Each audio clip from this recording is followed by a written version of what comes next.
The third verse.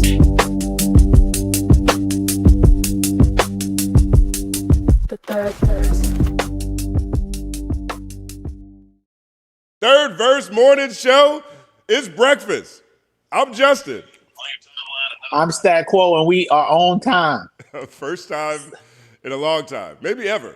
What? Hold up. In our defense, we was on time Tuesday. We just had some technical stuff, but we were in place the way we were supposed to be. It was just technicalities. Right. This morning, it was all on point. When I called you, you was wide awake, so it was all good. I was up, moving around. You know, my back is almost better, so I'm almost back in the gym. I'm gonna wait till next week. I'm not gonna go too hard.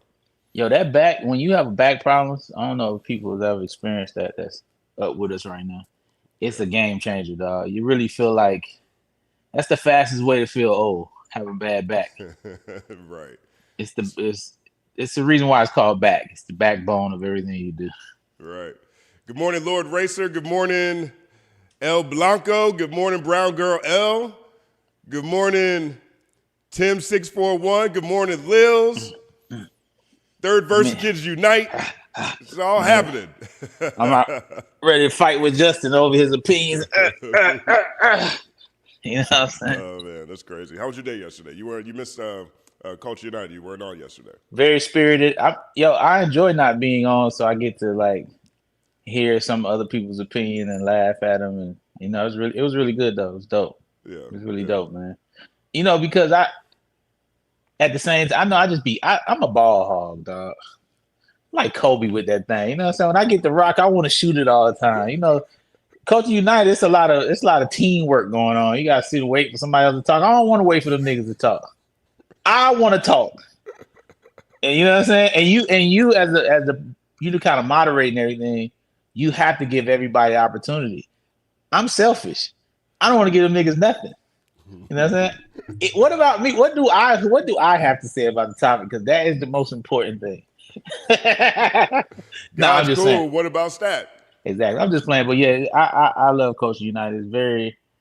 I just love to hear different perspectives of people, and you know, truth be told, that was like the first thing where I kind of got on with you, and you know, the first thing I came on that you had going on. So right. It's like my initiation into, you know, this world here. You would call it media, you know. Now you're a content creator. We talked about Ray Daniels last night. My dog. We talked about his reaction to Jay-Z's freestyle, right? And I was just thinking about how that transition from like executive to podcaster or media figure must be. What's it like for you? You're officially like 6 months in a committed real way. Well, you know, it's just certain conversations like that I probably would be privy to. I know certain people I talk to is like, is he gonna talk about this? Because everybody know how freely I speak. Yeah. But now that I have a platform, it's even worse. So it's like, should I tell him this? Because he might say it. You know what I'm saying? So that's pretty much the biggest difference. Like, it kind of changes some of the conversations. But I've had so many of those conversations and so many in-depth conversations that it doesn't really do anything. And then I really don't care anymore about that, because it's my story. I'm gonna say what I say, and you know, I feel like my audience deserves to know. I would want to know. You know what I mean? I'm gonna tell y'all the truth. I remember my cousin asked me, he was like, "Hey, cuz, is that Illuminati real?" I remember he asked me that, and I'm like, "Bro, that's not real. What it is elite people hang around other elite people, and they share information. So it's not like a meeting where like we all gonna get together at 7:00. No, it's just people that have a large amount of resources in any field all come together and they discuss how to grow those resources. So it's not necessarily an Illuminati, but it is a meeting of the powers that be that happens consistently. You know what I mean? So it's a secret society. All we ask is trust. It ain't really a secret. It's just what it is. It's like, you know, it's not a secret. You should know this already. You know, basketball agents congregate with basketball agents, basketball players congregate with basketball, football players, rappers talk to rappers, lawyers talk to lawyers. You know, I was just telling somebody with Drake's negotiation when he does, I was telling you when he does his deal, that's the ceiling for rap. People don't understand that. So when he sets the bar like that, they shouldn't give him that much money. When they give him $1 billion or whatever they're gonna give him, right? He's setting that bar for what everybody else is gonna get. Because in the industry, whether we want to say it or not, his catalog generates the most money in hip hop. It's not even close because he consistently puts out so much music. You know, I think Kendrick would generate that kind of money, but he doesn't drop projects like that. It's a different, and he doesn't drop projects like that because it's a lot more going into making those. It's probably like physically impossible to put out those type of projects like once every year. Like who he's giving you so much, you know what I mean? He has to actually live. But when you're making records about, you know, screwing Future's baby mama and all this type of stuff, I mean, that's a weekend, baby. You know, how long does it take to sleep with someone's your friend's kid's mother and then write the song? You know what I mean? It's just not Have you ever wrote a song about sleeping with somebody else's big mama? Every rapper has. Wow. That's part of the thing, right? Listen to the bars. I got your baby mama sitting in my crib. I got listen. That's dog. Hip hop is Nana Boo Boo all the way through. I got what you don't have. That's all it is. Jay-Z is the king of Nana Boo Boo. My plane flying over your bus. You know what I'm saying? I got the hottest chick in the game wearing my chain. Okay, so if she the hottest chick, what about my chick? Like what? Like my chick ain't she in the game with me? What are you talking about? Beyonce don't look better than mine to me because I love mine. You know what I'm saying? Jay-Z is the king of telling you what I have and you don't have. He's the master of it. You know what I'm saying? Like, and every rapper does that. That's all they do is brag about stuff that we as the common people don't be having. And I did it too as well. I am a part of the problem. That's it. All we want to do is that's why it's difficult to me. That's why I feel like Jay-Z per se. You spent the majority of your career telling us what we don't have and you have, and now you just want to say that you a victim because people always got something to say about you. Well, dog, we feel like you've been bragging and telling us how much money you got goddamn 20, 30 years now. We love you. We're happy that you made the money, but at some point we want to get some bread too. You know what I'm saying? We want to be rich. And we tired of you. We tired of y'all. I'm tired of y'all niggas sleeping with our girlfriends. Your girl on my lap. What you gonna do with that? Your girl. His girl. That girl. Just really break down the rap music, like for real. And even the girls doing it now. Your baby daddy on my line. He just bought me a purse. I know it hurts. He took your child support money and bought me a house. Now imagine if you that girl, this nigga really took my this nigga took the child support he's supposed to pay for our kid and gave it to Lotto. For her to go buy a house. You know what I'm saying? You didn't give my money to Sexy Red. You really did that? Listen, he want to hang with a bad chick. Yeah. He already with a bad chick. He with his chick. No, he don't want to hang with her. He want to hang with you. You know, hey, powerful if you start thinking about it. There's levels to it. It definitely shapes the psyche. I'm so glad I was just older than social media for it to affect me like that. You know what I mean? Because you listen to all your favorite artists all day, and all they do is tell you how broke you are, how unattractive your girlfriend is. Yes. How not really yours she is, you know what I'm saying? Like, because you know, I was listening to a lot of music like that when I was growing up too, but I was also listening to a lot of music that wasn't like that. And there was a lot of music that wasn't like that. And this, Justin, here lies the dilemma of me. Even being in this situation, That's why I'm very mindful of how critical I am, because the criticisms I have for myself and what I have contributed to outweigh any criticisms I would convey on someone else, because I know what I have done.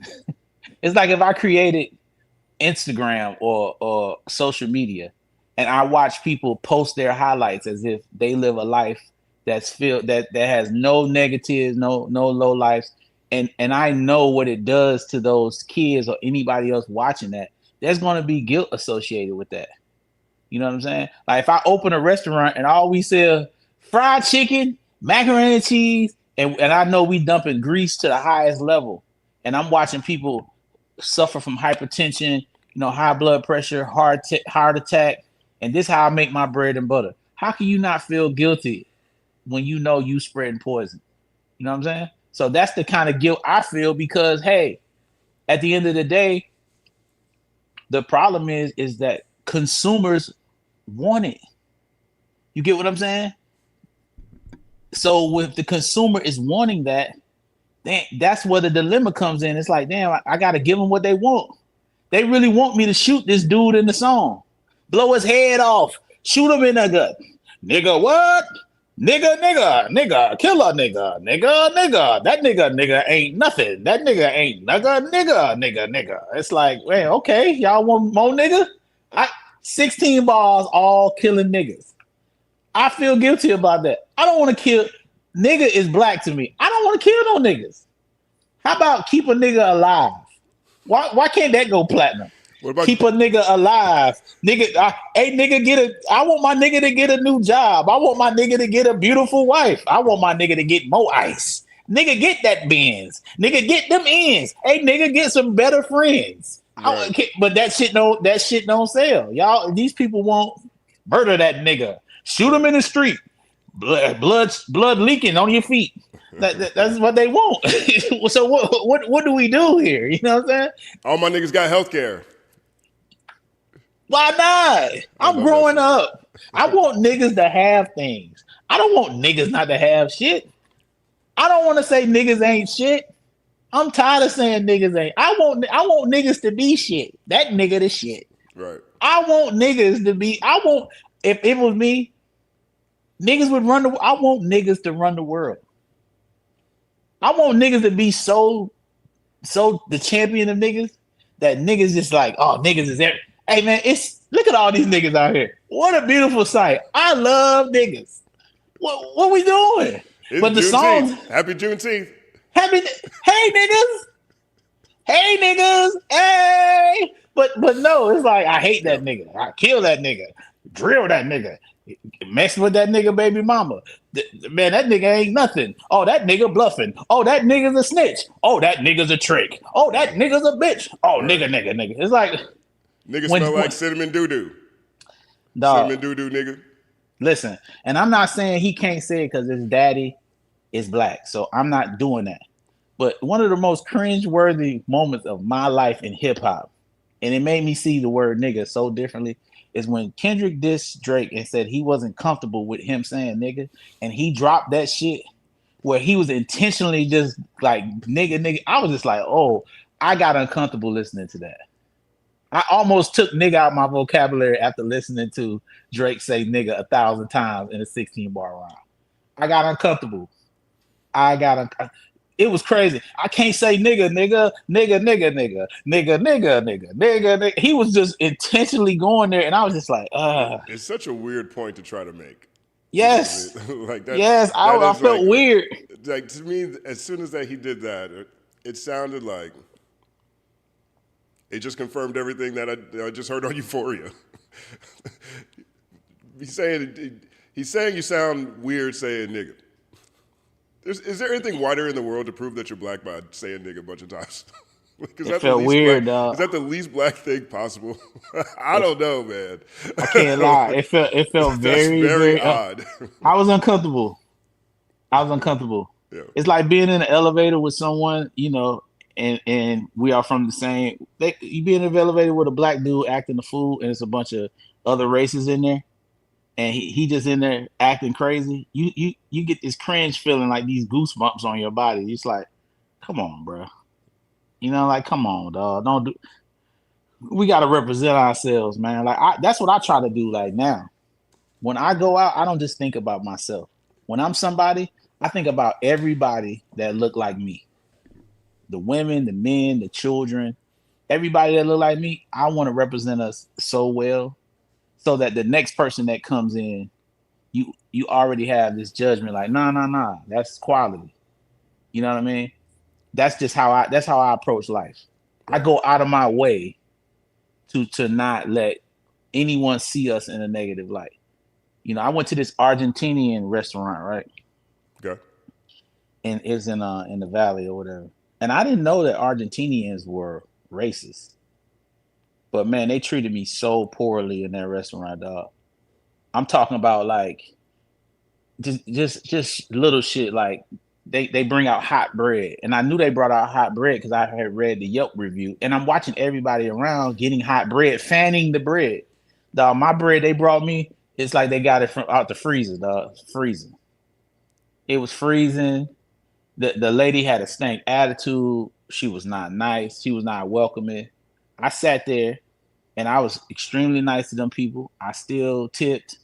You know what I mean? Because I wasn't going to allow that behavior to dictate how I was going to respond. Now, I never ever went back to that restaurant, and we left a horrible review.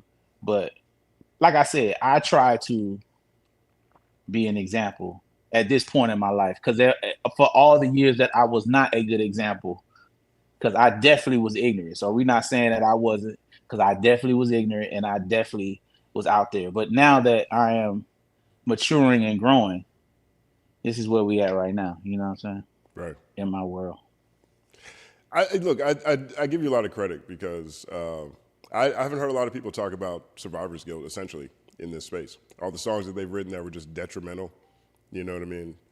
I remember when you signed Lil Xan and you were at a fed up point in terms of just how you felt about the arc of your career at different points, all the things you contributed to hip hop, and feeling the way you're feeling at the time. And then I remember when you signed Kumbaya, and you were like, hey man, we need a balance. We need a balance. We're gonna have a Lil Xan, we gotta have a Kumbaya, who is fire, by the way. Incredible. Hold on, let's play a Kumbaya song real fast. Do you have something? Play that. You got that one with Absol? I don't have that one. I'm gonna play Hold On first to set the stage so they can see her. Okay. And then we can play something else. Is the Absol joint out? No, it's not out. It's not out. I'm gonna get him an exclusive. Yeah, we could do that too. Because like one thing we have to do more of, Stan, we have to find a way to start incorporating music on a regular basis. And I know that it's difficult, but like, you know, this one should be good. Well, maybe she'll get flagged. You think Kumbaya will get flagged? Who'd you do the deal with? Def Jam. Oh, Def Jam has this? Let's see. Yeah, Def Jam has it, so they might flag it. It never got flagged on my channel, but we can get that. It didn't know it. Go ahead. We take it down. Get it up there. Yeah, shout out to her. I want to say that she got a new project coming out. Executive produced by Havoc of Mobb Deep, Redman, and Busta Rhymes and Matt Fingers. The executive producing it, and myself actually. So she got her whole new project coming out. She was on Def Jam. Now she's not on Def Jam. But I don't even. First of all, because I think she doesn't identify as she. I don't know how that goes. She excused me for that because she know I was born in 1978. I have a hard time. I'm trying to work. I'm working on that, guys. I'm trying to get better. But they have an album dropping very soon. So this phenomenal, one of the most gifted lyricists that I've ever been around. That's a lot for me. So word on. Kumbaya, hold on. Why wear rose gold you are composed of, on the quest for a tribe that will give you the most love. Gesture defines worth, purchase a tow truck. For these bigger vehicles are little and close up. And then be too many racks ready to coon ya, leaving you unsteady on the bed of petunias. Cheers for your pettiness, they said it the groomers. To perform or be penniless or drawn to the Henny sip. I said blind out the day I break on my uñas. Knowledge hit the population like Nagasaki. Why they probably undervalue me at the Hobby Lobby. I'ma be pulling residual Illuminati for bottom me. So throw a stone at a prodigy. Dichotomy, a deacon who shot at me. And vegans eating a pot of meat with some ribs. Lie on a Myers-Briggs. Only time they heard of a Newton was trying figs. If the writer want the whole song, better hold on. Yeah, I'm a hold on, yeah. In short, I prolong and hold on, yeah. I'm a hold on. I say, yeah. Everybody just, yeah. Faster to me, I'm fashionably endowed to. So I gotta make a pattern rapping with houndstooth. Pork on the silver fork, put it in brown stew. Do it like I was James DeWitt. Lyrics so strange, your lip, put it on Twitch. So shout out the house shoes. Saying what I mean, so I need the amount to. The color of the green, like a gallon of Mountain Dew. Do you put your whole mouth in the fluid, flooding your house too? They gon' mount you with an ounce or two in the faucet. Make it dirty, so New Jersey asks, what is a caucus? We could decompose foes, throwing some crawfish and get rid of particles or articles of precaution. Forces will toss me dollars, of course they Georges. Shorty is a winner, but not getting endorsement. If she blind to the code, she will read it in Marston. A corset holding a crossbow in rare porcelain. This sauce on my sis could just. I'm a hard to self mental health. I will. Yeah, to myself, cause who else? Hey yo. Yeah. Hey, she got this other joint. I want you to play some of that. This joint is crazy. You gonna send it to me? It's Absol. Nah, it's on YouTube. Let's hear that. Okay, we'll put it on YouTube. I don't hear that Absol joint though. Oh, let me send you that. I thought I sent you that. I mean, you might have, but we've exchanged so many text messages since then. You're right. Let me give it to you. Yeah, let us know in the chat what you think about Kumbaya. Hold on, the video is out now. You can check it out. Let us know what you think about in the chat. Let me find you this Absol. Pardon me, guys. I didn't know this was happening. We would have planned for this, but it was impromptu. When I knew she was tough, I had her do a song with Lil Xan. And Lil Xan was like, "Yo, why you let me why you put her song why you do me like that?" You know what I'm saying? Like, I'm talking about some of the greatest dudes, like lyricists, is like, yo, she is super crazy with it. Pharoah Monch, all these different people that have like co-signed her. She's actually remarkable, man. I'm sending you right now, Justin, this song. Right up. All right, that's interesting. Soul ain't just getting on a song with nobody. Nah, he ain't doing it. Yeah, Soul was like, yo, Soul wanted the beat.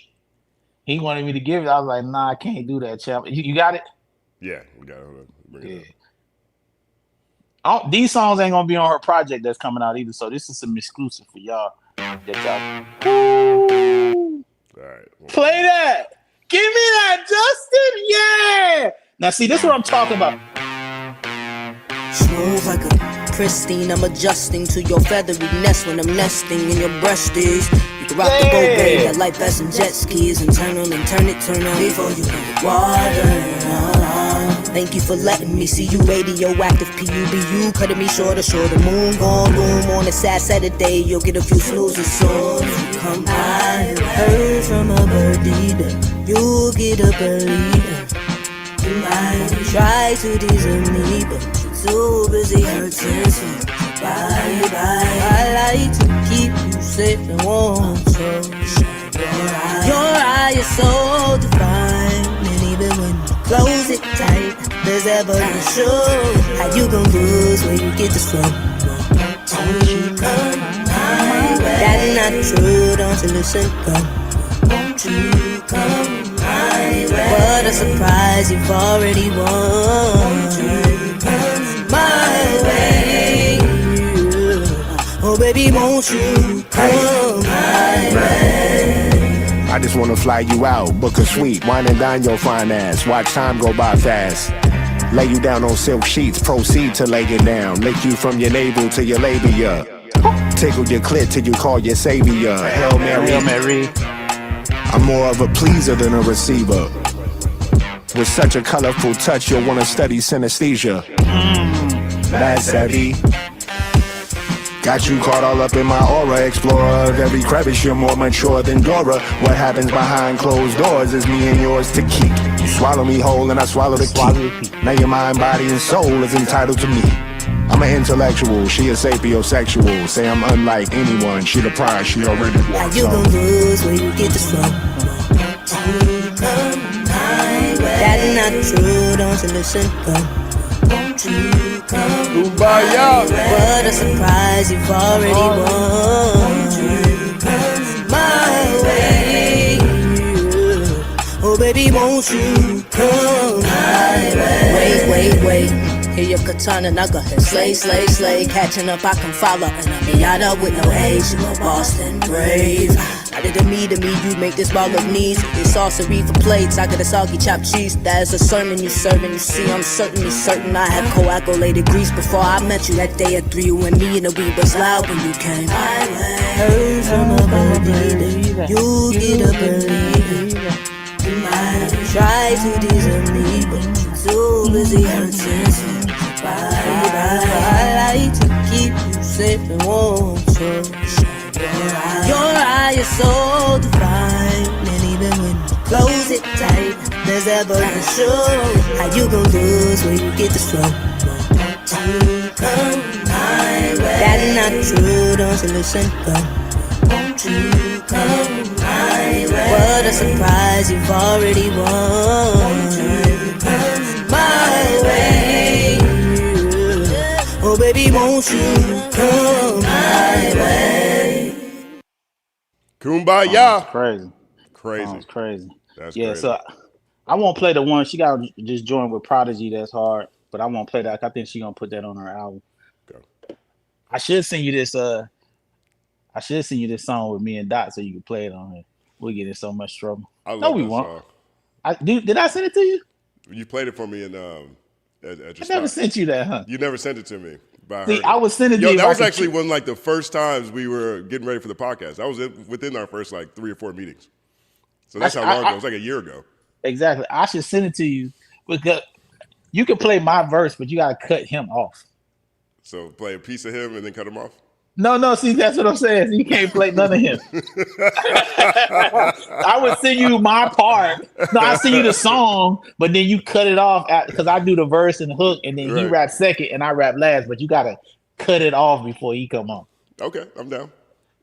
No, can I trust you to do that, though? Can you trust me? That's what I'm saying. Let me ask myself that real quick. Can I trust you to do that? Can I accidentally? No, Stan, I'm sorry. I didn't mean to play Kendrick verse. I did not need to do that. Oh, he's rapping already? Y'all sound so much alike.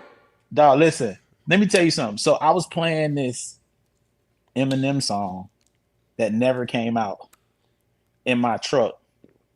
It's M and Dre. So I'm just because Dre's, I got so many songs. He sent me songs, listen to it, whatever. So I'm playing it on my story.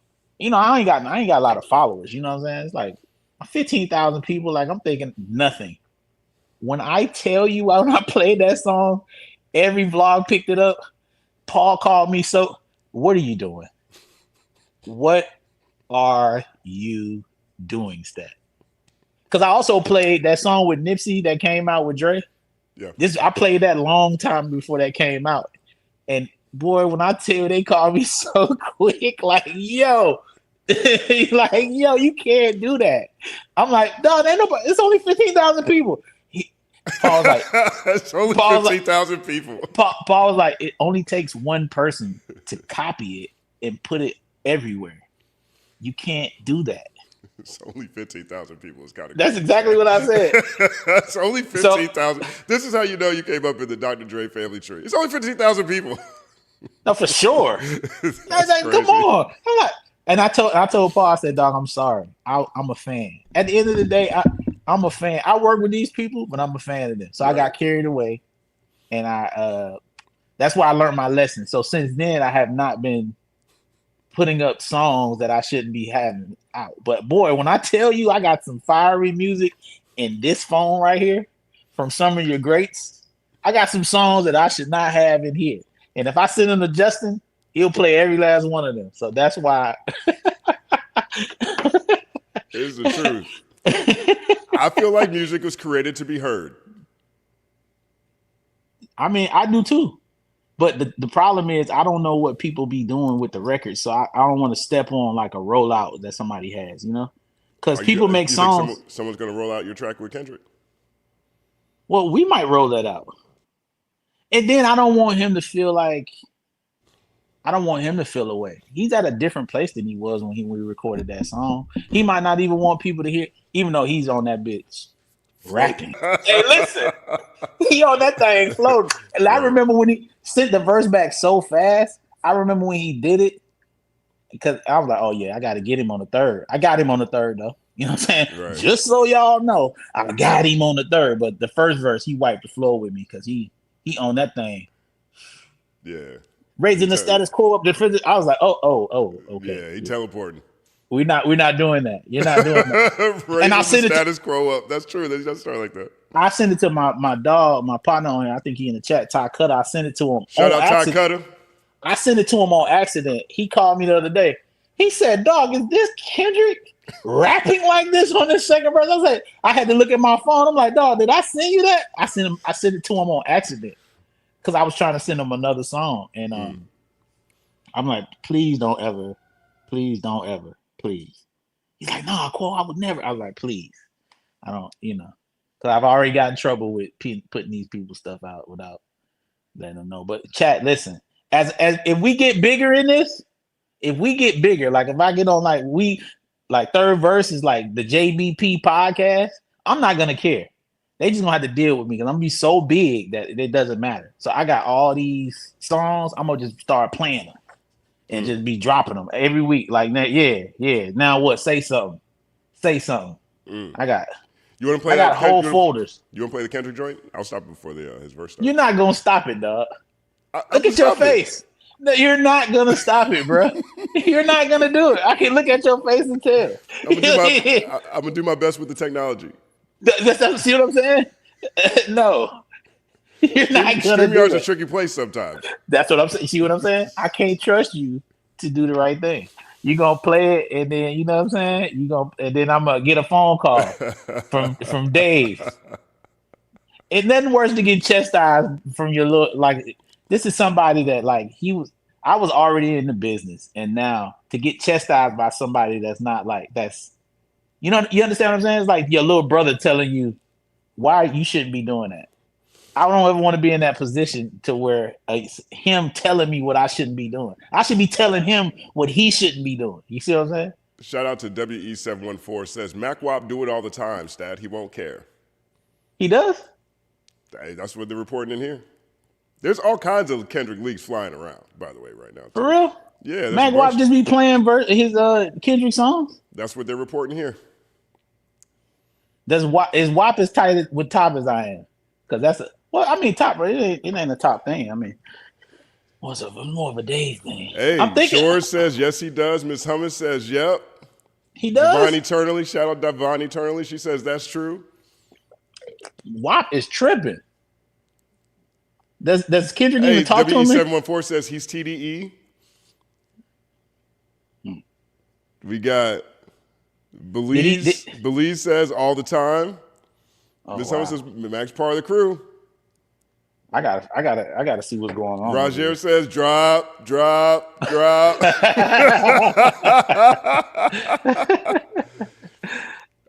just play like the first 4 bars. It won't even be the whole song. The first bar of who? Of Kendrick? Yeah. You just already described what it is. We just got to hear how he sounds. Let me see, man. Let me find this joint. Hey, Justin, listen. Do not play with me right now, dog. Okay? I'm sending it to you. Okay. Okay? I'm trusting you. This is trust. All right, so he comes in the second verse, right? He comes in the second verse. I'm the first verse. Let me find it right now. And so I'm the first verse, and the hook is me saying the hook. Okay. And he starts I wrote this. That's what he says. I wrote this first. I'm getting a text from somebody. Shido says old unreleased songs. He does stuff he knows that Kendrick will release. I got my boy from Florida just hit me and said, "Don't do it." G-Man right here in the chat says, "Don't do it, Stat." he just hit me and said, "Don't do it." Okay. Oh, you know what I can do? I wonder if y'all can hear it if I play a little bit of it. Yeah, there you go. You can control it. Get rid of plausible deniability. Can you hear that? Just see. Can you hear that? It's far.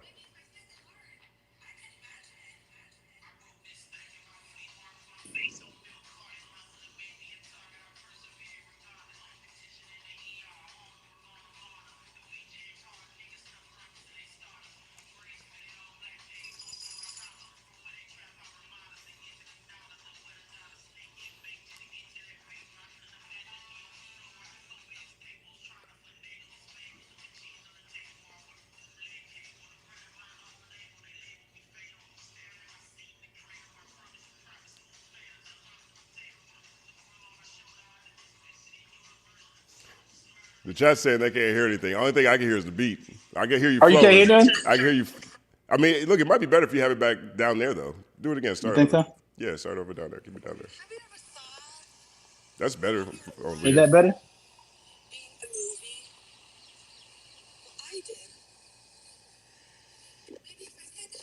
Hey, you have the lyrics on the screen too. That's how official it is.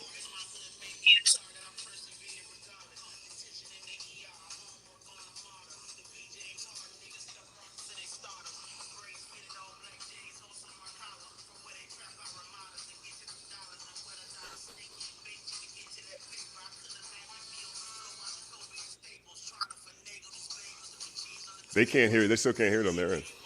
Well, that's good. So it's not meant to be. It's Jam. You sure? I'll just play your verse. I'll even cut it before the hook. He said, my friend said this is very cloudy, and then somebody said, don't do it.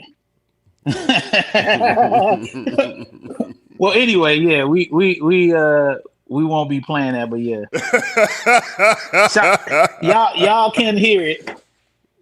Somebody it's fire though. It's a crazy track. The track is crazy.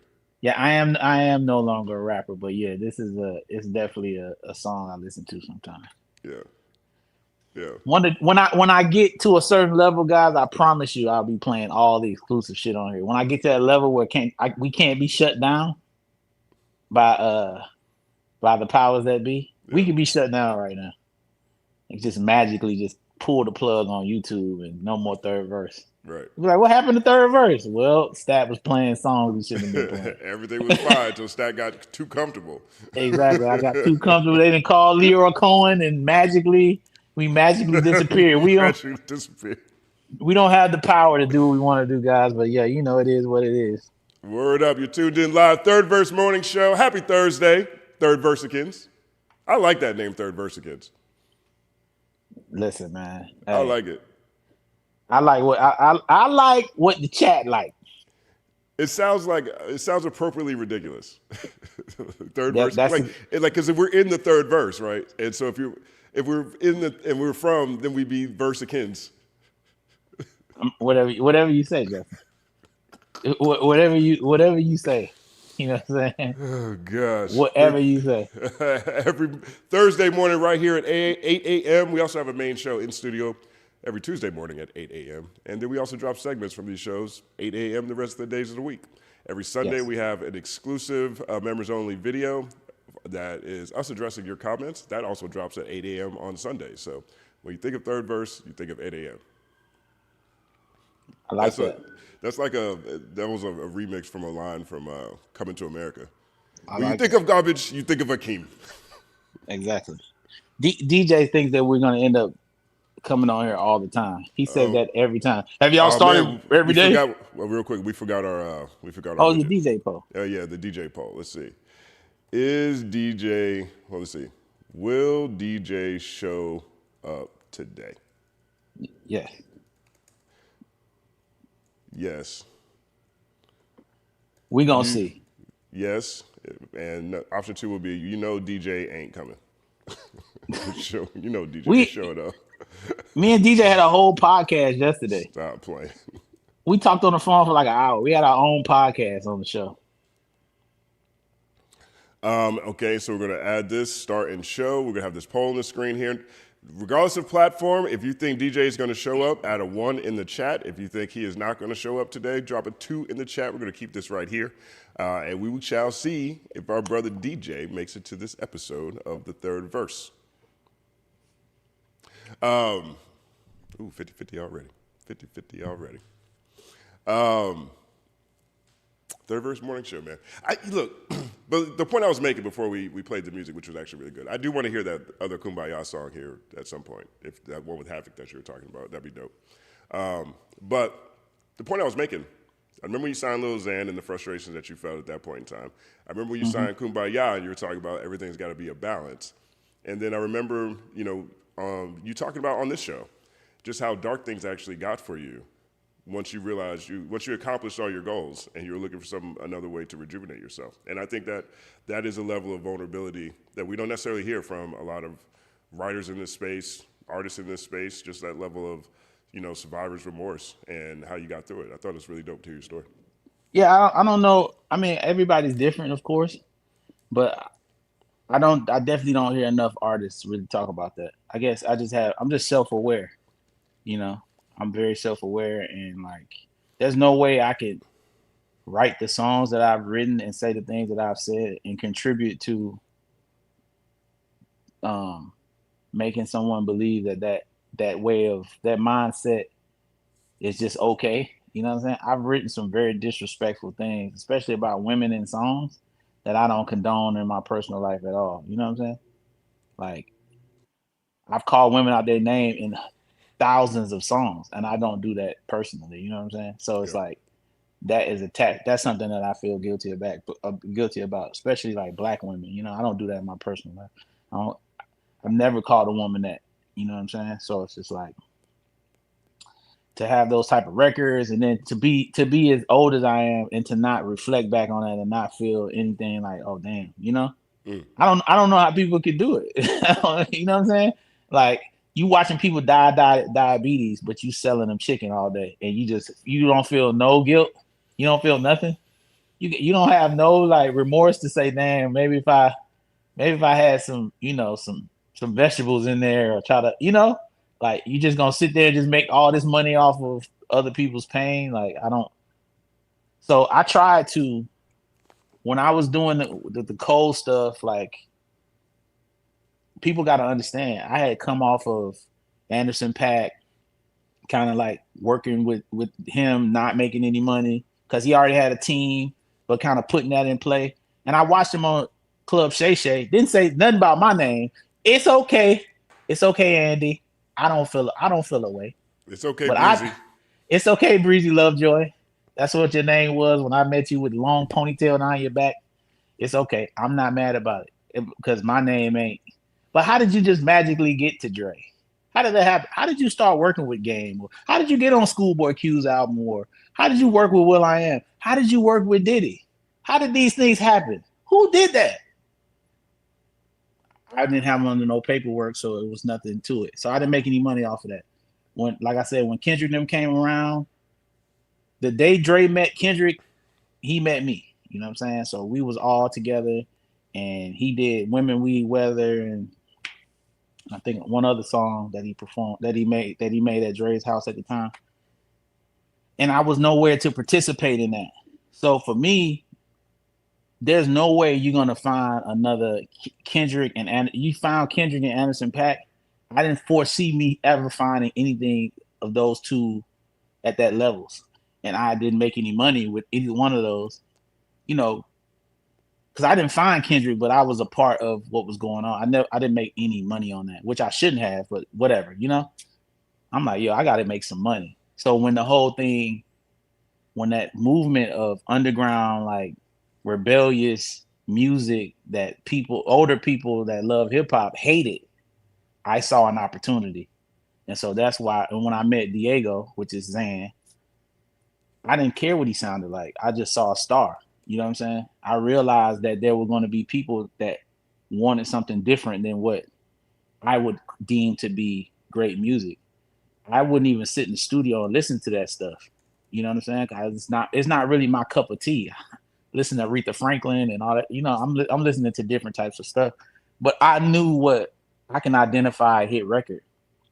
And I could look at somebody and tell if they're going to be a star in a lot of cases. And he had like a lot of star to him. So that's why I worked with him. And working with him, I got introduced to that whole world and started working with Cole Bennett and Lyrical Lemonade. And then from there, it just took off. It was so many artists, you know what I'm saying? Like literally like hundreds of artists that was coming up, and Cole was shooting a video. And next thing you know, these people were the biggest thing in the world. You know, I was telling you about Juice WRLD. You know, I remember when Cole no one knew who he was. Cole took a picture with Juice. Juice had maybe 1,000 followers on Instagram. They took a picture together before any music came out, bruh. That picture went to he got 10, 15,000 followers just off of Cole taking a picture with him. And then he dropped that song on SoundCloud, and they dropped the video. Gone, dog. Yeah. Interscope gave him $4 million. He did a publishing deal for $9 million. You know, Cole wasn't part of any of that. I literally had to argue to get Cole $60,000 for the video that he shot that broke him.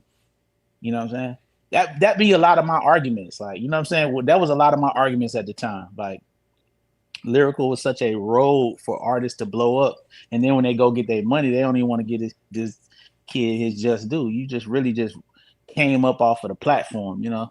So I saw how powerful you can be if you build the right platform to break music, and that's kind of like my eventual goal for what we're doing here, but to different type of music that we all rock with here, so that we can take like an artist, like if this was a huge platform, we could take somebody like Kumbaya and play their music, play their music, and next thing you know, it's on the chart. You know what I mean? Because I seen it.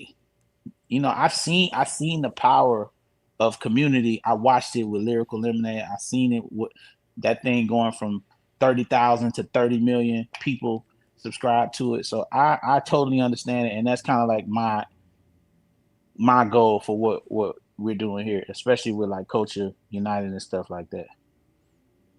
Word up. Word up. Tuned in live, Third Verse Morning Show right here every Thursday, 8 a.m. We have a poll going. Question whether or not DJ is going to show up. If you think he's going to show up, hit a 1. If you don't, hit number 2. This is cross-platform. Just let us know what you think. Culture United. Just I want to say, yeah, dude's name is Bibby. And I was trying to figure it out. Oh, yeah, Lil Bibby. That's right. Yeah. So Bibby is the one that when I was talking about, we went back and forth about what Cole was going to get for the video. Because Bibby asked Cole to be Juice WRLD's manager from the jump. Cole didn't want to do it. Cole always had this bad taste in his mouth about like the music industry. So he didn't want to do it. He just wanted to work with him because he loves Juice's music. And when I just want to say that kid is one of the most gifted artists that I've ever been around. Y'all know I've been around some really talented people. This boy never wrote anything down. I mean, he would literally freestyle for like 3-4 hours. It was insane. I think DJ said he had a meeting with him and dude just rapped for like an hour and a half. Just rapping. And all his songs that y'all heard, no pen to paper, he would just go in the booth and do that. And he is one of the biggest selling artists in music history. If y'all, I mean, especially in the streaming area, he's one of the biggest streaming artists ever. That's why y'all don't see Bibby and his brother nowhere. Because they own the catalog. You know what I'm saying? Right. They own that catalog. They chilling somewhere. Shout out to Bibby and his brother because they had what's the white kid that's like Justin Bieber? Because we broke him too. The singer, the kid Laroi. Kid Laroi. So Kid Laroi was Juice WRLD's artist. And the reason why we did the video is because Chelsea, which is DJ's old assistant, was the A&R at Columbia at the time. And before Juice passed, Juice had told Cole, Cole promised Juice that he would do a video for Kid Laroi. Then nobody know who Kid Laroi was. Like we didn't know who he was. It's a white boy, doing this thing. I think he's from like another country or whatever. So did the video. Stadiums. And it's like when I tell you, if I just really sit here and just go on that page, it's like damn near 100 artists like that. You know what I'm saying? So yeah. Word up. Word up. You want to take a look at some super chats real quick? Absolutely. Word up. Shout out to Ms. Hummus. Says, Stat is broken today. He needs a reboot. I think that was in the beginning. I'm not sure what that was about. But we definitely came in fire. It's a morning show. It's breakfast. Am I broken? Well, put me back. Well, put me back together again. Take me out the rapper. I'm acting brand new. Who's that? A Lotto line? You know who? I think what'll heal all of this is if you just play your song with Kendrick. I think that just brings everything right back to home. Well, I'm not gonna do that because, like I said, I don't want it to come off like I'm trying to use that as like a way for us to like. No, that's what I'm saying. You can still just play your part in the hook. What? That's what I'm saying. It don't sound good. I would do that. I would play my part in just the hook, but it doesn't sound good. It's not. So we can't do it. Okay. Yeah, it don't sound good. Maybe on the Tuesday show, then I could play my part in the hook. There we go. Tune in on Tuesday. It's a mic right there. I can do that. Yeah, there you go. See. Word up. We just have Ty Cutter dropping in the chat. He better not. I said that shit on accident. He said, he's like, man, I'm listening. He's like, who's this on this second verse? I'm like, damn, I forgot that I accidentally sent him that song. I didn't mean to do that, for sure. That's what's up. Big shout out to Ty Cutter right there, YouTube member. We appreciate you, brother. Young Cutter, yes, he has the song. See, now the chat can pressure him. Peer pressure. Ty Cutter. He better not. Shout out to Miss Hummus gifting 5 memberships. Thank you so much for that. That's awesome. Thank you, Miss Hummus. With the Z, I might add. Ms. Hummus. Is that a Z or is that Ms. Hummus? Oh yeah, Ms. is with the Z. Yeah. Why didn't she put the Z at the hummus? That would have been dope. If you put the Z at the end. Might be too many Z's. Is that what it is? Or because 3 Z's is sleepy, so 2 Z's is like I'm getting sleepy. I'm not sure. Maybe it's the emphasis like on Ms. Hummus. But I'm not sure. Hummus. I'm not sure. I think. Yeah, I'm not sure. Hey, let us know. Yeah. Break that down for us when you came, Ms. Hummus. And what is it about hummus? Because I didn't have hummus till I was like 32. Hummus and guacamole and sushi. I didn't have that till I was like 32 years old. Well, hummus tastes great. I love hummus. The hummus is amazing. It's incredible. Yeah, you can tell when you started getting some money. That's exactly what that is. No, I had never had sushi, guacamole, or hummus. Not till I was in my 30s. Yeah, you made it. Exactly, I made it. Big shout out to Brittany Danielle, became a member. Thank you so much, Brittany Danielle. Thank you, Brittany Danielle. Shout out to you. And Brittany Danielle says, 3rd verse, what up? Please keep playing music on the channel. Loved it. Oh, yo, there's a Kumbaya song I do want you to play. It's a video. It's called The Whole Thing. All right, let's pull it up right now. I do want you to play that. This is one of my favorite songs. She got this song called Flowers. Did I send you that? I don't think so. Where she basically is, she's speaking as if she's a flower. Mm. Oh my God! Dog, hold on, I gotta see you that. What are we doing? Which one do you want to go first with? Do you want to do the whole thing and then play? I say we should do the whole thing because it's a visual. You know what I'm saying? Shout out to my boy Dash. He shot this video. A guy I went to college with, Johnny's old roommate. Oh, word. Okay. Yeah. You ready? Yes, please. Kumbaya, the whole thing.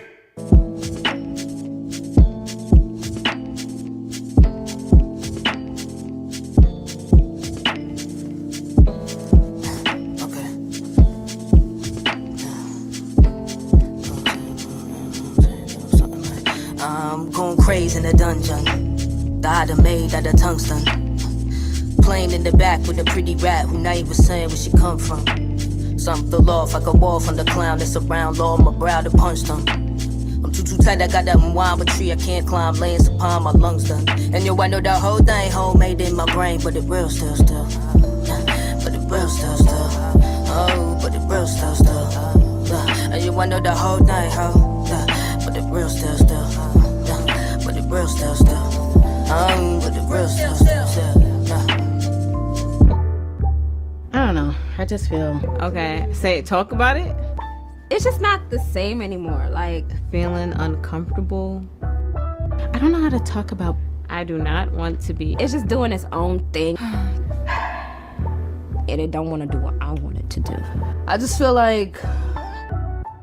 Same. I can see why you complain. Like the pain only go tonsil deep. If you rummaging for help, mumbling to yourself, I would be saying that I am Marshall. Shine a bit of light on your favorite advice, because through life you will get consulting. When I'm out of space and I'm booking it, trying to determine crookedness, I look at who would the launch with me. Constantly laundering for moss and fleas, but it be the one sauntering and boss with me. No lie, I send an intention 10 times a day. May you ricochet off the stars at least. Go bye-bye if it's not my size or brand, and I can't let it fit over R or underneath. Gotta get my bare feet ruined to keep this vehicle moving. This yabba dabba doing too much for me. And I know the whole thing homemade in my brain, but the bro still. But the bro still. But the bro still. You I know the whole thing, huh? Yeah. But the bro still. You get out of there. But the bro still. Yeah, I love that joint. Kumbaya. I love that joint. I sent you the other song. I know people tired of hearing music, but it's called Flowers. It's such a metaphorically, it's just basically a flower, just how important flowers are to us in general. Like vegetables are flowers. It's a crazy record. I don't know if it's going on a project, but yeah, it's so dope. We'll come back to it. It's up to you. Listen, let me tell you something. I want y'all to know if it was up to me, this is what this stuff will be number one. You get what I'm saying? If it was up to me, this would be the type of stuff that we would have be number one, but it's not up to me. So that's why the other things exist, and that's why the business is the way it is. You know what I'm saying? But if it was up to me, if I ruled the world and everything in it, hip hop would be like that. You have to break down the lyrics. You'll be hearing things 10 years after the song came out, like, damn, he said that, or she said that. That's crazy. That's what's dope to me. You know what I'm saying? Word up, word up. You're tuned in live, Third Verse Morning Show, once again. Let's move on to the next story. We had Culture United last night, and we had Dwan B on, and we had Charles Brown, and we had Chuck Dizzle, and we had LBK and myself. And it was a Jay-Z conversation, and a lot of people got very frustrated with the idea that Drake might be able to beat Jay-Z and outsell Jay-Z. So we got into a debate about whether or not it's important for Jay-Z to outsell Drake, considering he responded to him during his freestyle. Okay, so here's part of that conversation. We're gonna play it right here. And then I want to ask your take on this too, because I do think this is actually pretty interesting. I didn't think about that. Wow. Okay, 1 second. Share this tab.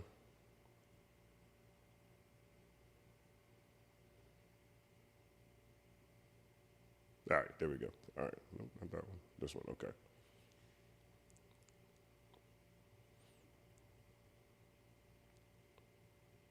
I think this should be, let's start right now. We'll start right here. All right, boom, let's see. That's a great reference about the grandma. He starts it off on some family stuff. A bunch of people again. Life hope. This is gonna be crazy. Public guy, that's right. Public guy, that's right. But let's talk about why. Because this guy doesn't play the same game as Drake. He's releasing this music. This guy doesn't need to release any music. So he's definitely releasing it for his own pleasure. It's not a thing. He's not trying to beat Drake. He's not competing with Drake. Right, but they're going to make it like that now because of this freestyle. But the only problem is, for one, Jay-Z could sell half of Drake and make more than Drake. Drake is in a fight with his label because they got a 360 deal with him. So the difference is it's always been about money, not sales. The sales equal money. Jay's going to make more money than Drake on everything he does. Drake is a worker. Jay-Z owns his shit. And that's what Ray Daniels said in that clip. He's like, Jay's too old to be coming out there talking his boss talk. Well, he's a boss. And Drake punched first. And how's he punching down to two dudes that punched up? So they don't want him to fight. They don't want him to fight at all. They want him to sit back and do nothing and let Drake take shots. Kanye called his kids retarded and everything else. And then as soon as he come back and say this, they talking about his hair, everything about him. When the guy just stood up there and stood up for his family. Just be honest. So at the end of the day, I'm not jacking it. I'm not jacking none of it. I think Ray low-key jealous of the man because Ray's corporate as well. So he's going to sit there and knock all the corporate things that they did. Well, he has to do the same thing because he's a label stooge just like everybody else that he's talking about. So at the end of the day, I'm looking at it like he said Jay-Z's 17 years old. I don't know if you heard that part. He says Jay-Z's 17 years older than Drake. But then he wants Jay-Z to beat Drake's numbers at the same time. right? He called him old, leave him alone, but you still got to beat him with numbers, right? So he said he said he's 60 years old, but he wants a 60-year-old man. They don't tell Paul McCartney to beat nobody's records. When Paul McCartney drop his record, they don't say it better outsell fucking insert name, right? But Jay got to outsell Drake. It shit ain't making no sense, gang. I'm just gonna be honest. Look, I'll say I want to say this. I don't like to compare things that are happening in other genres a lot, but I'm sorry. Anytime Jay-Z, 50 Cent, Diddy, any of these guys show up, their legacies to me are forever tied to metrics that they made us care about. This is the era that made us care about sales. These are the guys that told us, don't worry if I write rhymes, I write checks, right? You're and right. I understand that, you know, some of us might be more nuanced and deep and connected with the catalog than other people, and these conversations definitely live in that space. But Jay-Z's reputation is the top of the Forbes list, #1 albums, all that kind of stuff, right? So I can't even. I'm pushing back on the comparison to Paul McCartney and these other places. Weren't those people talking about physical sales? And Justin, like, I'm with you on that because look, the reason why I don't like the shiny suit era moving forward is because it did change the rules of hip hop. Hip hop was keenly aware in the late 80s and the early 90s. Sales don't equal weight. It don't equal culture. It don't matter. They attacked MC Hammer for all the sales that he got. MC Hammer got it. So that's a clip from the debate that we had last night on that. Big shout out to everybody on the panel. The conversation again, since we just started at the very beginning of the clip, was if Jay-Z, when he releases this album, because all signs are pointing to another Jay-Z album showing up, are signs pointing to, if Jay-Z doesn't outsell Drake on this, should people consider it a loss, considering Jay-Z's reputation is so tied to chart success? Okay, let me start.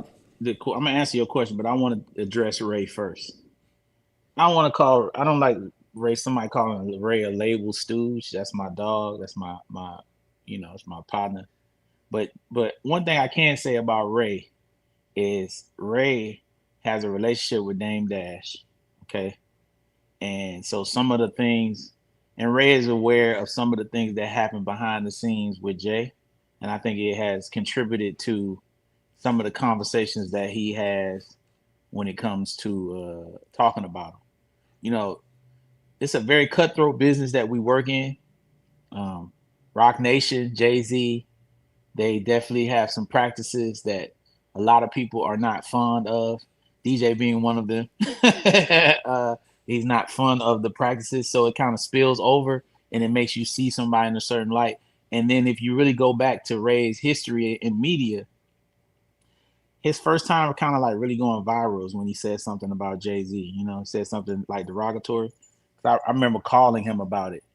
So this is a hill that he always stands on. So when Jay came, I knew when Jay came with his freestyle and the way he presented it, I heard Ray. I knew Ray was about to jump right in there. So that's that. Now, as far as Jay-Z doing this freestyle, it's a lot of people, him wearing his hair a certain type of way, all these conversations. Look, his age and all this, I said this before. 16 years older. We're not talking, Drake is a 40-year-old man. Nicki Minaj is a 40-something-year-old woman. Dame Dash is Jay-Z's age. Tory Lanez is a grown man. Tory Lanez' father is a grown person. I mean, all these people that are communicating and been saying things about someone, you as a human being at some point are going to say something back. Now, y'all might not like how he wears his hair. I don't care how he wear his hair. If that's what he want to do, you say he looks stupid. I mean, that's his hair. And if that's how he want to come on the stage wearing his hair, it's fine. I know people think his rhyme wasn't as good. I thought the rhyme was dope. I thought, can he express himself? Can he say what he want to say? People been throwing shots at him. Can he spit? You know what I mean? It's like, let my man do his thing. And this idea of, okay, he needs to sell this amount of records to compete with Drake. Jay-Z is out of his prime as an artist. You know what I mean? I think Drake is past his prime, but not as far as where Jay-Z is. So Drake is still, he's competitive to what's going on right now. Jay ain't put an album out since 444. How long ago was that? You know what I mean? So now, because he said something, now he needs to, like, what are we talking about? He said something because this dude been throwing shots at this man for like 4 projects. He's been throwing shots at Jay-Z for 4 projects. And it's crazy how we defending these people. Why are we defending people? Nobody should be defended on that we're talking about here. All these people have done terrible things. Why are we defending them? All of them. Well, I'm not coming to Drake's defense. I'm not coming to Nicki Minaj's. I'm not coming to her defense. I'm not doing it. I'm not coming to Jay-Z's defense. I'm not coming to these people's defense. If you say something about me and I say something back, that's my right. That's period, point blank. All this, he shouldn't say this and not, man, what are y'all talking about? Why is his hair like that? Because that's his hair. Ain't nobody telling you to wear your hair like you wear. Why'd you wear them socks today? I don't like your socks. Go home, take them socks off immediately. You can't wear that. What are y'all talking about? It's a grown-ass man. The fact that he is that old means that y'all should leave him the hell alone and let him do what he want to do. If that dude want to come out on stage with a red nose and a red wig, if that's what he chooses to do, he can do it. Just like I can choose to say he looks stupid, but he can do what he want to do. Just like we can say what we want to say. So that's what I be saying. So we can say what we want to say, and they can diss him and say what they want to say, but he can't say what he want to say. He got to be, you got to be better than that. No, dog. I can do what I want to do. I can say what I want.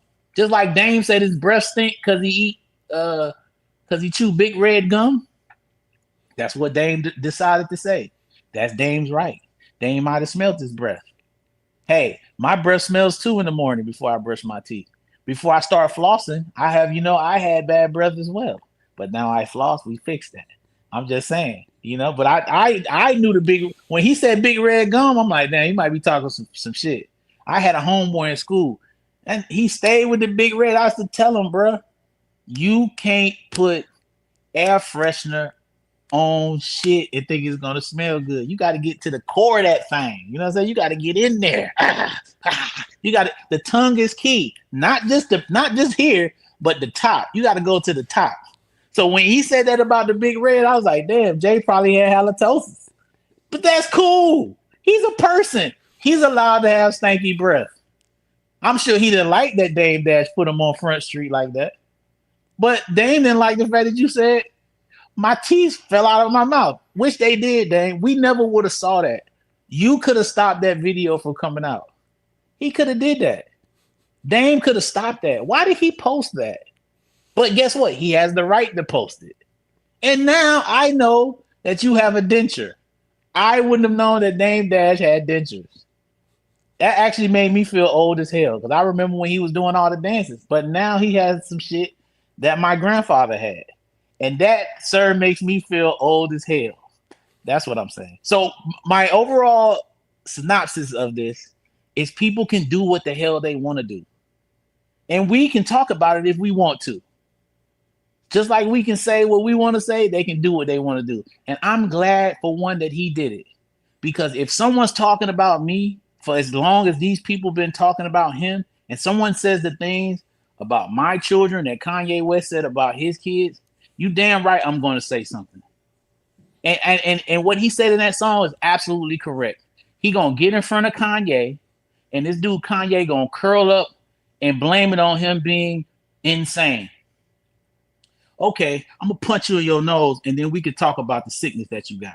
Because I was temporarily insane when I knocked your ass out for talking about my kids like that. We had a debate about that bar, too. And Elle was talking about this. The bar is dope because it's a double, maybe triple entendre in how you break it down. I wasn't as impressed by that bar when he said that Ye shrinks in front of me. He's crazy to y'all, but he shrinks in front of me. And the reason I wasn't, don't get me wrong, it was dope. It's layered. It's crazy. It's a crazy bar, right? I'm not trying to downplay the bar. I wasn't that impressed with the fact that he's going to shrink in front of me, though.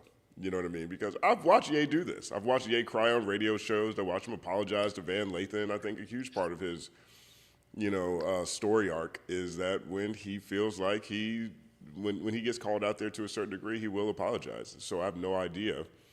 I have no doubt that the same thing happens with Jay, right? Jay made it seem like Jay was special in that regard, and I'm not sure if that's the case. I watched him cry on WGCI, for example. I watched. Well, he didn't do that in front of Talib.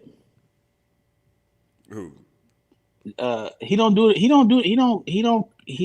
jump up off of his opinions when it comes to some of the rappers.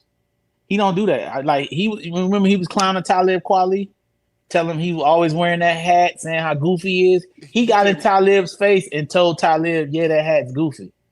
Yeah, but he came off of it, for example, with Kid Cudi when Kid Cudi said smoking on that KK pack when he was talking about the Khalifa Kush, and he apologized for that. Have you been around Kid Cudi? Very few times, a long time ago.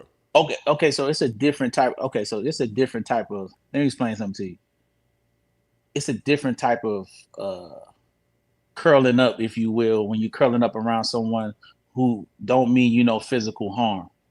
Kid Cudi is more of, I shouldn't have said that because I know up here you're dealing with other things that you got going on. When he's curling up in front of Jay-Z, he's afraid of something actually happening to him physically. I ain't talking about necessarily getting killed, but I'm saying getting your ass whooped. You know what I'm saying? It's like if somebody curl up in front of Dame Dash, what people don't know is Dame Dash can really box. Right. Like Jay-Z is not going to go in Dame Dash's face talking mess because Dame Dash will knock Jay-Z ass out. Guess who else can box that niggas don't know? Q-Tip. You're not getting in Q-Tip's face. Yeah, Q-Tip will knock your ass out. You let that Tribe Called Quest shit you think it's we got the vibe. No, he'll knock your ass. He can box. You know who else can box? 50 Cent. It's certain people, Beanie Siegel can fight. You know what I'm saying? It's certain people that when they come up to you, it's a different type of like, oh damn, this nigga gonna whoop my ass. You know what I mean? It's a different deal. You feel what I mean? So Kid Cudi, there was no like feeling where he thought Kid Cudi was gonna do something to him. It was more like, I shouldn't have done that to Cudi because I know what he got going on up here. I mean, mental health is Cudi's whole thing, how he came out and what he talks about. And, so Kanye knows because he has his own challenges from a mental health standpoint that he need to chill with Cudi. You get what I'm saying? Like, relax. But with Jay, it's like, is dude finna try to shank me real quick? This type of nigga Jay is. You know what I'm saying? Like, he not a fighter, but he will poke you in the side with whatever he got in his hand real quick. He gets under skin. What he said is so true. But so Kanye is like, hey man, da da da. And these guys did so much work together. Like, he shouldn't have said that, bro. He shouldn't have said that about that man's child. Like, what are we talking about? In what world is that cool? No world. That's no world. That's not cool to talk about somebody's kid, man. You got like not that. You know what I mean? It ain't our business. It ain't our business. And because you are allowed behind the curtain, and when you say something, people are going to believe it. So now you got a lot of people believing that something wrong with this kid. Like what is that? Like, what? That's not cool, bro. So he said something about it. Okay, cool. And the Drake stuff, like I said, Drake been taking shots at Jay-Z for like 5 albums, dog. Like, I could go all the way back. I was surprised when they did the songs together. Yeah, especially the later joints. No, it's like that's why I respect Kendrick. He didn't want to participate in none of that BS. You've been subliminally talking shit about me. I've subliminally been talking shit about you. Now you want us to get on the record like we ain't been dissing each other. No, nigga, I don't like you, nigga. And no, you ain't doing no songs with Baby King because that's my cousin and he don't like you either, nigga. We don't rock with you. Jay be playing that. Jay played that game with him. Nah, you know what? I'll do a song with you. We'll get on the record. Y'all niggas don't like each other. You don't like that nigga. You don't like him. Say you don't like him. Stop playing that political role. Just be like, y'all don't like that nigga. I don't rock with him. And he's finally saying that. And I respect it. I don't rock with him. I don't do it. That's my thing. Word up. The episode of Culture United is live now over on the Company Man channel. It's timestamped, so you can jump to your favorite parts. Check it out if you missed it. But those were some of the highlights from the conversation last night. I think that this Dame Dash interview for me overall, his response to this, I agree with you 100%. I think that this wasn't really a diss from Hove. Like, this is him just responding to a bunch of people who've been poking at him. But I was really saddened by Dame Dash's interview. Like, it was funny, it was hilarious at different points in time, but ultimately it was old man screaming at clouds to me, and very backward looking. Did you see when Jim Jones, that video that didn't nobody that leaked with Dame Dash, and Jim Jones was acting like they was about to fight him? Did you see Jim Jones did not fight Dame Dash, and he was telling his boys, "Come on, let's get him," and them niggas just stood there. I didn't see the clip, but you got to find everybody on here. Go find that clip. Notice how did nobody go find that clip. Notice how did nobody fight Dame Dash when you talk about old man staring at clouds. Okay, old man, Dame Dash will beat your ass. Well, Dame no. Dash will, hey, listen. That I feel you on that. I do, because whether he could beat somebody's ass or not, he looked like a hurt old man laughing at his own jokes that weren't funny. And I just don't think about that when I think about his boss image and reputation. I agree. I agree with you, because I said that I think if he gets past the Jay-Z stuff, I think he will have an opportunity to be as big as he once was, but he's still dwelling on it. And this is why I don't have a problem with Jay saying what he's saying. Every time he sits down and does an interview, he always got something negative to say. What they did together, they made history together. Like, imagine if I just sat here and every time I talked, I got something bad to say about Lyrical Lemonade.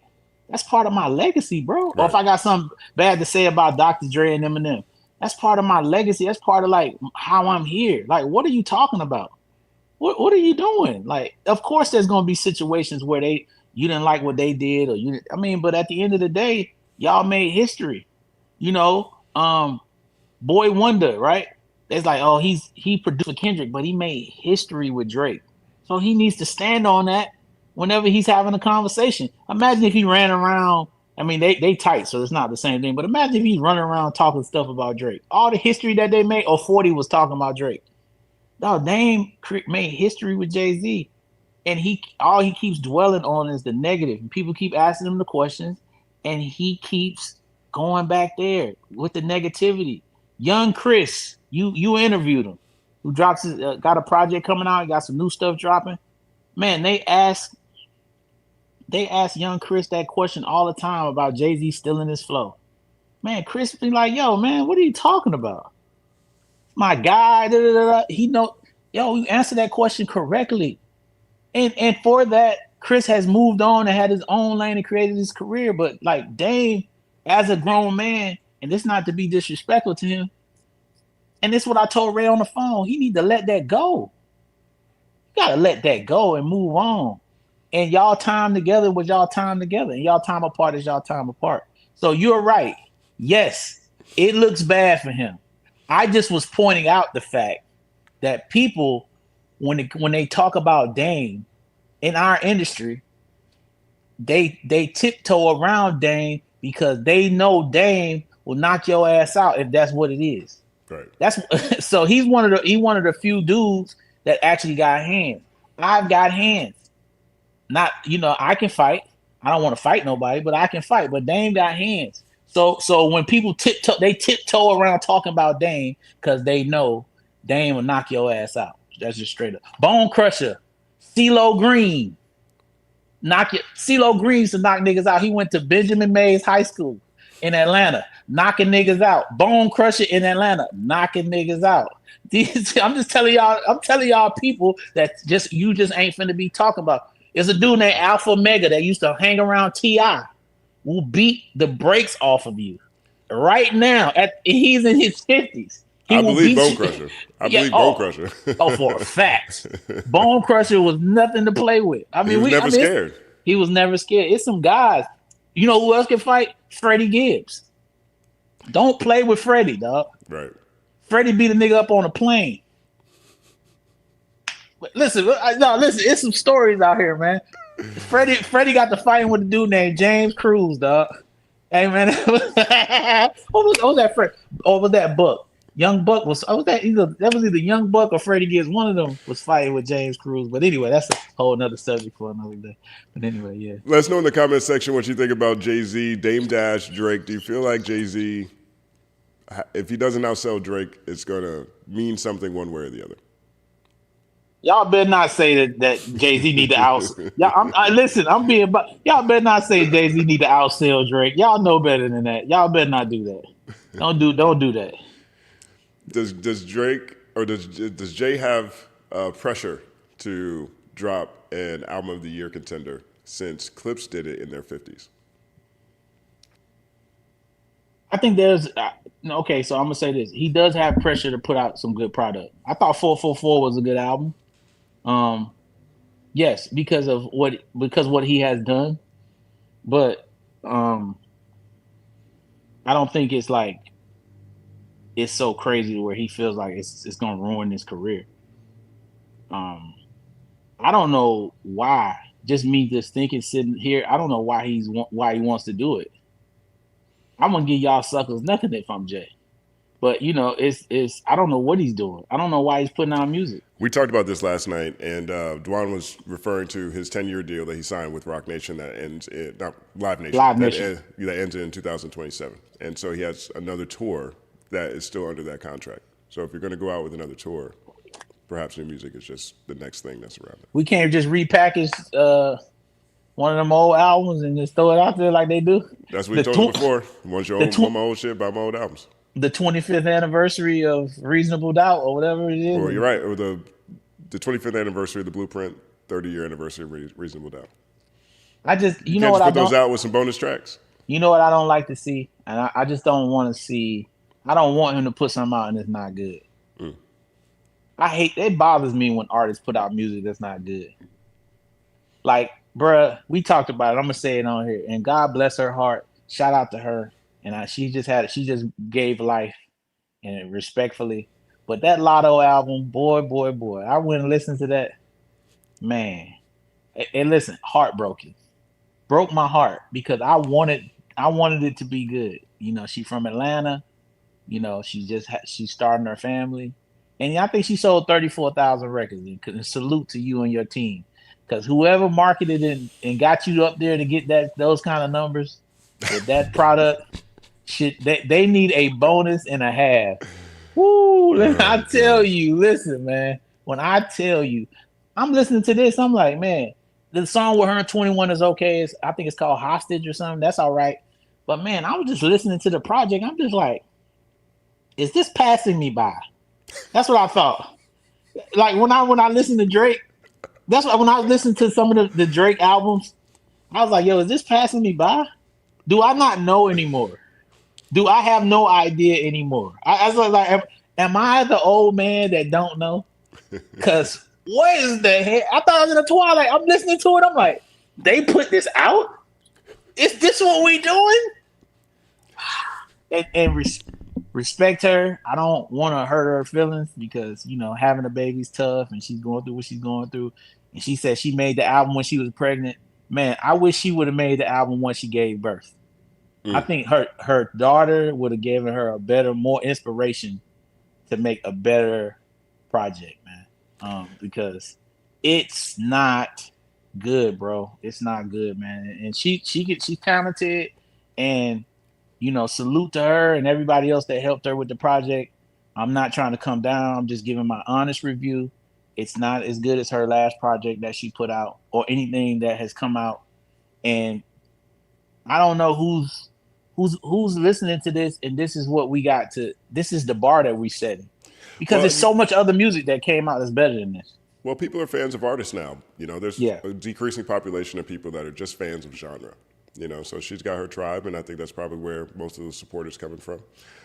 She's on the Breakfast Club this morning, actually. And so Breakfast Club, a lot of things that come from a lot of times when I try to play those videos, they get flagged. So I'm not going to play the video. But here's a quote that she said on the Breakfast Club today about Cardi B. Now, Lotto she throws a sub at Cardi B on this album. And so they asked her about it. And she says, well, yes, it was about Cardi. I rap about what's going on in my life. I was at an early stage of my pregnancy. I rushed to the studio to do this verse for her first week sales. Airtime remix, which I love. Bottles after bottles after bottles in this month. It's got a great song. Literally, like 2 days later, I'm seeing all over the internet, I'm being called pussy. I'm pregnant, emotions tied, and it was someone I deadass looked at as a friend. We was on texting basis. I'm open to a conversation. When, I don't know. It wasn't a diss. It's where I was in life. So that's the explanation she had for the sub she threw at Cardi B. Well, I mean, she has a right to express her feelings and how she felt. You know, it's a lot of that back talk, that back channeling talk that artists say about each other, and then they get in each other's face to be friends. So she has a right to express herself. I don't see nothing wrong with that. I think Cardi was smart to not say anything because that probably would have helped her with the sales of her project. But yeah, she had every right to say what she wanted to say. You know, there's somebody that loves this album, and the people that put it out and maybe her, they actually love the song. So I just thought it wasn't the song with Glorilla. Maybe it could catch on. I don't know. She got a song with Sexy Red. I'm saying, like, where's the stick? Where's the sticky? That's not sticking. It's not sticking. It's not. Do you like? Do you have a favorite Lotto bar? Rip me off the plastic. I've been acting brand new. That's dope. I like that line. That's a good choice. That line. That's a good choice. She's dope, dog. You know, she was on that contest. She was on that rap contest with I think Jermaine Dupri had something early on. Right. Lotto. I mean, I told the story. Lyrical Lemonade broke Lotto. She was one of the first females that we had on the channel. Right. We talked about this. Yes. So we broke Lotto. I knew she was from Atlanta. I remember Cole came to me about it. Shout out to Jake, my boy Jake. But yeah, we broke Lotto. I'm a Lotto fan, so it's not even no thing. We actually contributed to her success of her being here. You know, I think that Mariah Carey record that she flipped was shout out to Jennifer Drake who brought her that record. Because she didn't like that. Her team didn't like that record at first, and then she went and did it. But yeah, I'm a Lotto fan. I just think this is not some of her best work. But hey, you know, she did 34,000. Salute to her. She got a beautiful family. Shout out to 21 Savage. Shout out to the A-Town. We doing it for the city. But yeah, we definitely contributed to Lotto being where she's at. Did Cardi respond? Big shout out to Shy Nose. She mentioned that Cardi apologized. And so I think this is it right here. This is a post on Twitter. I truly understand how you feel, and that's exactly why I chose to apologize publicly, because the disrespect became public. On that call, I didn't even mean to call you that. I didn't mean any harm. There's a difference in what I said versus what I meant. What I could have said was you was too forgiving and gave too much mercy in that situation. But it was a heated conversation, and I let my mouth get the best of me. When the call came out, I was 8 months pregnant, had just released my album, and was extremely overwhelmed and emotional. That's not to excuse what I said, but to let you know where I was in my head. I genuinely felt bad about what happened in 2025 and 2026. I made multiple attempts to connect. I spoke with your manager, your sister, and even texted you directly to take full responsibility. I always had love and respect for you. I always wanted to make it right, but making it right looks different for the both of us. I wanted to connect with you, but you wanted to address it on your album. Oh, well, she said something. That's dope. Yeah. That's dope. Look, there's a lot of accountability that I'm seeing in this. Yeah, on both of them. I mean, I think Lotto's answer was amazing too. These are grown people. I love this. Can you imagine Dame Dash saying something like this?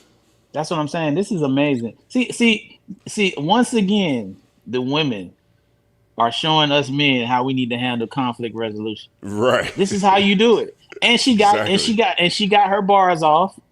And Cardi sat there and took those bars because she knew she shouldn't have talked about that girl like that. Right. And Lotto sat up and talked about it in a conversation like, hey, that's how I felt at the time. And yo, this is grown people stuff. And she's expressing herself through her song. She had every right. I had no problem with her saying what she said. And I thought it was a dope line, actually. You know what I'm saying? Right. Because I'm sure 21 has definitely bought her plenty of those bags. She's probably not lying about that. Word up. Probably the facts. I like that. That's a nice, mature apology right there. Shout out to Cardi B, man. Yeah. Shout out to Cardi B, man. Salute Cardi B. Salute Lotto. I don't want it to be taken like I'm coming down on her. I just thought that the project is not as good as what I would have hoped. But somebody love it, and hopefully she has 1 billion hits from it and it blows up. It's good for hip hop, but no. I like it when I think I like about Lotto is I think she has a lot of bars that men would want their girl to say to them. Like one of those plot twist joints she dropped with Drake last year. What'd she say? She said, he came home from work and I was naked in some heels. He almost had a heart attack. He wrote me in his wheel. Bitch, what's up? I'm like, man, that's hard. There's a lot of guys who would appreciate that, what Lotto was describing. Lotto's pops is really close to my cousin. Well, I guess we call him my cousin, but his name Tyro, but he like family. So that's why I first got wind of Lotto. This back when she was doing that show, because her dad would always talk about her rapping or whatever back in Atlanta. So it was that's why I fast forward when Cole decided to shoot the video, I was super excited about that because it wasn't a lot of women that had been showcased on the channel, and she was mulatto at the time, and that was kind of like one of her first big looks. And I remember my homeboy Snake was managing. I met Mariah the Scientist on that video shoot. And I remember asking Snake, I'm like, dog, what is she actually a scientist of? Because I didn't understand the name. I was like, she's because you know what I'm saying? What's this little girl? She's a scientist? She really is, though. She is? Yeah, that's what she studied in school. Like, she was apparently really smart. That's exactly what he said. Med school or something like that. She's legit. Dog, how dope is that? Amazing. That's her name. That's incredible. Yeah. You know what I'm saying? Right. Like, Stat the biologist. Like, why couldn't I come with something like that? Stat the mathematician. That is hard, dog. Mariah the Scientist. I mean, we got some wild names, but you actually like, nah, I'm a scientist. That's the first thing I told my boy Snake. Snake also managed Gucci Mane. He was with Gucci like for his entire career. He came up under T.I. That's my dog. Shout out to you, Snake. But man, first thing he said, yo, I got my artist because he was trying to get Cole to do a video for. And he was like, yes, Mariah the Scientist. I'm like, wait a minute, bro. And then I met her. I'm like, dog, nothing about that girl looks like a scientist.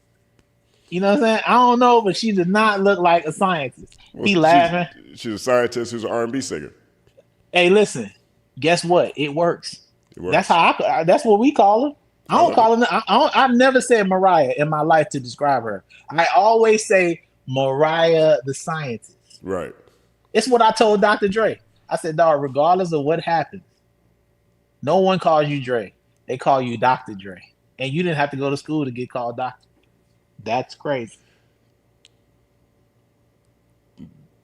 Right. And Cheyenne Bryant didn't have to finish school.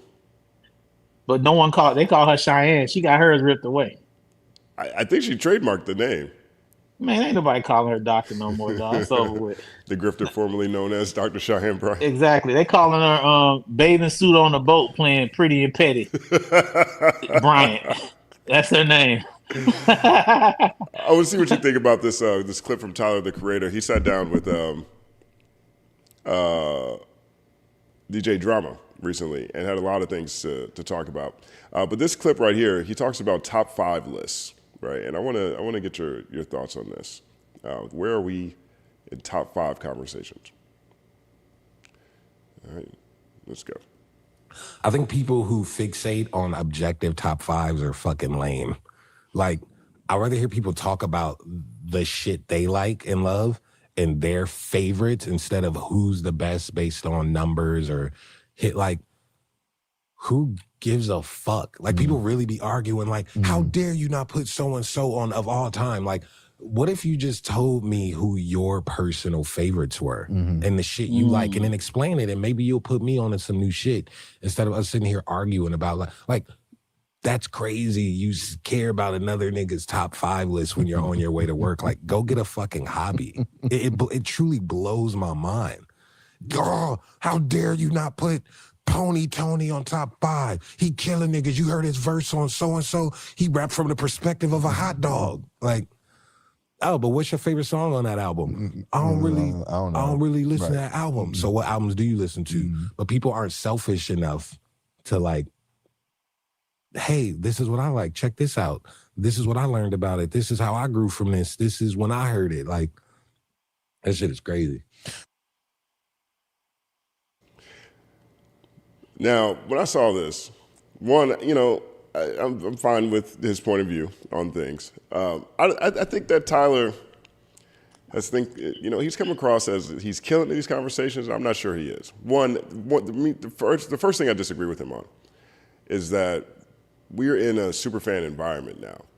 So things like top 5 debates are one of the few genre ranking kind of conversations. Like the top 5 in the genre is a genre conversation. If you reduce it to everyone's just personal favorites, then now you're getting back into the superfan environment. So you're not even thinking about the music within the framework of the genre, which I actually think is important. Now that is rapidly and actively shifting. People are more fans of the same 7 artists or 7 primary artists than they are of a genre itself. But I think top 5 is one of those things that's still a genre kind of thing. And I appreciate that about top 5 lists. And so that's my initial reaction. And then, you know, secondly, I also think the top 5 conversation is also a part of your personal favorites. You know what I mean? Like, I think whether people realize this or not, when they try to have an objective top 5 list that happens in hip hop, you know, I think you are speaking for the majority of people's favorites based on metrics that include populations. You know, this stuff is at the core of the hip hop conversation for so long that I'm not sure this is ever going to go away. But I do like the fact that it's a genre conversation and not just a genre conversation at a point in time when genre is becoming minimized rapidly. Okay, so I want to give some perspective just from Tyler's point of view, right? Tyler's an artist through and through. That's what he is.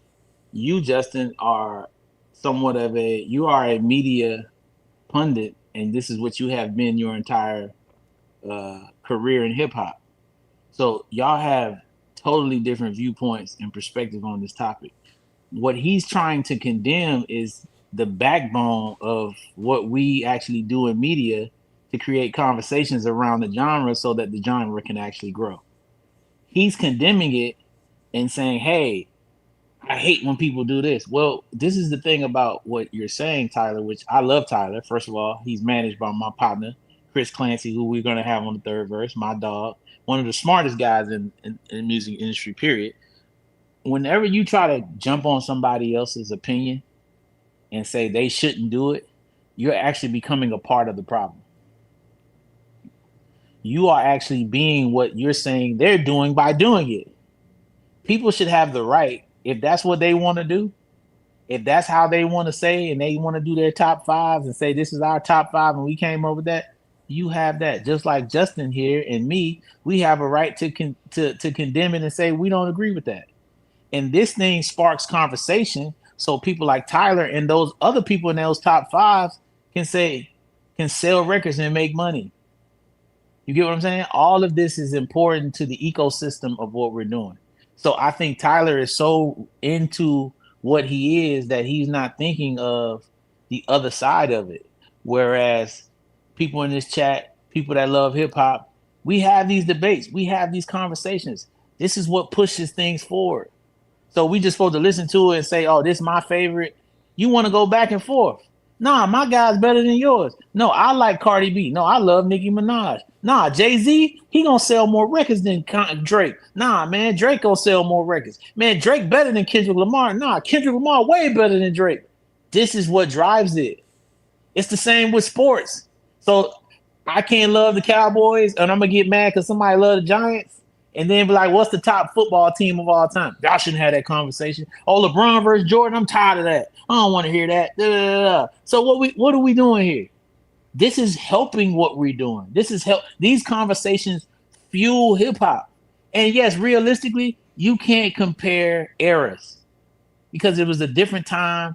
So yeah, realistically, if you really just get down to it, it's a different time. Different things were happening. You can't really compare eras. But so what? Let's compare it. because conversations is what drive and push the genre forward as a whole. And Lord knows, hip hop across the board needs to be spoken about more and more and more, so this form of music can continue to keep growing. I don't want to hear conversations about how hip hop is falling down. People are not interested in rap. Streaming and podcasting is more important than hip hop. Hey, yo, I see it. I don't want to contribute to that. So we need to have conversations about who's better, because what else are we going to talk about if we're not doing that? So Tyler, you're entitled to your opinion, just like me and Justin are entitled to disagree with your opinion. And that's what's beautiful about saying who's the best, because we get a healthy debate. Mark, big shout out to Mark Batson, man, our brother Mark Batson, friend to the show. Yes. You know, when the Shakespeare and Shakedown was going on, Kendrick versus Drake, and particularly how dark it got, you know what I mean, so quickly, Mark raised the question as to whether the battle is the best thing hip hop has to offer. Right. And on one hand, that level of friction, that level of competition propels the genre in a different kind of way from other genres. That, along with being a sample-based culture for so long, right? That just pushes hip hop in a different place. And so you have this level of friction and tension that's happening, which has been so critical to the growth of this genre, the infectiousness of this genre, but it can be so detrimental at times too. What do you think about that? It's two ends of it's a double-edged sword. You know, it's basically the thing we spoke about earlier with me. You can write songs that are to the detriment of people, but then you personally benefit from it. So hip hop can have this battle platform where people are going at each other, but overall it benefits because the eyes come down to look at the genre, which helps it grow, and then it makes things bigger for the next generation of artists coming up. So it's a crazy like dichotomy of these fusions of ideas, but it's a combat sport. It always has been. Battle rap is what it is. And as we change as a society, some of the things that go on in the combat sport, people are sensitive to them. But if you go listen to some of the DJ Quick and MC8, this is the Ice Cube, the Common battle, the Tupac, the Biggie battle. You listen to some of these battles throughout history and what some of these men were saying about each other, I think it's very tamed now. The Kendrick and Drake battle probably was the biggest one, but it was very tame in comparison to some of these other battles. I mean, Jay-Z said, I left nut on your baby seat. And then not to mention the number of battles actually did get really violent. Violent, yes. Like, you know, Jeezy Tupac and Biggie. Jeezy and Gucci. You know, yes.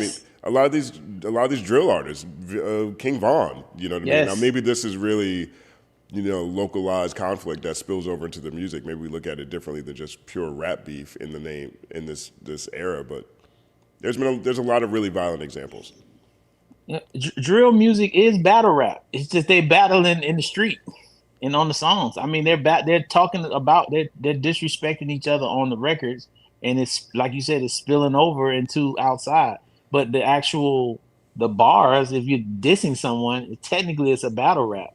You know what I mean? I mean, we can sit here and try to pretend like a lot of hip hop is got violence and, you know, misogyny. It's not. We can act like it's not infused in it, but it is. And some of our favorite artists have all participated in it, whether y'all want to agree with me or not.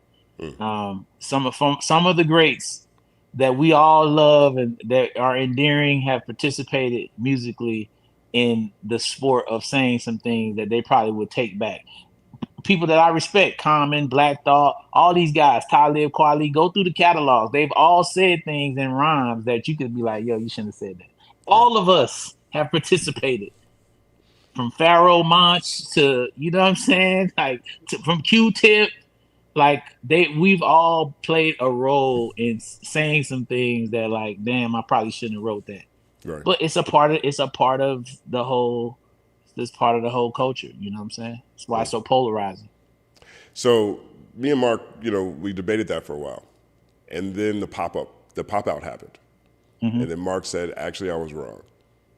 The pop out and unity is the best thing that hip hop has to offer. Well, how long did that unity last? I guess if it lasts for 2 hours, it still happens. So shout out to Kendrick for doing that. Well, it's not just an outlier. It's things like self-destruction era. You know what I mean? Yes. Like these are the best things that happen. Now these things are minimalized and marginalized, but I agree. I think that the unity and the community aspect of hip hop is actually the best thing that has to offer. And sometimes it takes friction or competition or conflict for that to actually happen, but that's still a good thing. Man, listen. On kind of like when you talk about the pop out, we live in Los Angeles, okay? We live here. I've been living here, and I didn't grow up in gang culture, and so I don't pretend to understand the nuances and everything that goes on. I have a lot of friends that have participated and grew up in it, but sometimes I have this feeling where I just don't like that. It's the same thing with some of the negative stuff at this point in my life. I just don't. I wish I could snap my fingers and that it didn't go down. I wish I could snap my fingers and a lot of things we didn't do. The gang stuff, you know what I mean? I wish I could snap my fingers. I wish we could diss each other on records and still be able to be cool and it not get so personal. But that's just not how it is. Because I've told you this, Justin. There's nothing on the planet more sensitive than a rapper. Nothing more sensitive. You can compliment an artist or you can compliment a rap artist 1 billion times. 1 billion times. The moment you say something negative, I'm done with you for life. That's the truth. I've had so many examples of that. Oh my gosh. You can say they've had 12 classics, right? Like I just said, I actually played a role to help Lotto in her career, right? I just said I don't like the new album. If she heard that, it's forget me for life. I'm done. I'm done with him. He said something about my project. You're not even entitled to have an opinion on artists. They take that as if you're telling them that you're disrespecting them. And there's somebody like me who goes out of his way. I go out of my way to criticize music in a way to where I feel like I'm not being disrespectful to the people that make it because I understand what goes into doing it. It's just like when I go watch one of your think pieces on your channel, and let's say I don't like one, right? And but I like all your think pieces. But I'm just saying, let's say I didn't like one. I'm gonna come to you, and it's a way that I'm gonna communicate with you about the think piece and say, hey, maybe if we would have did this and this one, I wasn't really into it like that compared to some other ones. But me and you can have that conversation. It's not like that with hip hop. You know what I'm saying? So like, I'm sure because I didn't like these songs on Drake's project, right? I'm sure I'm on the list with you. I'm on your list now because it was before because I liked some of his old music, but because I didn't like this and I feel like you put out that many songs and they're not hitting, that means they're not good. And even though I described it, I said, hey, he had good rhymes, but then I ain't like the hook. And then this song had a good beat, but I didn't like the rhyme and I ain't like the hook. I feel like they weren't complete packages. That's exactly what I said. That's he'll hear that and be like, oh man, Stat don't rock with my music. You know what I'm saying? Right. Like, that's crazy. You know, or the same thing with GNX. I said, hey, well, the only song that I really go back to for myself personally, not everybody else, but myself personally, is Reincarnated. Now, I heard somebody, oh, you stupid, you don't know that's what I like. That's the one I go back to. I thought it was a good album for what he had to do. But for me, I'm not listening to TV off anymore, guys. That's not me. I'm not in my house. I want to turn the TV on. I don't want to turn the TV off because the game's on tonight. So I'm not turning the TV off. If it was turn the TV on, maybe I would like it better. I'm not turning the TV off because if I do, I'm going to bed. I don't want to go to bed. I want to watch the game. So turn the TV on. Turn the TV on. That's what. If had he done that, it probably would have appealed to me more. I would have liked it more. But y'all like turning y'all TV off, and there's nothing wrong with y'all to like that. Y'all are allowed. But when you start liking what you like or don't like what you like, somebody take it personally and they act like you hate them. I don't hate you because I don't like your song. I just don't like the song. That don't mean I hate you. Justin doesn't hate you because he doesn't like the song. He doesn't like the song. Right. Period. I don't 99% of these people I don't know to hate. People hit me, man. Why does Justin hate Drake? No, yeah, I don't think Justin hates Drake. I just think Justin doesn't like some of the things that Drake do, and he doesn't correspond with it. But he don't hate that man the way he wants something to happen to Drake. Drake got children. He got a child. He got a family. Drake take care of people. Man, we don't want nothing to happen to Drake. We wasn't cool with Sauce Walker saying he gonna shoot Drake. We don't want Drake shot. We just want him to make great music. We want him to be as great as the people that love him say he is. That's all we want, and we want him to be as great to us, not to y'all, because y'all are satisfied with the mediocrity that we feel he's creating. That's fine, but it's mediocre to us because our palate requires something different. That's simply put. So when y'all tell me, Stat, how you crazy, you didn't like da-da-da, well, my palate when it comes to Kendrick and what my expectations of him from the person that I know is higher than you guys, and that's fine. And I'm glad you enjoy it because I want him to make as much money and be as successful as possible. Whitney, which is his wife, is a wonderful woman. They have a beautiful family. Dave Free, I've told y'all this. When I was at one of my darkest periods of my life, I linked on Dave to help me. My Top Dog, which is that's my partner, he owns part of Kendrick's catalog. You think I don't want that to go up every time? I love Top. You know what I'm saying? This is part of Dr. Dre's legacy. These are people that I actually love. So I still can say that I don't like something if I don't like it. That's all I'm saying. And y'all can say y'all don't like what I have to say. And I'm not going to get mad. I only feel a way when people try to say things about me that aren't true. But I don't care about people not agreeing with what I have to say. That's fine. That's what this is all about. Us being able to have conversations and like how Cardi B and Lotto just showed us. We can disagree and it not be something that we need to go ahead and take all the way to the street. You know what I'm saying? Right. So sorry, I just went long-winded, Justin. My bad. You gotta get it off. Sometimes you gotta get it off. Yeah, I'm sorry, Justin. You don't gotta apologize. I apologize, dog. Yeah. I'm Kobe Brown. Ball. Hey, you weren't. Justin, like, give me the ball. Give me the ball. You couldn't. Hey, you weren't on Coach United last night. You know what I'm saying? I know you got a lot to say. Dog, listen, I wanted to go on. But you remember you called? Justin I did, called That's me. what happened. That's what happened. He called me to come on, and then he mentioned the other two guys, and he said one loves Jay-Z and the other one doesn't. I said, Justin, I want to watch that. As a fan, I do want to go on because I have a lot to say. But as a fan of Culture United, I would like to see those people spar. You know what I'm saying? Just like I like to see when Hitter came in there to talk about Drake. I thought that was fantastic. I was like, dog, I got to be on here. I got to be on here with Hitter because he is the number, besides academics, Hitter's up there on some I love Drake. He's just not as popular. Right. You know what I mean? I think I had a great time. I thought it was a great show last night. Hold it down, Stat. I'll be right back. Yes. Guys, I'm holding it down. Ask me something. Let me put this. Ask me something y'all want to know. Because I don't even, let's see. Did y'all see cute family pics from Whitney's B-Day party? I didn't see that. I did. So shout out to Whitney. I forgot about Bob. Yeah, but anyway, I love Shebang. That's a song I like by Drake. You know what I'm saying? I thought that's a good song. I like the Shebang song. I like Pay Me Now from the new project. Other than that, I'm not really rocking with it. It's not my thing. It's not that it's bad. The Habiti or whatever. It's one record, and he got this girl. She like a fake Aaliyah singing on it. It's not executed properly. I'm not feeling that at all. The chat ain't never on. The chat is never on topic. I'm just right here. I'm just right here trying to figure it out. Justin went and he probably ate something terrible, and he left me here with y'all. and we holding it down. But ask me whatever y'all want to know. That what you got? What's the spot to eat back home in Atlanta? Oh, okay. So if you're in Atlanta, tell you a spot to eat. It's a place called Busy Bees.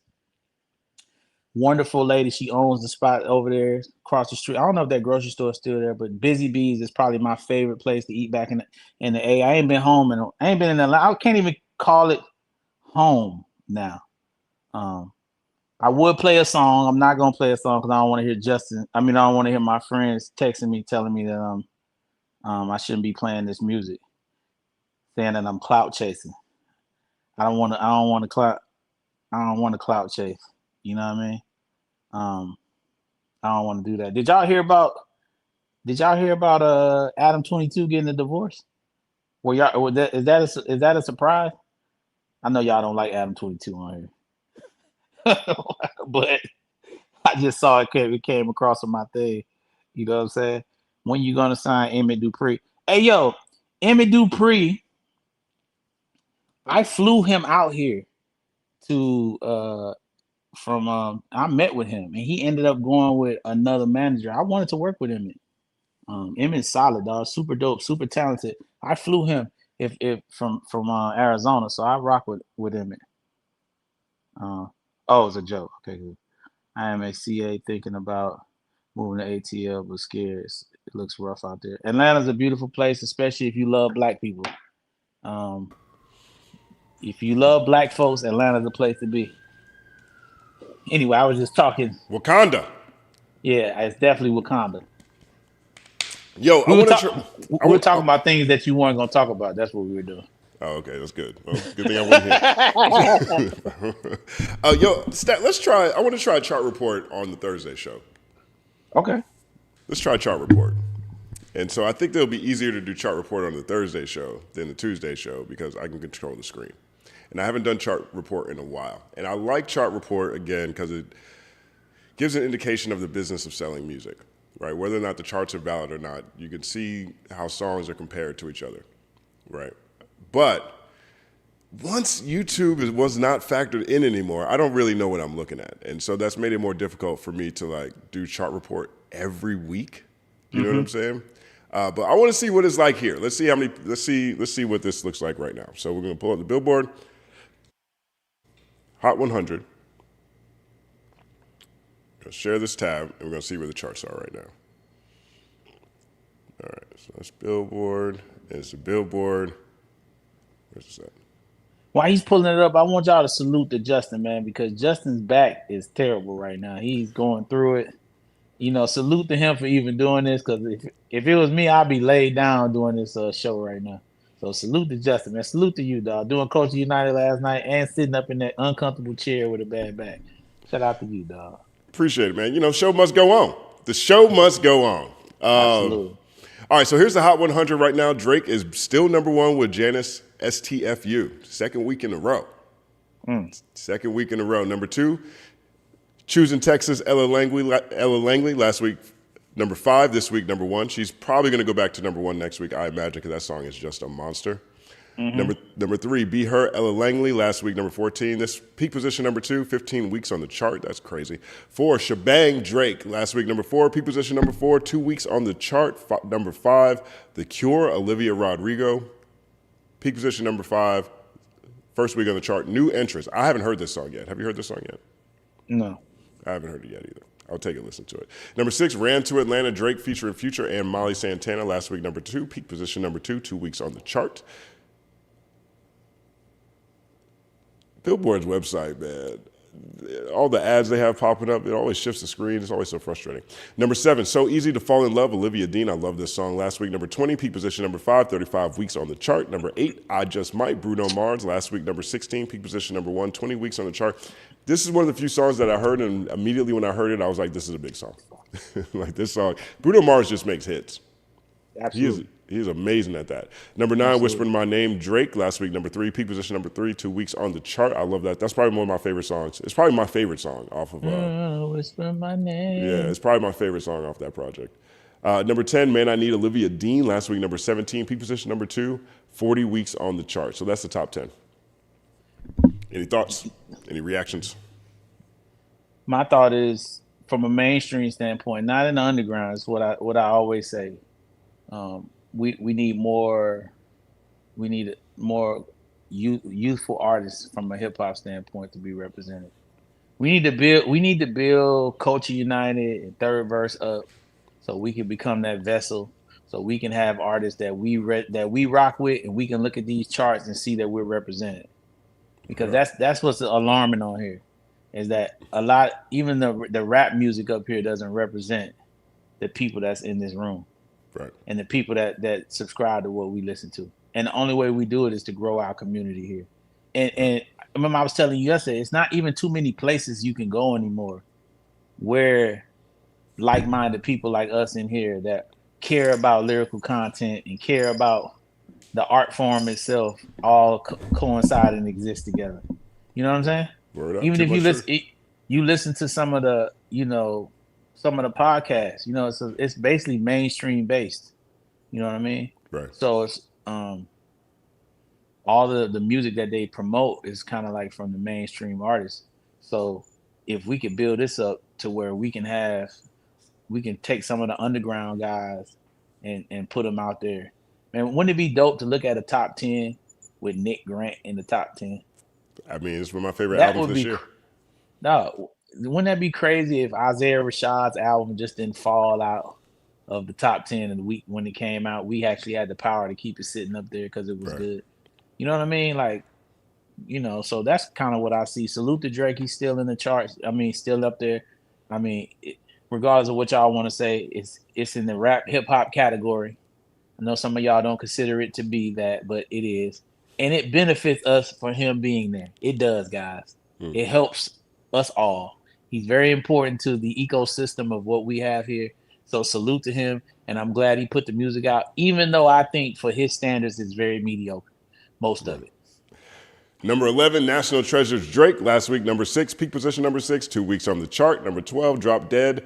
Olivia Rodrigo. Last week, 30, peak position 1, 6 weeks on the chart. Look at the impact that Drake dropping 3 albums last week had on the charts, right? Now things are coming back to more of a homeostasis to where Olivia Rodrigo last week was number 30, and now she's back to 12. Like that is the okay. The Drake initial wave has subsided a bit, and now we can get back to what things really look like. Number 13, I Can't Love You Anymore, Ella Langley and Ilya Gross. Last week, number 24, peak position number 7, 5 weeks on the chart. Number 14, Dracula, Tame Impala, and Jenny. I like that Tame Impala project. Shout out to Tame Impala. Yeah, that's a cold white boy Super right there. dope. Last week, 25, peak position number 10, 35 weeks on the chart. Number 15, Too Hard for the Radio. Drake, last week, number 9, peak position number 9, 2 weeks on the chart. Number 16, Risk It All, Bruno Mars. Last week, number 26, peak position number 4, 13 weeks on the chart. Number 17, Pink Pantheress with Zara, Stateside. Last week, number 27, peak position number 6, 21 weeks on the chart. Every time I see this song, I laugh. Because I like this joint a lot with Pink Pantheress and Zara Larsson. But when Pitchfork put out that review of Chris Brown's album, I think they gave it like a 1 or something, 1.9, how terrible it was. Chris Brown's response video was like, why don't y'all go listen to Zara Larsson? It's like, why is she catching strays? No one likes your album, Chris Brown. It's not your fault. It's not her fault. Hey, that's another thing. Where is Chris Brown's album up here? Yeah, well, let's see. Let's see if he's got a song, because Chris Brown keeps a song. I'm not sure what the later charts look like. Not this time. We'll see. Number 18, Kehlani, Folded. Last week, number 29, peak position 6, 50 weeks on the chart. She's coming up on a year with this song. It's a fantastic R&B song. I love this joint. Real hit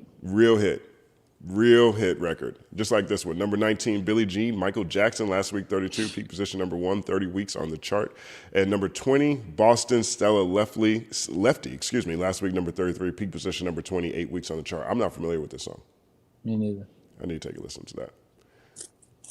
I want to say something. So all these Drake songs y'all seeing, first of all, there's no Habibti, there's no Mistress in the Night. I think what's the name of the other album he put out? Maid of Honor. Okay, yeah, Mistress in the Night, Madam of the Morning. I don't know, whatever it is. Maid of Honor. What do you want to call Mistress of the night, Madam of the morning. I don't know whatever he called it. Yeah. You're not seeing any of the records from there. That's one thing. Why do you think that is? Just because they're not good, or you think they're not putting? Because people don't like them. People don't like them, and they're not being pushed like the Iceman shit is being pushed. But what y'all gonna notice is, even with the Iceman stuff, right? These records are gonna keep falling down, right? Because they're not sticking. And what I said is going to happen is gonna happen. He's gonna have about 2 or 3 songs from all those songs that may stick. The rest of this will go, and we'll never talk about it again.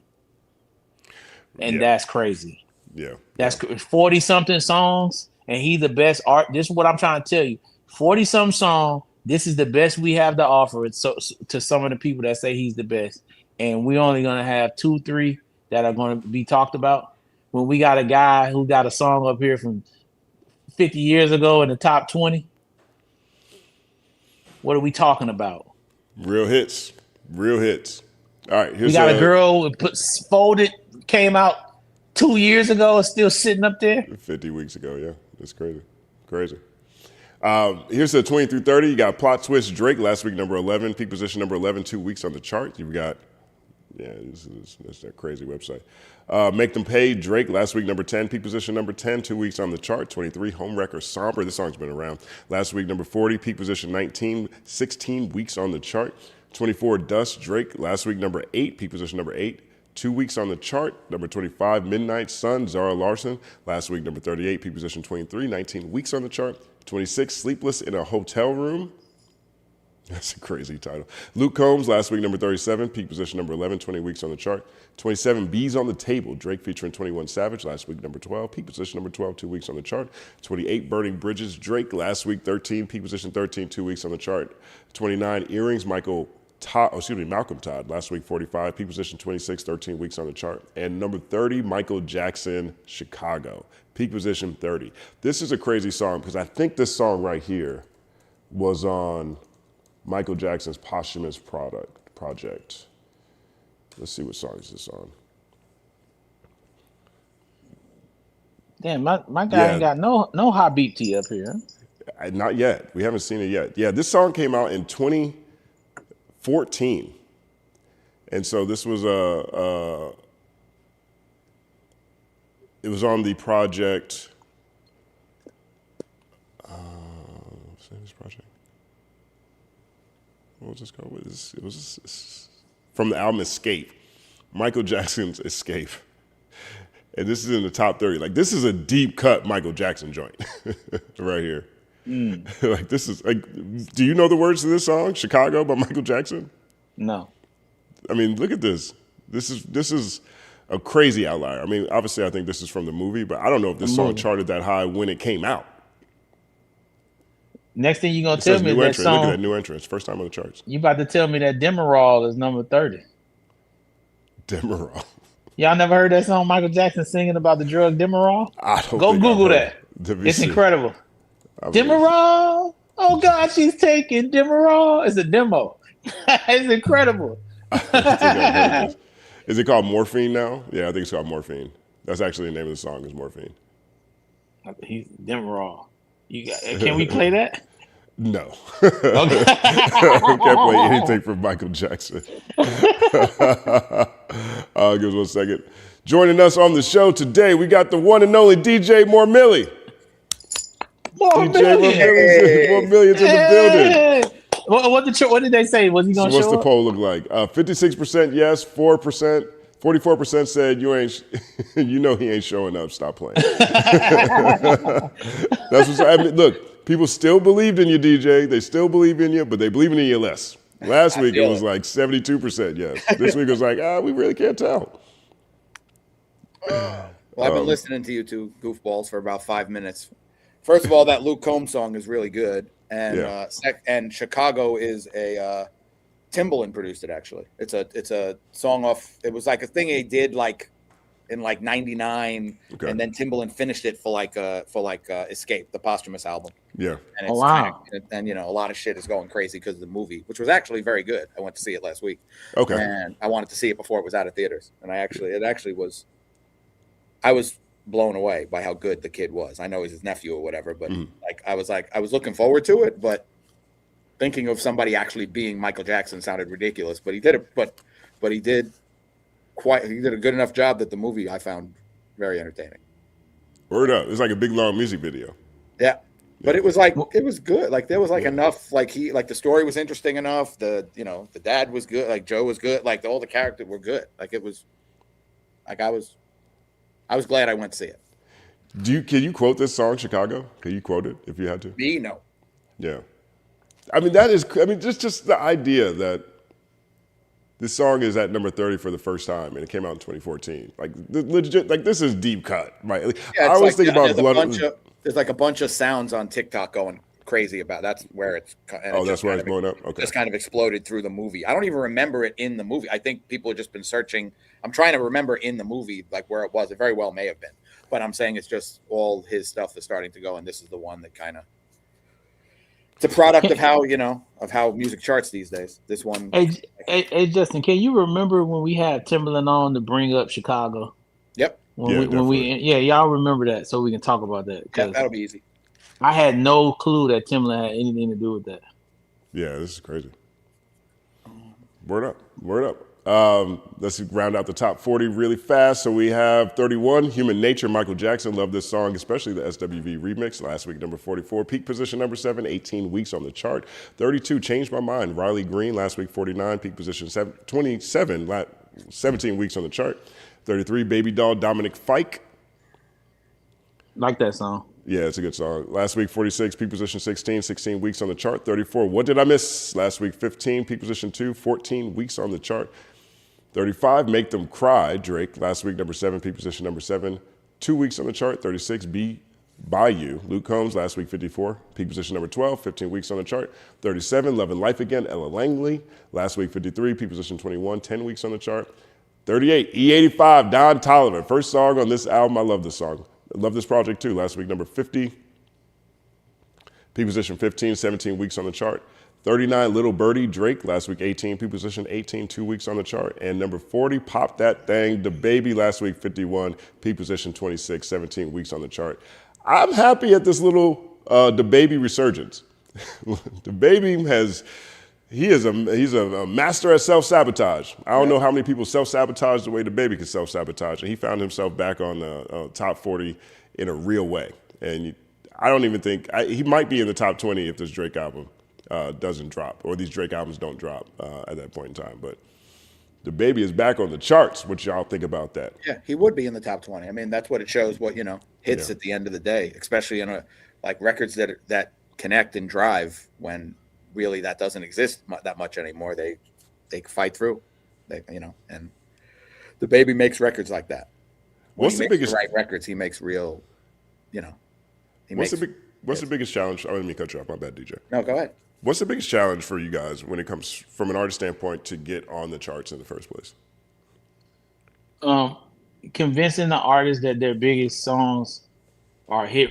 The songs that we think are hits should come out. Most artists do not like their hit songs. It is very true. It's crazy how much, like how many like favorite songs, like how many like biggest songs are the artists like in their bottom 5% of records. Like this artist that I just started working with. He's a singer, and he put his stuff up on TikTok. It's kind of like working on TikTok, and he sent me his project over. But the song out of all the songs that he's previewed is the biggest song. It's not on his project. It's got the most views. All the comments of the people are saying, drop, put this out, put this out, put this out. He sent me the project, and that song's nowhere to be found. I called him. I'm like, bro, where's the song that's actually working on social media?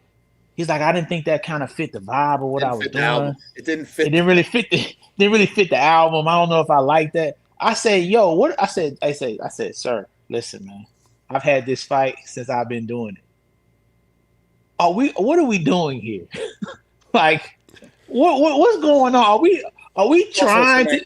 there's some anxiety involved in that. Like sometimes, like it's like, okay, this is what I'm used to doing, and like this might work and this might blow up, and then people are going to expect this from me, and this is really not what this is, and this is like. But the people are saying they want it. Of course, I'm not saying it's correct. I'm saying it's just overthinking. I mean, 95% of artists overthink it. I work with this. I understand it. Like, I mean, I understand like you've put your heart and everything into something, like, but the overthinking is one of the biggest pitfalls for every artist. Bruh, it was this. Not to keep talking about artists I work with, I don't want to put him on front. There's the other R&B kid. He had this song called "Bad Idea." He's like, "Oh, it's not a good song." Da, da, da. He just had it on his hard drive. I'm like, "Bro, this is a hit record. This is going to work." Sent the song to Blast. Sent Blast like 3 songs. Blast heard that song immediately, like, that's the one. Did it immediately. If you go to dude's Apple Music, "Bad Idea" is his biggest song. This dude was mad that I made. He's like, "You made me put it on here. Nobody's gonna like it. This is terrible. You ruining my career." Da, da, da. Biggest song, and this happens. DJ will tell you this happens all the time. So when you say what's the hardest way to get an artist on the charts, is them to actually listen to the people that they employed to help them get on the charts. That's the hardest thing, to get them to listen to people that been doing it longer than them. Go ahead, DJ. I'm sorry. Yeah, I mean, that is one of the biggest. I mean, my most fun one with Rich Boy. Rich Boy, I mean, I like, he obviously, I feel, should have ended up being so much bigger than he did, but like, he was not a Throw Some D's fan at all. And like, just to think about how big that record was, and it was probably just because of how it got made, and like, he originally had done the verse somewhere else, and they put the song together, so it was like kind of like a science project more than a record, but like it ended up being incredible. But yeah, I mean, it's just, I mean, it takes everything takes luck in this industry. Like, it's a lot of lightning in a bottle, like, for the things to work at the right time. It's not an exact science, but yeah, I mean, it's just allowing things to happen and not overthinking it, and not like holding on to shit too long, and not like just like, you got to give yourself a chance for the records to work. Right. Justin, Eminem gave me a song. This how delusional artists are, because I know I'm one of the delusional artists. Eminem gave me a song with the hook that he produced. This is Eminem has sold a quadrillion records. I have not sold one. He said, "This is your first single." I told him, "No, I don't like it." And this is in 2005. This dude was the biggest thing on This is earth. like when Eminem, when failed Eminem records do 5 million. Like, Yes. like, I told Eminem, this is why I can understand the stupidity, because I too was stupid. I'm not saying I'm not stupid. I understand the stupidity because I was dumb. I told Eminem. I watched him sell out stadiums. People scream his name. I watched a grown man who was about 6'4", have a tattoo of Eminem coming out of his back like this. Like, literally climbing out of his back, opening up his skin. It was a tattoo of Eminem climbing from inside him. He had a tattoo of that on his whole back. I watched that. I watched people cry, scream his name, but yet and still, when we get in the studio, he plays me a song and says, "Stat, this is your first single." I tell him no. That's my Torre voice. I told Eminem no. What's wrong with me, Stat? You actually said something way crazier than no, but yes. Oh, no. I said, "Give me $1 million." No, I told him, "Give me $1 million and I'll put it out." So when you ask about artists and why they don't hit them on Billboard, because they're stupid like Stat was. Oh, that's crazy. That's crazy. Oh my God. That's a story we could tell every week. Like, it's that good. Like, It is insane. Like, it sounds so ridiculous. If it wasn't you, it would sound so made up. So stupid. So stupid. You know what? Nah, you give me $1 million, I'll put it out. What? That's insane. Are you crazy, fool? This dude is Eminem. Idiot. Anyway, sorry, Justin. Continue on. All right, let's get 40 through 50. Let's see how this rocks. I'm gonna see if I like seeing if chart report works over here on Thursdays, because it seems like there might be room for it. Number 41, The Great Divide, Noah Kahan last week. Oh, Billboard, man. All that money they make, all that technology they have, this is what they got a lot of pop-ups, right? Man, it's just ridiculous. That's why the screen keeps shifting. Let me see what's right. Maybe that'll help. They got to get paid, Justin. They do. That is true. 41, Noah Kahan, The Great Divide. Last week, 52, peak position number 6, 17 weeks on the chart. Number 42, I'm Spent, Drake featuring Low Shimmy. Last week, number 34, peak position 34, 2 weeks on the chart. Number 43, Don't Stop Till You Get Enough, Michael Jackson. Peak position number 1, 24 weeks on the chart. Number 44, Swim, BTS, last week 55, peak position number 1, 10 weeks on the chart. 45, Don't Worry, Drake, last week 23, peak position 23, 2 weeks on the chart. 46, American Girls, Harry Styles, last week 62, peak position number 4, 12 weeks on the chart. 47, Freaking Out, Dexter and the Moon Rocks, last week 60, peak position 33, 10 weeks on the chart. 48, Hit the Wall, Gracie Abrams, last week 48, peak position 48, 2 weeks on the chart. 49, Brunette, Tucker Wetmore, last week 59, peak position 36, 22 weeks on the chart. And number 50, Don't We, Ill Yuck Gross, last week 69, peak position 48, 16 weeks on the chart. Most of these songs I have not heard. I mean, I've heard the Noah Kahan joint. Of course, I've heard the Drake joints and the Michael Jackson joints. Swim, BTS. I heard this song. But Down Here, Dexter and the Moon Rocks, Hit the Wall, Gracie A. I've heard this song, actually. Brunette, Tucker Wetmore, I never took a listen to that one. And Ill Yuck Gross is not someone I really listened to. Are you guys familiar with any of these joints? Harry Styles, some of that. But no, I've not heard them. But that's what's important. That's why this is important. So we can get some of the stuff that we like on there, right, and push it to the forefront. I know the Luke Combs songs, the Morgan Wallen record. Like, I mean, I know a bunch of them. I mean, not records I listen to all day, but I definitely have heard them. Are you Luke Combs fans? Yes, very much so. Very much so. I was a country music fan growing up, so I loved Kenny Rogers as a kid. I was a gambler, so like that was one of the first songs I ever loved was "The Gambler" by Kenny Rogers. So like it kind of brought me into just all country music just because I liked him. Jimmy never worked out like it wasn't like us, like it was just my personal fandom. But so I kind of have always carried it, and I just think it's usually great songwriting, great storytelling, and so I always just check it out. Like I'm not like crazy, but I know those records. I didn't see the top 20, so I don't know I only signed on when you guys were at like 21, so I don't know. I mean, Ella Langley's running it up. Yeah. That Choosing Texas song is a monster. I love that Choosing Texas song. I would listen to, as a songwriter, I would listen to country whenever to get inspired it would help me write raps. I feel like country and rap is very parallel. Yeah, it's the closest thing, like the closest thing to rap. It's very closely tied. So for different melodies and different and just storytelling concept records, And like we'll rapper do a song about an Escalade, they'll do a song about a tractor. You know what I'm saying? We'll do a song about Hennessy, they do a song about, a Bud Light, you know what I mean? I realized that when we did, like, I never really thought about it like that because I never worked in country. So like I never it was never like a part of like my work process. I was just a fan and I never put the two and two together, even though it was still relatively early in my career. But when we made Deliverance with Bubba, like when I started thinking about it, I was like, oh shit. Like when I do the parallel of the records when he was making those records and Timbaland was producing them out and Rico Wade, rest in peace, like Organized Noise and Timbaland were making those records. Like I was like, wow, like this really can, like it was so far ahead of its time, but like this really can be enormous if consumed the right way. And now obviously it is. Nelly's just straight up, when you listen to the rhythms, the country grammar, like this all rooted. I mean, it all comes from the same, same tree. Yeah, I mean, listen to Deliverance. I mean, Bubba, literally listen to those records. It couldn't be any more like with Timbaland on the thing. Like, I mean, it's so, and that's 22 years ago now, right? 21, 22 years ago. And then you have country, they talk about getting cheated on.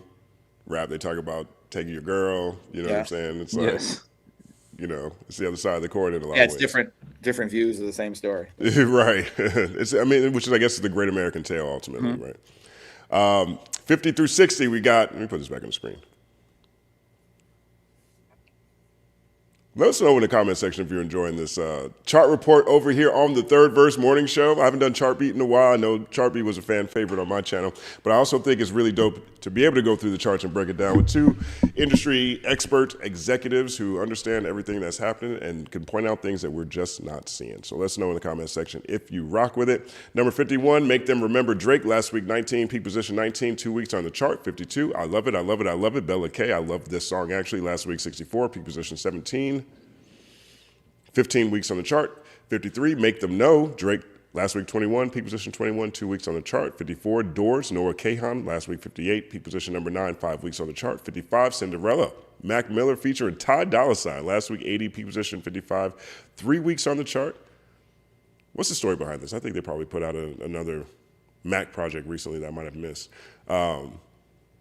But I do like this song quite a bit. 56, Ho Phase, Drake, last week 22, peak position 22, 2 weeks on the chart. 57, WNBA, Drake, last week 28, peak position 28, 2 weeks on the chart. Both of these. Well, this one is Maid of Honor. This one is Habibti, I think. Or maybe it's Maid of Honor as well. But these are. So how long did it take out of the top 50? Let's see. And then Classic right here coming in at number 58, last week 35, peak position 35, 2 weeks on the chart. That's also from Habibti. So, I mean, this might be where they start showing up. Okay. I can't remember where Don't Worry is. 59, Lush Life, Zara Larson, last week 75, peak position 35, 24 weeks on the chart. 60, Die on This Hill, Sienna Spiro, last week 70, peak position 19, 23 weeks on the chart. Any standout, anything that you see over here that jumps out at you guys? It jumped out that Habibti just started getting in there. You know, a little Maid of the Morning came in through. Yeah. Madness at the Moonlight. Classic is the only joint off of the R&B album that I can stomach. But I do like that song. I gotta figure out the name of this song because the hook is really good. I mean, the verses is really good on the song. I just don't like the beat in the verse. It's a Slap the City. Slap the City's got a good beat and his rhymes is good, but that girl that he has singing, she couldn't find the key if they put it in her back pocket. That thing, I'm like, what is she doing? Couldn't find the key if they put it in her back pocket. She sounds terrible. I'm saying, like, my thing is, how did they let that go like that? I'm saying she's so off key. It's crap. I'm like, how did they let that? These guys know Sonics. They know Sonics. 40 knows better than that. The beat is great. The Mac Miller song is another TikTok driven thing. I mean, that's not a new version or anything. That's an old record. I'm pretty sure. Mac Miller was different, guys. He was great. I love Mac, man. Oh, hell yeah. Love Mac Miller. Yeah. Another Clancy guy. Yeah, man. Mac was amazing. Rest in peace, Mac Miller, man. Yes, sir. Word up. Tuned in live right now. Third Verse Morning Show, going through the Billboard Hot 100. We're about to round out this week's Hot 100. Number 61 this week, Body Don Tolliver. Last week, 68, peak position 14, 17 weeks on the chart. Shout out to Nigel. Was it Nigel? I think it was Nigel. Last night on Culture United, he asked us if there's a song we heard recently that we think will be a classic in the future. And this is the joint for me. I love this song. I love this song so much. This song is amazing. It hits all the moods, all the grooves. Can't say enough great things about this song. 62, Motion Party, Boss Man D-Lo, last week 77, peak position 41, 11 weeks on the chart. 63, Turn This Truck Around, Jordan Davis, last week 84, peak position 57, 13 weeks on the chart. 64, Dandelion, Ella Langley, last week 73, peak position 27, 17 weeks on the chart. 65, Fever Dream, Alex Warren, last week 66, peak position 21, 13 weeks on the chart. Really interesting follow-up after the success of Ordinary? Yeah, Ordinary. Like, this one is definitely pop-driven 100% in a different kind of way, but the video itself is, like, insane. Like, he's going through it really hits the note of what the name is. He is going through a fever dream, but I think they're trying to, make him more mature, more of a sex symbol at this point in time, and I'm not sure if he's that type of guy, but that's the impression I get when I think about the visual to this song, because Ordinary is just you know, that is a song. That's the type of hit that doesn't show up very often, you know. Yeah, that's one of those songs that's a forever kind of record. Like it's Right. just, yeah. Right. 66, Spin That, Young Miami, last peak position 66, first week on the charts. Stats been talking about this hit right here for the past couple of weeks. Song of the summer, guys, in urban music, unless something else coming out. Y'all get ready. 67, T.I., Let Them Know. You better let them know. Love this song. Last week, 79. Shout out to T.I. Yeah, big shout out to T.I. Last week, 79, peak position 33, 18 weeks on the chart. 68, Bottom of Your Boots, Ella Langley. Last week, 78, peak position 20, 7 weeks on the chart. 69, Firm Friends, Drake. Last week, 31, peak position 31, 2 weeks on the chart. This is really interesting. This one, of all the things... Oh, never mind. Excuse me. I'm looking at it wrong. Okay. 70, Fort Worth, Drake featuring Party Next Door. Last week, 36. Peak position 36. 2 weeks on the chart. Spin That. You've been talking about this stat. You've been telling people how this song is going to be. Yeah, it's a real record. I heard 42 Doug wrote it.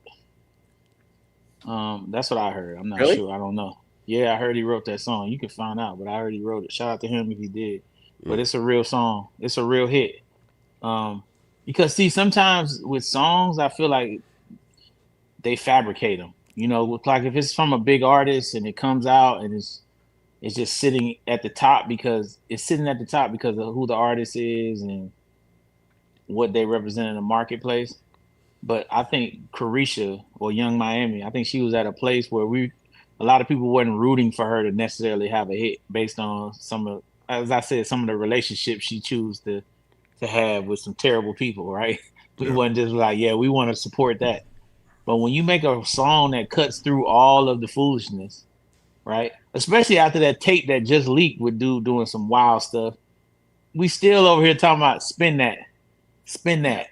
You know what I'm saying? It doesn't even matter. It's cutting through all of the foolishness and still being here.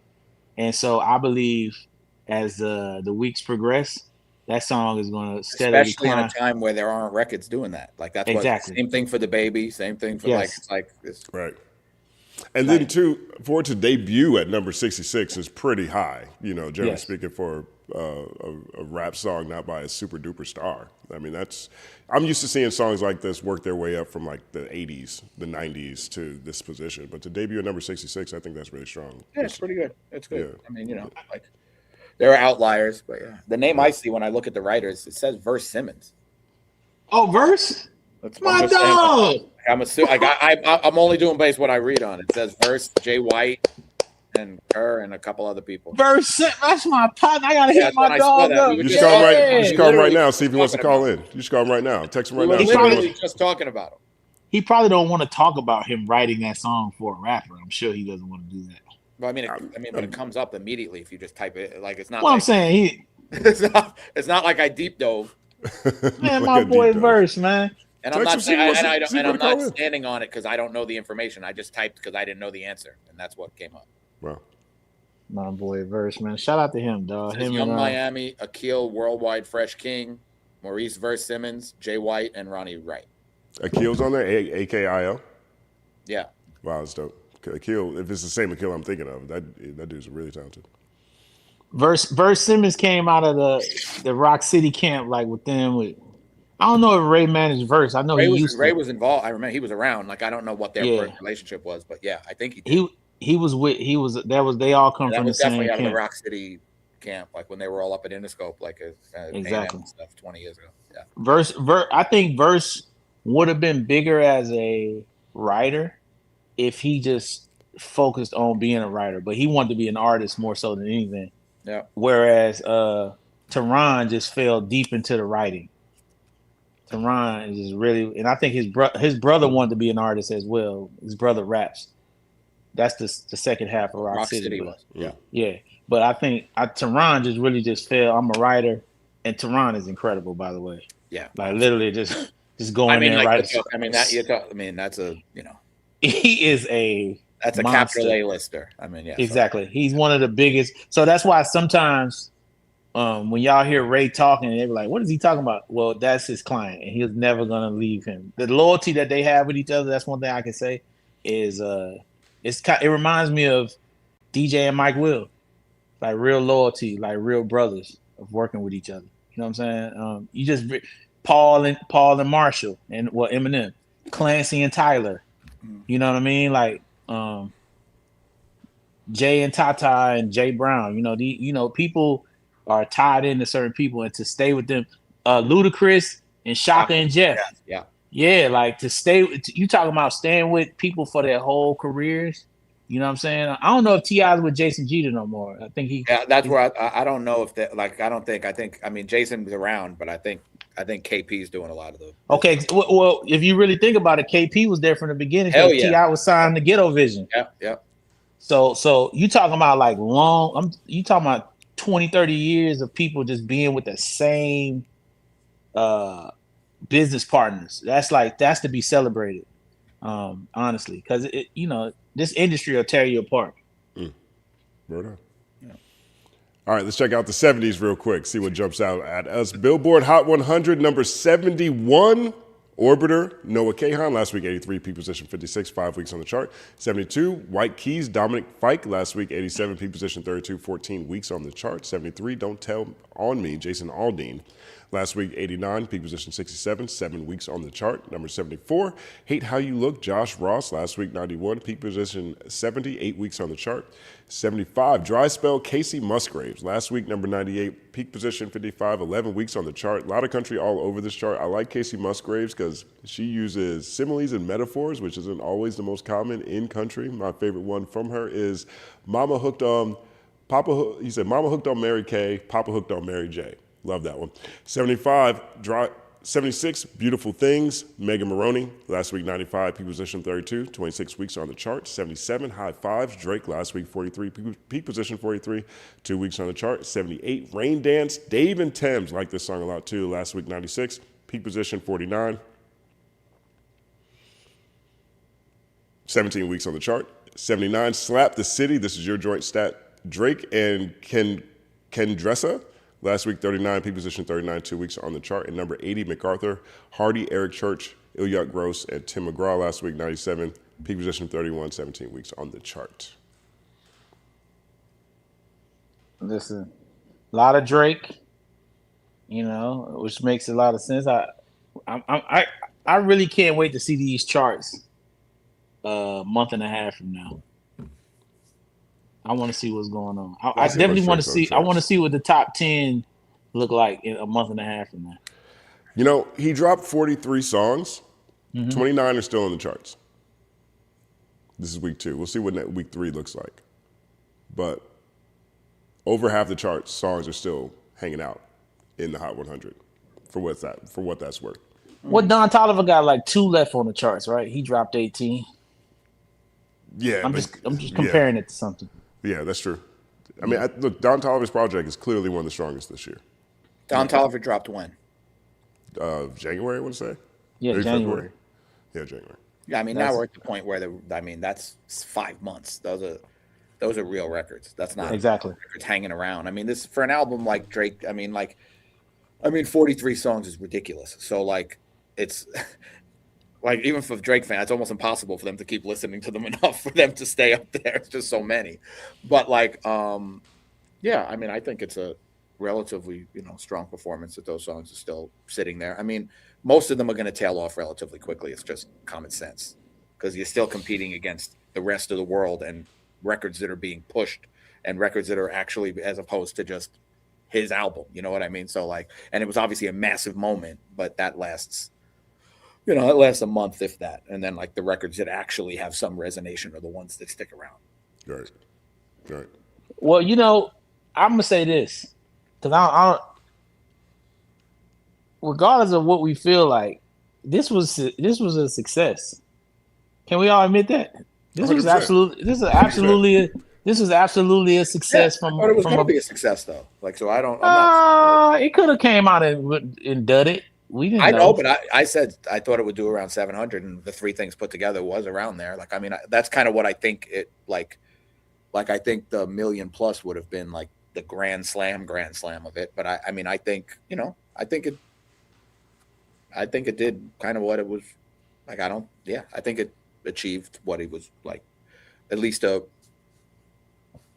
comparable status to what he would have wanted. and what would have been considered a win. So. I think Universal thinks it's a win. Hell yeah. You know what I mean? They definitely won. I mean, hell yeah. I'm sure some of the old music that went up chart Yeah, wise. The catalog, I mean, is booming for sure. And it probably helped the other side and helped Kendrick boom. I mean, for Universal, like I'm sure. Oh God! Just any of the three of them doing anything helps all three of them. So like they're banking. Like it just is, yeah. And they're all in the They're same having place. a great year. They're having a great year. Well, they good because like the front line is, but like all that, it's good. Yeah. Yeah, and he got the headlines that he needed. He's back on top. He's record breaking. Yeah. Kind of hard to argue the damage that he received in the lawsuit. Yeah, that kind of like goes against that, but like. I'm just talking about from a financial standpoint. Universal looking at the books, this was successful. I don't think the album was good, but just from a financial standpoint, it made money. Yeah, The chart thing is interesting to me. Like all the, like I'm sure you guys have talked about it, but all like the Drake topping Michael Jackson kind of stuff and all that kind of stuff is like wrong chart, champ. That's what Jay-Z said. Wrong chart, champ. Yeah, that's what he said about Drake. I feel like that every time I hear someone compare Drake to Michael Jackson, I think I might just say that. Wrong chart, champ. It's just, It's totally different. It's Michael Jackson, okay? People had to go outside and actually physically exchange. Yeah, I mean, that's what I've been talking. I mean, it's just everything. I mean, the Drake beating that has a bit of a Bam out of bio vibe to me. But I mean, it's very, there's nothing wrong with it. It's amazing and it should be celebrated. But like you comparing eras, comparing people having to go out and spend $20 to, leaving that song on instead of that song on when you already spent money on all the music in the world for the same price is just a very different world we're in. It's hard to compare eras. Right. Like, you know what I want to do? It should be like a streaming record and before streaming record because there's no comparison to having to go out and spend your hard-earned money versus having already spent the money and choosing what to listen to the most out of all the stuff you already bought.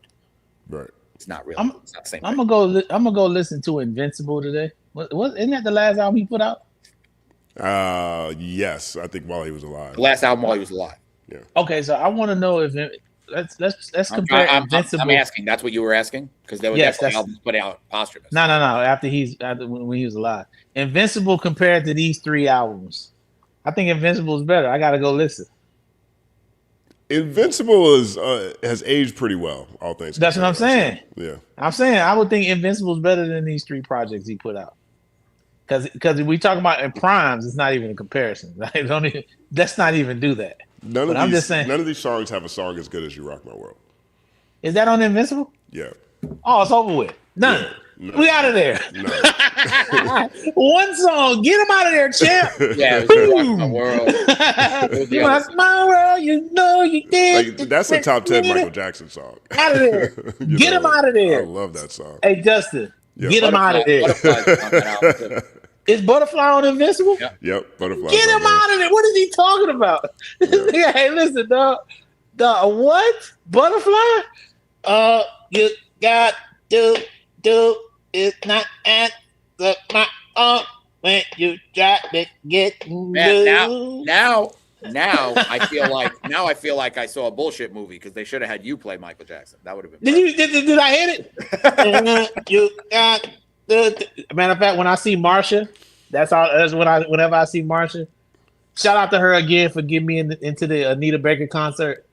I went on the wrong day. I went on a Saturday and I bought my tickets for Friday and they wouldn't let me in.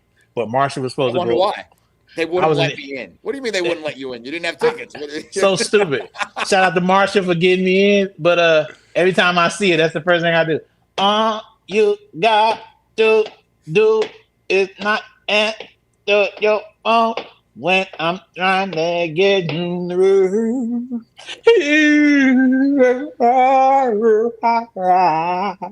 I think I sang that just as good as Mike. I thought I was listening to the record. You're in the vicinity. No, Butterfly is on that project. Yeah. What are we talking? I'm Mike. Listen, Mike. I'm sorry for comparing Invincible to anything that this young man just put out. Dog, he gotta keep Mike name out of his mouth, champ. What you doing, baby? You can't be talking about Mike. Don't you say Mike name, boy. And he put the glove on the front. I felt like that was disrespectful. I don't like that. And right. I don't like all that. That's just the glove. I mean, I guess that's just Drake. You know what I'm saying? The glove, dog. The glove, because he bought it. That's what it was. He bought the glove. He bought it so he feel like he can put it on the front. I feel like Quincy. They need to come back alive. Pull up at Quincy and Mike. They need to come back alive. They need to come back alive just to go to Drake's house and take the glove back. Right. Then they can get back in the grave and be gone. But they need to go. Quincy, Mike, if you up there, if y'all hear me, this boy didn't put the glove on the front of the album, dog. We need y'all. Have to have a seance to get them. Let's get them back. You know what I'm saying? Let's get them back in the spot. You know what I mean? Let's get that going. Because anyway, sorry, Justin. No, we're good. We're almost done with the Hot 100. We only got 20 left.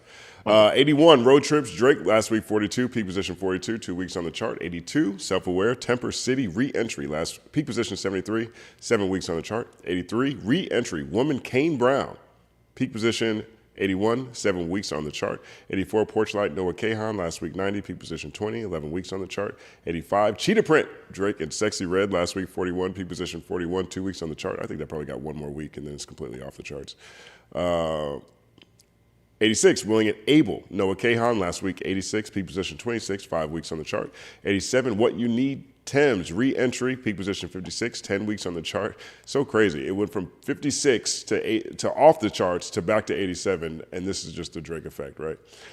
88, Rein Me In, Sam Fender and Olivia Dean, re-entry, peak position 64, 10 weeks on the chart. 89, Rethink Some Things, Luke Combs, re-entry, peak position 46, 9 weeks on the chart. And 90, White Bone, Drake, last week 57, peak position 57, 2 weeks on the chart. Hey, shout out to White Bones. I never heard it, but I'm going to listen to it when I get off. I never heard of White Bones. You know, DJ, you blew my mind when you told me that Polo signed Kane Brown. Yeah. I had no idea that Polo was that entrenched in country music. When you told me. He wasn't. It was just something, and it was an idea, and it was an artist that he found, and he had like a thought for it, and Polo got the deal done, and then, he had the artist, and then he had a vision for it, and it didn't exactly go, I think, how he expected it to go, but it also went incredibly well. And then I helped him make sure that deal was right at Sony, because it was right when I got to Columbia. Yeah. And the rest is history. Yeah. And that's one of the biggest artists in country, one of the biggest black artists in country ever. You know what I mean? There was a crazy week in country. This is 2017. I want to say this is 2017 or 2018 because I just signed Willie Jones to Empire right before that. And it was a huge deal because Kane Brown had the #1 album and Jimmy Allen had the #1 song. It was the first time you had two black artists with the #1 album and #1 song in country music. Yeah, the Kane deal was 2016, so that makes sense. Yeah. I think, did Polo buy a country radio station, a black country radio station at some point? Yeah, Polo had its radio station. My brain's freezing right now. What the hell's a radio station? In Nashville. Yes. That's crazy. And they were running it out of they were actually running the station out of Topgolf in Nashville. They had it like set up and stuff. Really? Yeah, it may still be. Crazy. I really don't know, but yeah. That's dope. Why can't I think of what it's called? Damn it. Shout out to Polo the Don, man. Yoko, Young Country. That's what it was. Yeah. That's crazy. Yeah. That's innovation right there, man. Yeah. That's outside the box thinking. That is investing in things you want to see. That's a fantastic example of just like moving things in directions that you want them to go in. That's classic Polo. You don't get it. Right. You know how early that is. Like, think about this. Like, this is, Beyonce's country album is a decade after that, probably. Some close to it. 9 years, 8 years. What was it? What was Cowboy Carter, like 23, 24? Or what? I guess it won big, 2 years ago? So 23. Yeah, so like 7 years, 6, 7 years after. You know what I mean? Like, that's really dope. That's really, really dope. I remember you telling me that. I was like, blew my mind. I'm like, that's what's up. Polo the Don. Polo the Don needs a go piece. I'll tell you that. Nah, Polo's a GOAT, dog. Yeah, for real. 91, end of August, Noah Kahan. Last week, 94, peak position 14, 5 weeks on the chart. 92, Pinky Up, Cat's Eye, re-entry, peak position 28, 6 weeks on the chart. 93, American Cars, Noah Kahan. Last week, 99, peak position 16, 5 weeks on the chart. 94, My Way, Riley Green, re-entry, peak position 91, 3 weeks on the chart. 95, Dashboard, Noah Kahan, last week 100, peak position 19, 5 weeks on the chart. 96, Gen 5, Drake, last week 56, peak position 56, 2 weeks on the chart. 97, Noble, Femi, re-entry, peak position 90, 3 weeks on the chart. 98, Damned If I Do, Vincent Mason, re-entry, peak position 89, 3 weeks on the chart. 99, Mr. Know-It-All, Teddy Swims, peak position 76, 6 weeks on the chart. And 100, Noah Kahan, Staying Still, peak position 44, 4 weeks on the chart. So that is the Billboard Hot 100. Shout out to all the artists that have made it on the fake charts. We appreciate you guys for participating in our fake industry. And salute to you and your teams. Those of you that have invested to have your artists on the American Music Award Billboard charts. It is crazy. How much you gonna pay? How much you gonna pay? What you gonna pay? What you gonna pay? Let's make him number 30 today. He gonna be 30.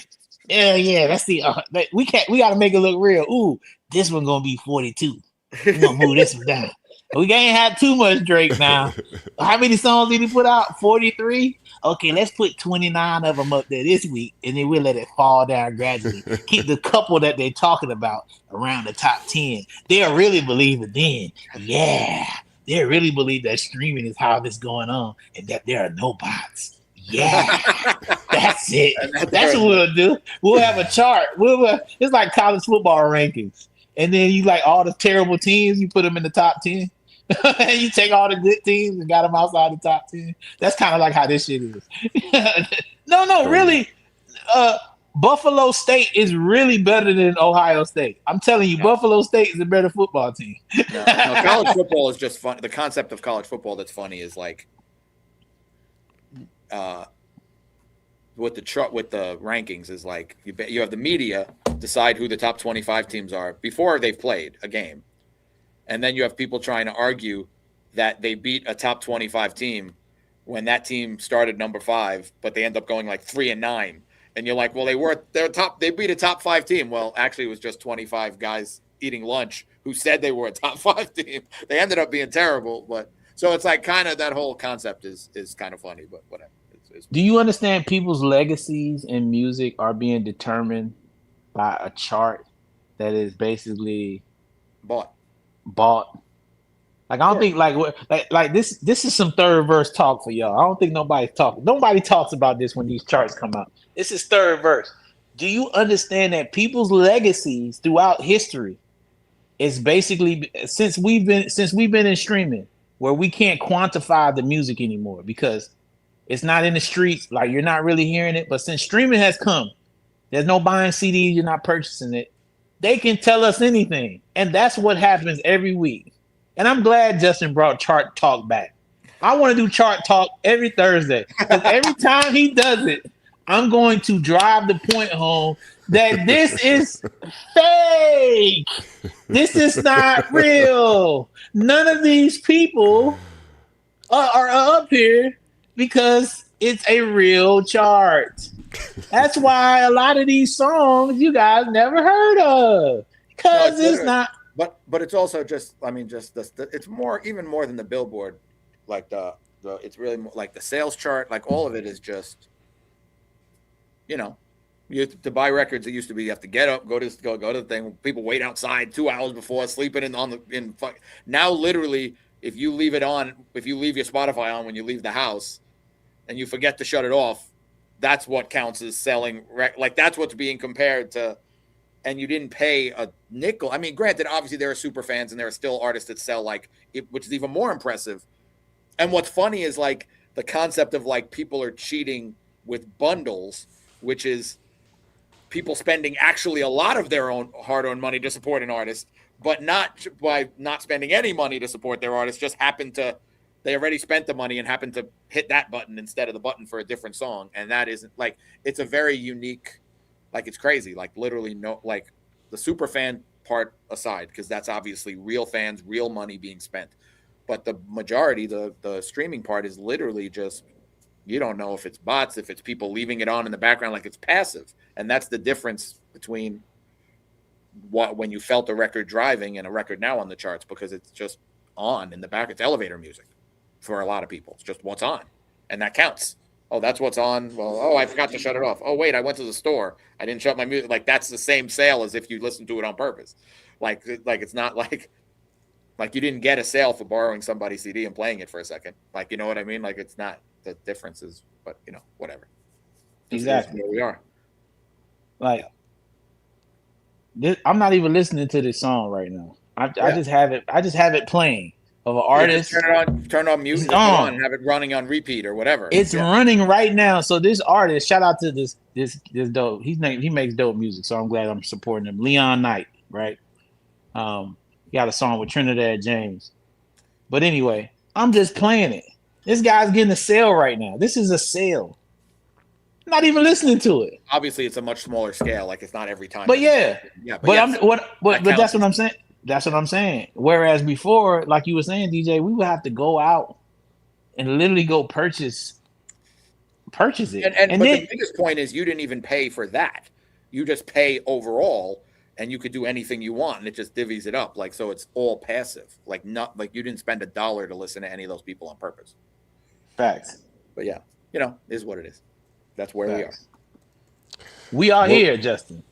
Word up. You're tuned in live right now. Third Verse Morning Show every Thursday right here, 8 a.m. You guys want to do some super chats real quick, then jump into the game last night? Or how do you want to do it? Yeah, super chats. All right, let's go with the super chats. Boom. Our brother K-Way for real says, top fives are necessary. What's y'all top 3 to 5 songs that saved your life? For me, it's Dot, Count Me Out, Pot, Keep Your Head Up, Pete Rock and CL Smooth, Troy, Optimistic by Sounds of Blackness. Be optimistic. Love that song. And Pharoah Monch, Black Hand Side. Ooh, deep cut. I like that one. Saved my life? Yeah. Yeah, I need a week for that. Think about what I need some time.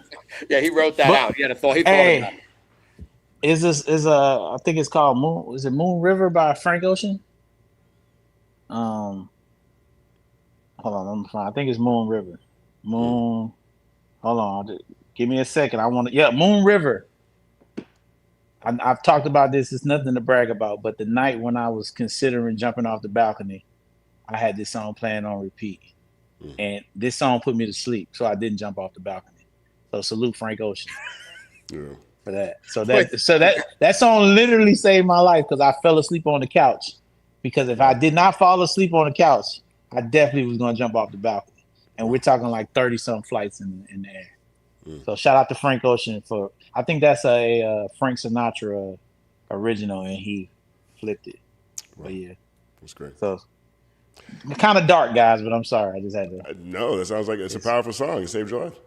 That's the definition of what the question is. Yeah. I'm gonna say Cody Blue by Jid. That song came out when my mom was dying, and I leaned on that song so heavy. That last verse, when he talks about, I watched my mama go through drama and trauma and have to keep her head high so we don't fucking know. I'm getting older, so when the world's getting low, I'm getting older, so when the world's on your shoulders, on your back, and on your arms, and your feet just as heavy, you've been dragging through the storm, staring at the city, but you're trapped inside a hole. Get back up on that road and keep swinging on. I was in a dark place, and that song carried me out. Even to this day, like whenever that song comes on, it's rare that I listen to that song and I don't like cry. Like now. Just that whole time period. So that's one of those songs. I think Kanye West's Good Life I would put up there. And I don't want to necessarily say saved my life, but I started looking at life really differently when that song came out. Because by the time, like the stuff that Ye was doing on those first 3 albums was so, like the amount of success he had was so unexpected for a rapper with his archetype. And he brought in what a rapper was in a major, major way. And by the time he's up there sales dueling with 50 Cent, 50 told me to go ahead and switch your style up, and if they hate to let them hate to watch the money pile up while being an asshole everywhere, doing something totally different. I was like, oh, I could remix all this and everything will be fine.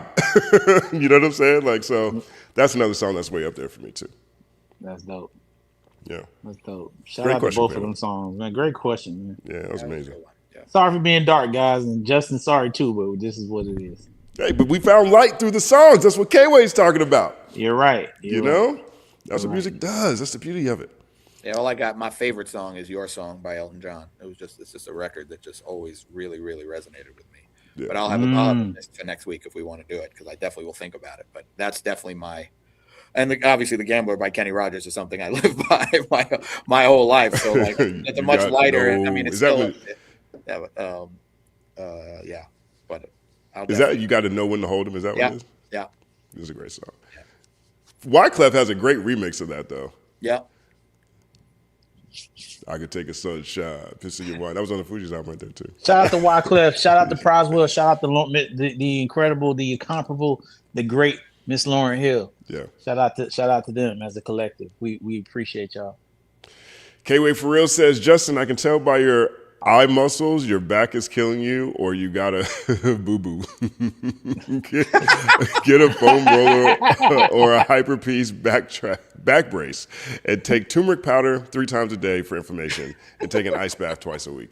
I appreciate that. I've made a lot of progress. I graduated from just ice to where now I can put heat on it. You know, I was in the hot tub yesterday for maybe an hour and a half before the show even started because I knew I was going to be sitting for a while, and it worked great. I'm sleeping better, but I'll add the turmeric. I got to go to that dope spot, Trader Joe's, this weekend again, re-up on all these awesome snacks. Stat told me at Trader Joe's you could sample the food.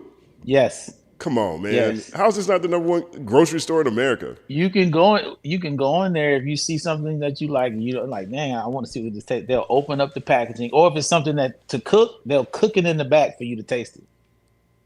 Man, I love that. I love that Trader Joe's. I've done it. That shit's amazing. I've done it. It's another little food hack for y'all. Go to Trader Joe's if you got one. Eat for free. Word up. Shout out to Miss Hummus says, got the name from Curtis King's live chat. I was on his bumper because he called hummus bland and they started calling me Miss Hummus, so I leaned into it. That's where that came from. Word up. Shout out to Curtis King. Yeah, word up, definitely. Shout out to his chat, man. Support. That's dope. It's funny where names come from. When I heard about DJ, I thought he was actually a DJ. But that's just his name. And he's a bookie. I was like, oh, this is awesome. Yeah, There's only know one other DJ. What? I know 3 DJs. Mr. DJ that works with Outkast. Mm-hmm. Yep. DJ Mormile. Yep. And Keisha Cole's son DJ, who I think she named that after you. I'm saying. I know her dad is his name, but it's still DJ. So stupid. Like, is it not? Them the three DJs I know. Yeah.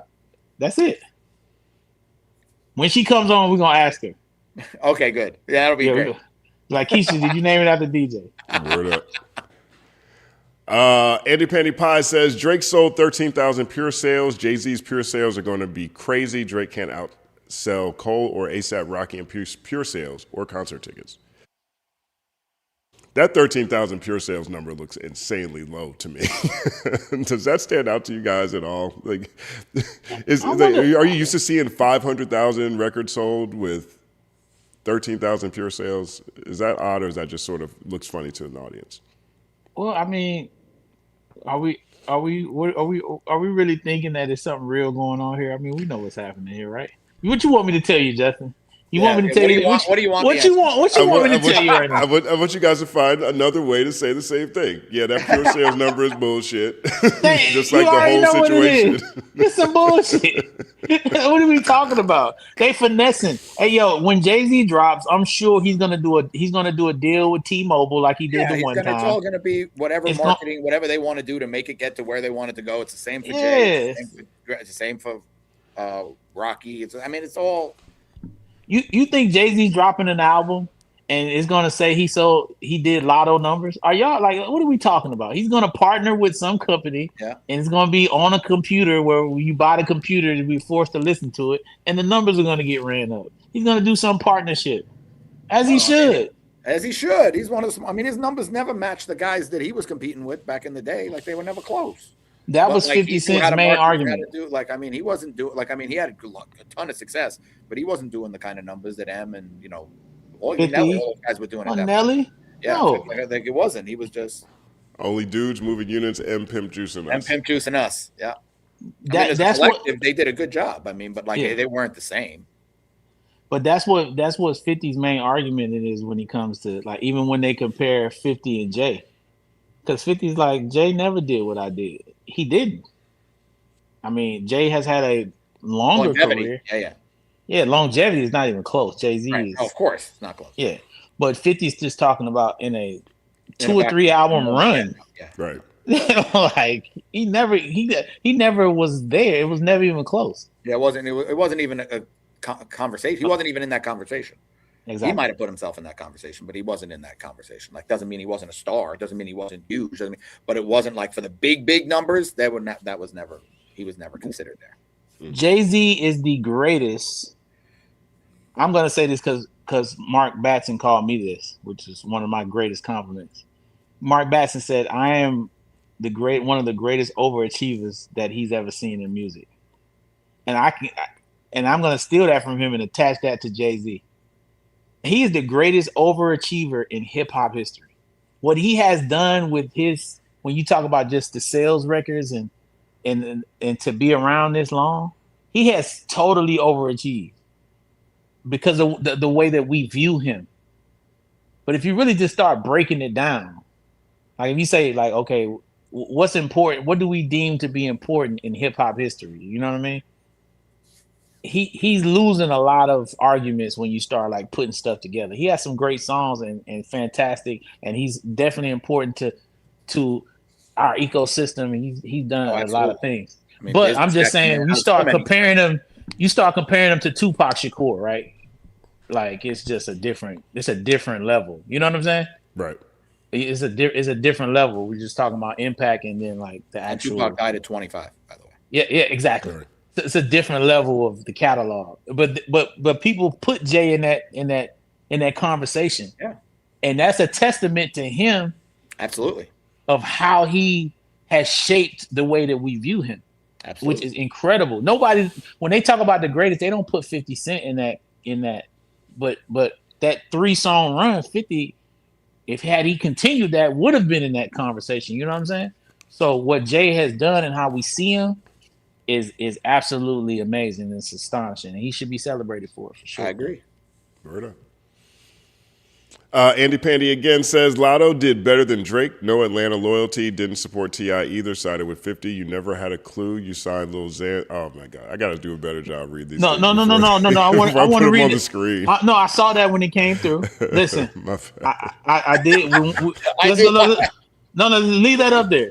Okay. When that T.I. song came out, I don't know if you watched the show. We all talked about how we love that record. Yep. I just explained to you that the company that I was working with, I'm like one of the main people there. We actually broke Lotto. You probably wouldn't know about her if we didn't actually do that. It was Mulatto. So we helped break somebody that you love. Because no one knew her when we shot the video, love. What else did she say? I sided with 50 in the T.I. battle. I didn't side with anyone. I just said I don't like to see people that I love as far as artists go at each other because I know how 50 can get, and I know how T.I. is. So I wanted it to stop because I didn't want these people going at each other in the public. This ain't like Drake and Jay-Z. Like Drake and Jay-Z are not going to go so below the belt. 50 doesn't have, he lives below the belt. Yes. And I don't want that for T.I. Yeah. I don't want that. I don't want it for 50 because T.I. would have to respond. So that's what I said. And as far as Lil Xan, of course I signed Lil Xan. Lil Xan has billions of streams. You know who he is. It was absolutely successful. Yep. His trajectory at the time he would have been one of the biggest artists in the world. Billie Eilish, who you love, basically took his whole scheme of how she presented herself This kid was, the fact that you know his name is a testament to what he was at the time. So Lil Xan is what you call a great business. He got to go all around the world doing his songs, and you someone who knows about this business actually know his name. That should tell you how successful it was. Because if you didn't know nothing about me before I started doing this, that tells you how unsuccessful I was. As far as a rapper, you had no clue who I was. You didn't know what I was talking about, because that's why you thought I was just up here spinballing and saying things. So there's your response to that. And Justin, yes, let these questions come up. Yeah, Please, we want that. I want you to challenge me with these things. Yeah. Please, it's fine. I have no problem with it. Let's talk about it. But Lil Xan, everyone, is good business. Yeah, we had a very nice run, and it would have been an insane run if he didn't, implode, have his issues. But yeah. Well, all right. Keep them coming then. K-Way for real says, top of the morning, beautiful people, and my fellow medium ugly brothers represent. Medium ugly.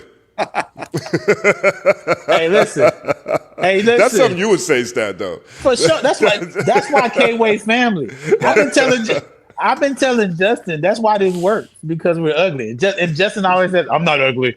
I'm not ugly. Thoughts are physical. I'm like, let's see what it says. That's what he said. I'm not retaining that one. No. I tell Justin that's why this works, because we're ugly. You know what I'm saying? And then Justin's like, no way, no, thoughts are physical. I'm not that. I'm not that. I'm not doing it every time. If you find solace in that description, that's fine. I understand the sentiment, so I appreciate it.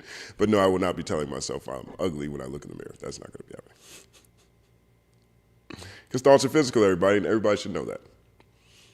K-Way for real says, what was y'all first rap name? Mine was MC Baby Leg. Damn. Oh. Whoa. For real? Hold up. K-Way's rap name was MC Baby Leg? That's what Shannon Sharp calls his member. The baby leg. That's what he calls that. That's crazy. Now, K-Way, damn. Mine was Champion Bean. That was terrible. What was your rap name, DJ?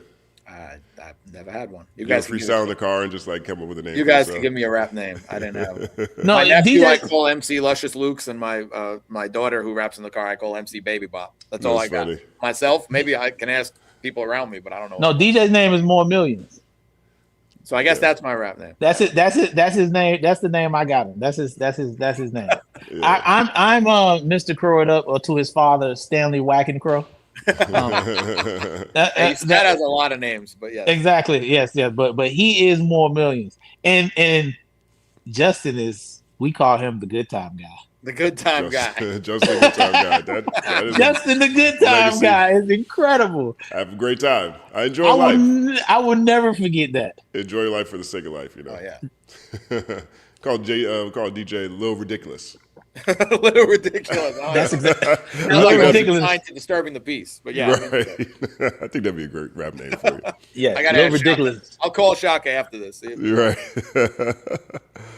Let's see what we got here. Who's next? Okay, wait. Again, we have will be dipped in shit and rolled in breadcrumbs. DJ showed up again. Nixon 5. Yeah, this is what he said last week. Nixon 5. Well, I said. Remember, I told you too. I said Nixon 5 until I thought it was 2-3-2. So I thought Game 5 was in the Garden. Now that I realize Game 5 is back in San Antonio and Game 6 is in the Garden, I think it's 6. Even though I do believe it could be 4. I really think it's that crazy. Yeah. You think 7? But you got the Knicks now. All of a sudden, they went no chance. No. I got San Antonio. But I'm just as I was telling DJ yesterday, it's just the economics of basketball. So we're gonna have a lot of NBA sweeps in the finals. Like LeBron got swept out by Golden State. Like that Detroit beat that when they upset that Shaq, Kobe, Karl Malone team in 5. Like a lot of finals go. I mean, last year it went a long way, but I don't think. Even the last time the Knicks and the Spurs were in the finals was what, 5 games? 5, yeah. These teams are more equally balanced, and so the referees can actually mess up the outcome of the game. Dictate the game. They can dictate what happens with the game. Obviously, that Spurs team is very, very good. I just think first of all, they're young and they've had no like trial and tribulation. They've had no like, that's just usually doesn't happen. Like, and then secondly, they expended so much energy and they were built to beat the Thunder, and it took so much, and they did it. and they celebrated like they just won the gold medal at the Olympic, crying. I hated that. Like, I hated that. But I understand they're kids. So like now to have to come right back and face a bunch of veterans who like literally had a bye to the finals. I'm not taking anything away from them, but they really won 11 games in a row. I mean, if they didn't lose those 2 stupid games to the Hawks by 1 point that they shouldn't have lost, they would have been undefeated in the playoffs. So like, even though they probably should have lost game 1 to Cleveland before they imploded, but still they dominated so much and had rest. I mean, it just feels, I mean, you know, there is something to say that loser organizations lose. So the Knicks may find a way to lose anyway, but like, it just feels like it, I don't know, just something about like, I was like, if the Thunder would have won, I think they would have beat the Knicks. I think they would build, but something about the Spurs and how young they are and the moment and all the energy they spent to beat the Thunder in an incredible series. I just think it's going to be the Knicks. And I hate the Knicks. I was a Knicks fan for so long. And like, and just the fact that I'm no longer a Knicks fan gives them so much, like everything I don't want to happen in sports happens. So I feel like the Knicks have an incredible, just from that alone, that gives them all the power in the world. If you're tuned in now, you are watching the Third Verse morning show. And we're talking about the Knicks versus Spurs last night. The Knicks took game 1 in the NBA Finals, 105-95. Jalen Brunson just went off, dropped like 11 points in the last half of the fourth quarter. Yeah, it was really impressive. I'll be right back. But, let's talk about the game last night. Yeah. Jalen, you know that whole thing about that a short player can't win a title. I think he's taking that to heart. You know what I mean? I think that's kind of like what he's doing. These guys have also won before, even though they haven't won before. Jalen Brunson, Mikal Bridges, and Josh Hart won an NCAA title together. That's like half that team. Like, there's a core to that. And then you add real pieces like Towns, obviously, and Anunoby and all stuff. Like, they have a winner mentality. They don't feel like guys that haven't won yet. At least not in there. Like, I mean, like, you know, like you have guys that like were whatever, most outstanding player in the NCAA tournament kind of stuff. They won twice. I think Mikal won once. The other 2 guys won twice, or Hart won once, and the other 2 guys, something like that. But like like there's just something about that team that just feels galvanized. Feels like they're gonna do it. But I think Mitchell Robinson legitimately gives Wemby some problems too. Towns gave him problems. I think they'll figure that out, because none of them. I mean, they were all feeling each other out at the beginning. Like, I mean, I think Brunson missed 1,000 shots in a row at the beginning of the game too. They were all like getting into a rhythm, and you know, and then like the end was great. Like when it looked like the Knicks ended it, and then the Spurs went on the run, took the lead, and it looked like the Knicks were about to blow it, and then the Spurs never scored again.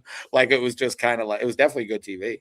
I mean, I don't believe that this Spurs team, because they're like, well, you know, LeBron lost his championship when he played the Spurs when he was first in there. They're talking about Wemby's maturation, but I don't believe this New York team is as good as that Spurs team that beat Cleveland.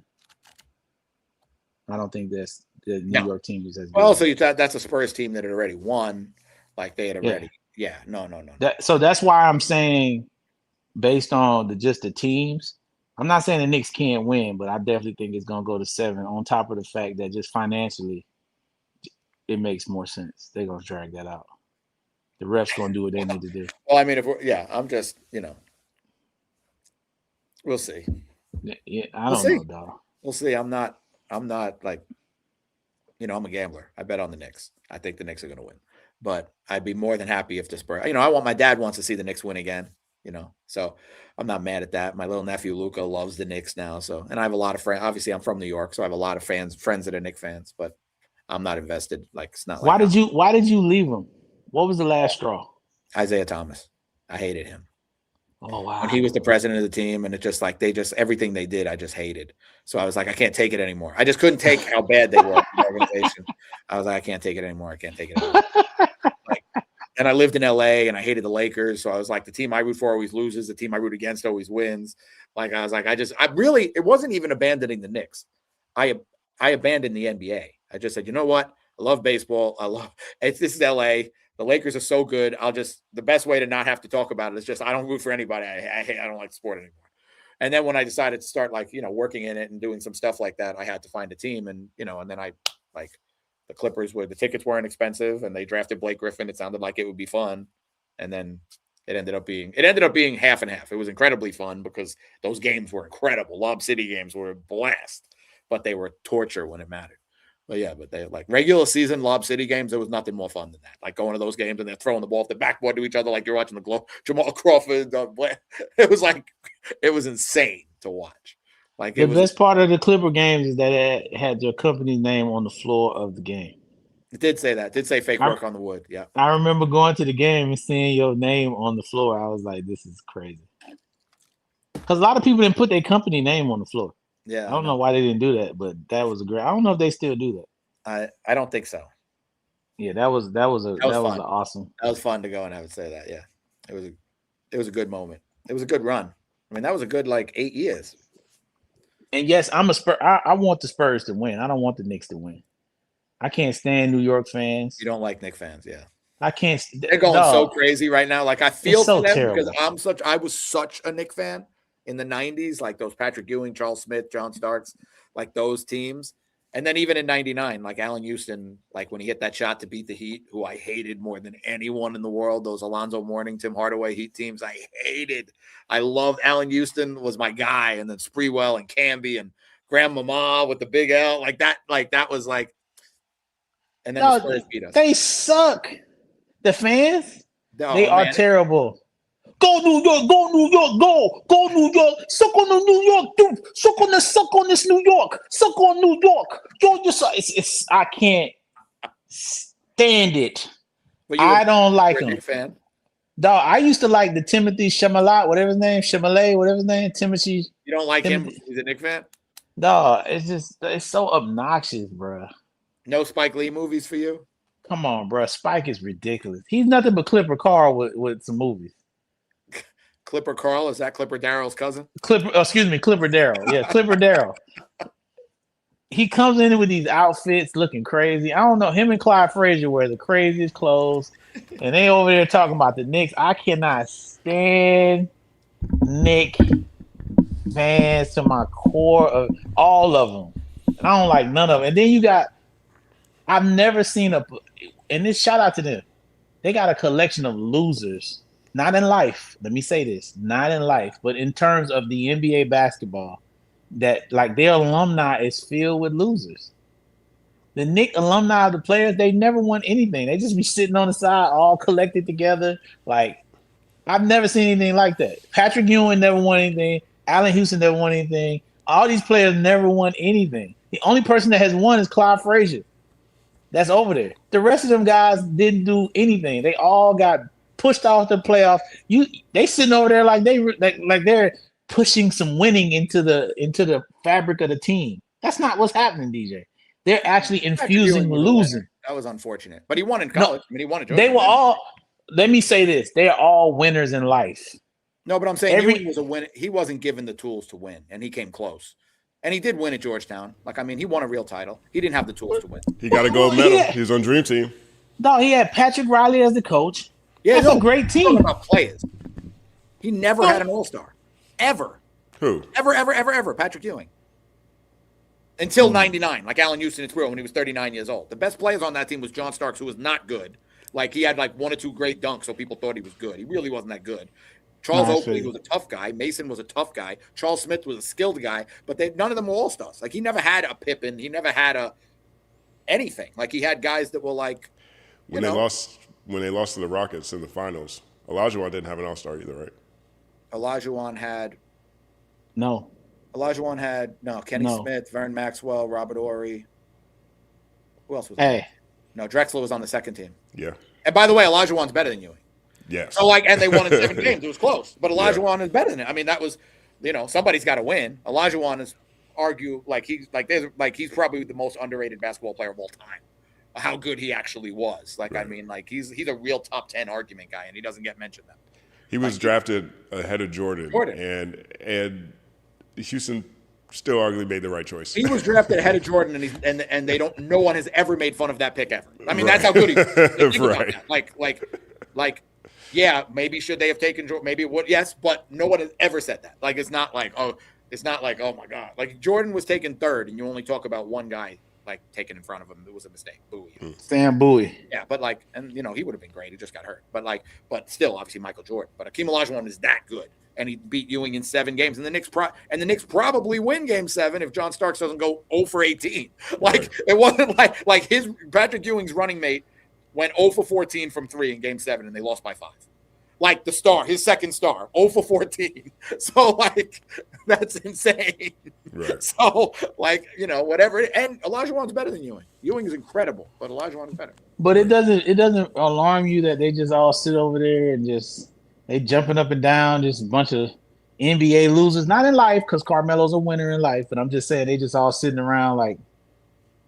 No, I feel basically just the greatest collection of mediocrity. Little Nick Kersey, because think about it. Patrick Ewing had one of the most dominant college careers with championships. Carmelo Anthony, one of the greatest college championships of all time, winning that one at Syracuse. Like they all found ways to win in college. So they should go to their schools and sit at the game and be celebrated. Like, I mean, a lot of guys when you talk about didn't win, like don't win anywhere. Like those guys won. Like, I mean, no, I'm just saying the collection of all of them sitting over. I agree. I mean, shit, I was a Knick fan. I lived through. I mean, I wasn't a Knick fan in the Carmelo years, but through the Ewing years, I 1,000% was, and it was the most torturous time ever because the Knicks were so good, so tough, but just not good enough every year. It was terrible. Can I just say this without? Don't get mad at me, y'all, in the chat. Why are New Yorkers just in general just so obnoxious about everything? DJ, please go, because you are technically a New Yorker. I'm very much. Like, do you find me obnoxious about everything? Some things you are obnoxious about, exactly. But you know, a lot of New Yorkers are horrible. Come on, bro. Like Dallas Cowboy fans. That's how New Yorkers act about a lot of things. I don't know. I don't really think that. I think they're more real. They're just not less phony. The phoniness is what takes it down. You can not like what they're real about, but it's conviction. And they're also and it's also just being from New York. You know, like New York in general is one of the biggest, most important cities in the world. It's the biggest. I agree. It's the biggest city, biggest market in America, and America is the most arrogant country I've ever seen in my life. Right, and so I think there is a huge aspect of New York that is just being a product of New York. You got to be rich just to be broke in New York. You know what I mean? Like you're competing for a seat on the subway. You know, I think but it's very Northeast. It's not just New York. We're just talking about New York, but it's especially in the sports world because Philly and Boston are every bit as bad. Yeah, every bit as loyal to their teams. Every bit as like crazy, like throwing ice balls at Santa Claus. Like, I mean, it's like in their own stadium. Philly's terrible. Like, Philly's terrible. But I mean, like, in Boston is. I mean, it is. I mean, I went to school in Boston's awful too. Boston's awful too. So Northeast had like this passionate, like. We live in the cold. I mean, it's a lot of cold cities. That misery of having cold winters. Chicago, Detroit. Like you have those cities that like it just comes with like the passion of like being in the house, watching football, like wanting to break everything. Like, I mean, in LA, if your team's losing, you just go to the beach. Even in Christmas. It's just it's just different. You know, it's crazy. I see when I go to when Cowboy fans go to Raider games, they turn all that shit down. All that obnoxious talk when they go to the Raider games. When they play the Chargers and all those costumes, it looks like Halloween on steroids. Hey, yo, listen, disrespect is not going down at the Raider game. I'm just telling you what's going on. Rivalries are everywhere. Like you don't want to be in the wrong clothes at Giants-Dodger games. I mean, somebody got killed, right? I mean, like it's like crazy. Like it's not like sports fans are crazy. You just don't like the New York accent and the aggressive. You're mad. You think that, you know, you want to eat pizza in Atlanta or whatever. Like, I mean, it is what it is. No, listen. I don't like they say suck on my New York. Yeah, I mean they're exaggerating this to a steroids on a million. Like they're taking it because it's such a moment. You gotta understand. They've won 0 times in 53 years. I'm 48 years old. I've never seen the Knicks win. Like that is like for New York. I mean, first of all, just think about how championship starved New York is overall as a sport town. And I want the Rangers never won. I don't want to hear women's basketball or anything. What about the Rangers? Like the Rangers won in 1994. That's their only title since 1940. Once in the last 86 years. So, and now think about New York, with the exception of the Knicks, because I don't even count the Nets. They're a fake team. So like, and they're really New Jersey. Like that's not even a real team. But like, so because nobody's a Net fan in the whole universe. So like, but like So you take them out. New York, the Knicks are really the only sport that there's only one New York team. But like you have the Yankees and the Mets. The Yankees haven't even won in 17 years. The Giants and the Jets. The Giants and the Jets. The Giants are the last major team to win a championship. That's 15 years ago. And in the last 10 years, they have the two worst records in football, worse than the Browns. Then you have the Knicks, who never win, the Rangers, who never win, the Islanders, who are horrendous. So, like, think about, like, how much angst for sport, and in maybe the best sports city, I'll argue, if not the best, one of the three best sports cities for fans in the world. And they have nobody. They have the most teams out of any city, and they haven't won in 15 years, any of them. And most of them are just awful. Forget about not one. Like, so, like, I mean, the Giants and Jets really, in the last 10 years, have the two worst records over the last 160 games. Worse than the Browns. Like, that is crazy. Like, so, like, it's just like, so football's been basically been rained out for a decade. They might as well have just never played football. So, like, I mean, so to wind all that up, and then it's the only city, again, the only, like, because if baseball, you know, if the Yankees are in it, still a good 40% of New York baseball fans are Met fans. So, like, all the other sports have that. This is the only sport where everyone's a fan, the Knicks fan. So the whole city is galvanized around, and they haven't won a single championship in 15 years as a city. That's why it's as obnoxious and insane as it is. It's just like starvation, desperation. Like, it's a lot. I root for a lot of teams that don't win, so I know what it feels like. I know. I didn't say you had to like it. I'm just explaining it, where that energy comes from. Here are a couple headlines from last night. Let's see what you guys think. According to ESPN's tracking, the Spurs were 1 of 14 with Brunson as their primary defender in Game 1, including 0 for 7 in the second half. He was locking people down. Brunson. I mean, he just was going for. I mean, that won't happen again. I don't think. Like, I mean, that's an aberration probably. You also got to think the Spurs probably they played the most emotional 7-game series. Like, the Knicks had rested legs. Kind of showed in the last couple minutes. And Jalen Brunson's a winner, man. The guy, like, people act like, you got to think this team has won. Like, and I said it while you were off, Justin, but Jalen Brunson, Josh Hart, and Mikal Bridges were teammates that won a championship. Like, so, like, in college, like, so they know how to win together. Like, that translates. It was not a different sport.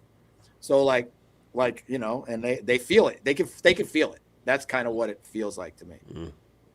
But yeah. Just look at Wemby, man. I give Wemby 9 years.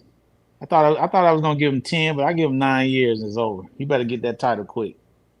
9 years is a long time. 9 years is a long time, stat in basketball.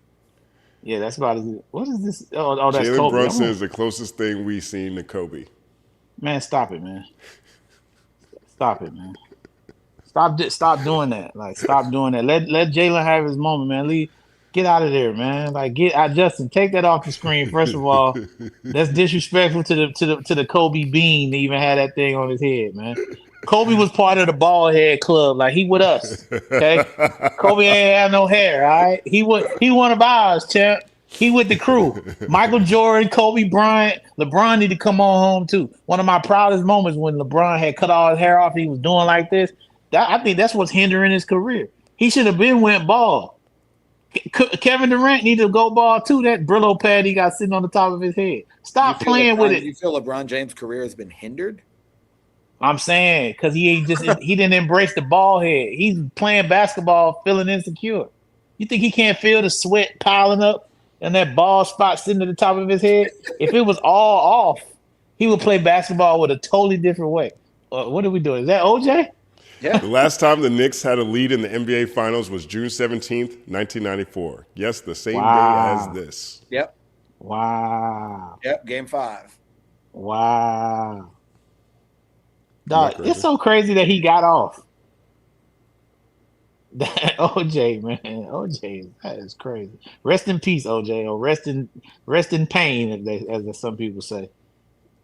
You know, I don't know what happened. I still remember that like it was yesterday, sitting in front of the TV as a psycho Knicks fan. Think about it as a Knicks fan, though. Like, what is happening right now? What am I watching? Exactly, because they cut the game off. Yeah. I remember cheering for the verdict.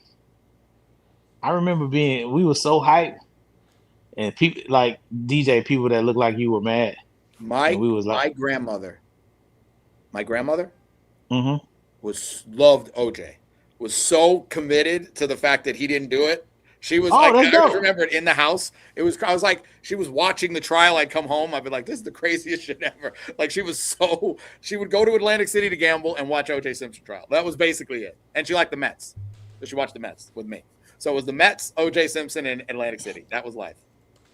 But it was like, she would like try to argue with me. I was like, I'm not arguing. I don't have a clue. I don't want to say I don't care, but I was a kid. I was like, I'm not paying attention like that. I was 16, 17 years old. Yeah.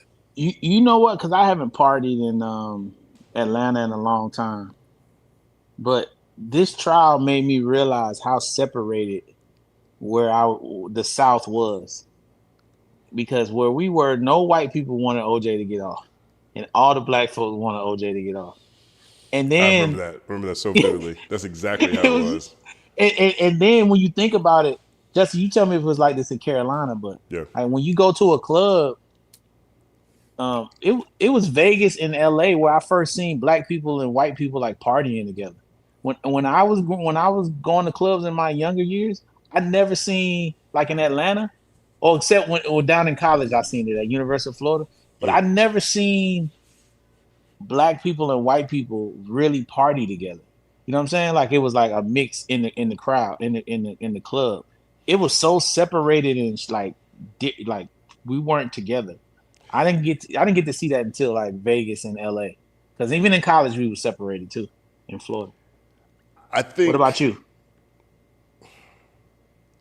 Everything was definitely segregated. It was very rare there was 50-50.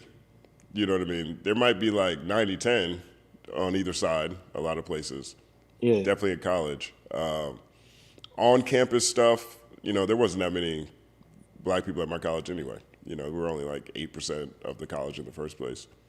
First time I really noticed it was when I studied abroad in Amsterdam. And that was the first time I'd ever really been in like a melting pot like that, where there wasn't this, two versions of everything. Like we had two separate senior skip days. There was the white people senior skip day and there was the black people senior skip day. And they were on separate days. Like that's insane, but yeah, there was a whole lot of that still. But everybody I knew was like, let's just hope OJ get off. More so than caring about justice. I'll say that. When we couldn't tell if the evidence was going to support his conviction or not, people just didn't care either way. If he did it, they were like, he just should get off. Because it was an example of whether or not wealth could help you in that situation. Hey DJ, did you ever go to clubs and shit? I don't even think you did that ever in your life. What do you mean? Of course I did. Like, you did? I missed the early DJ club years. Yeah, that was, yes, I did, but it was very early. Like I didn't.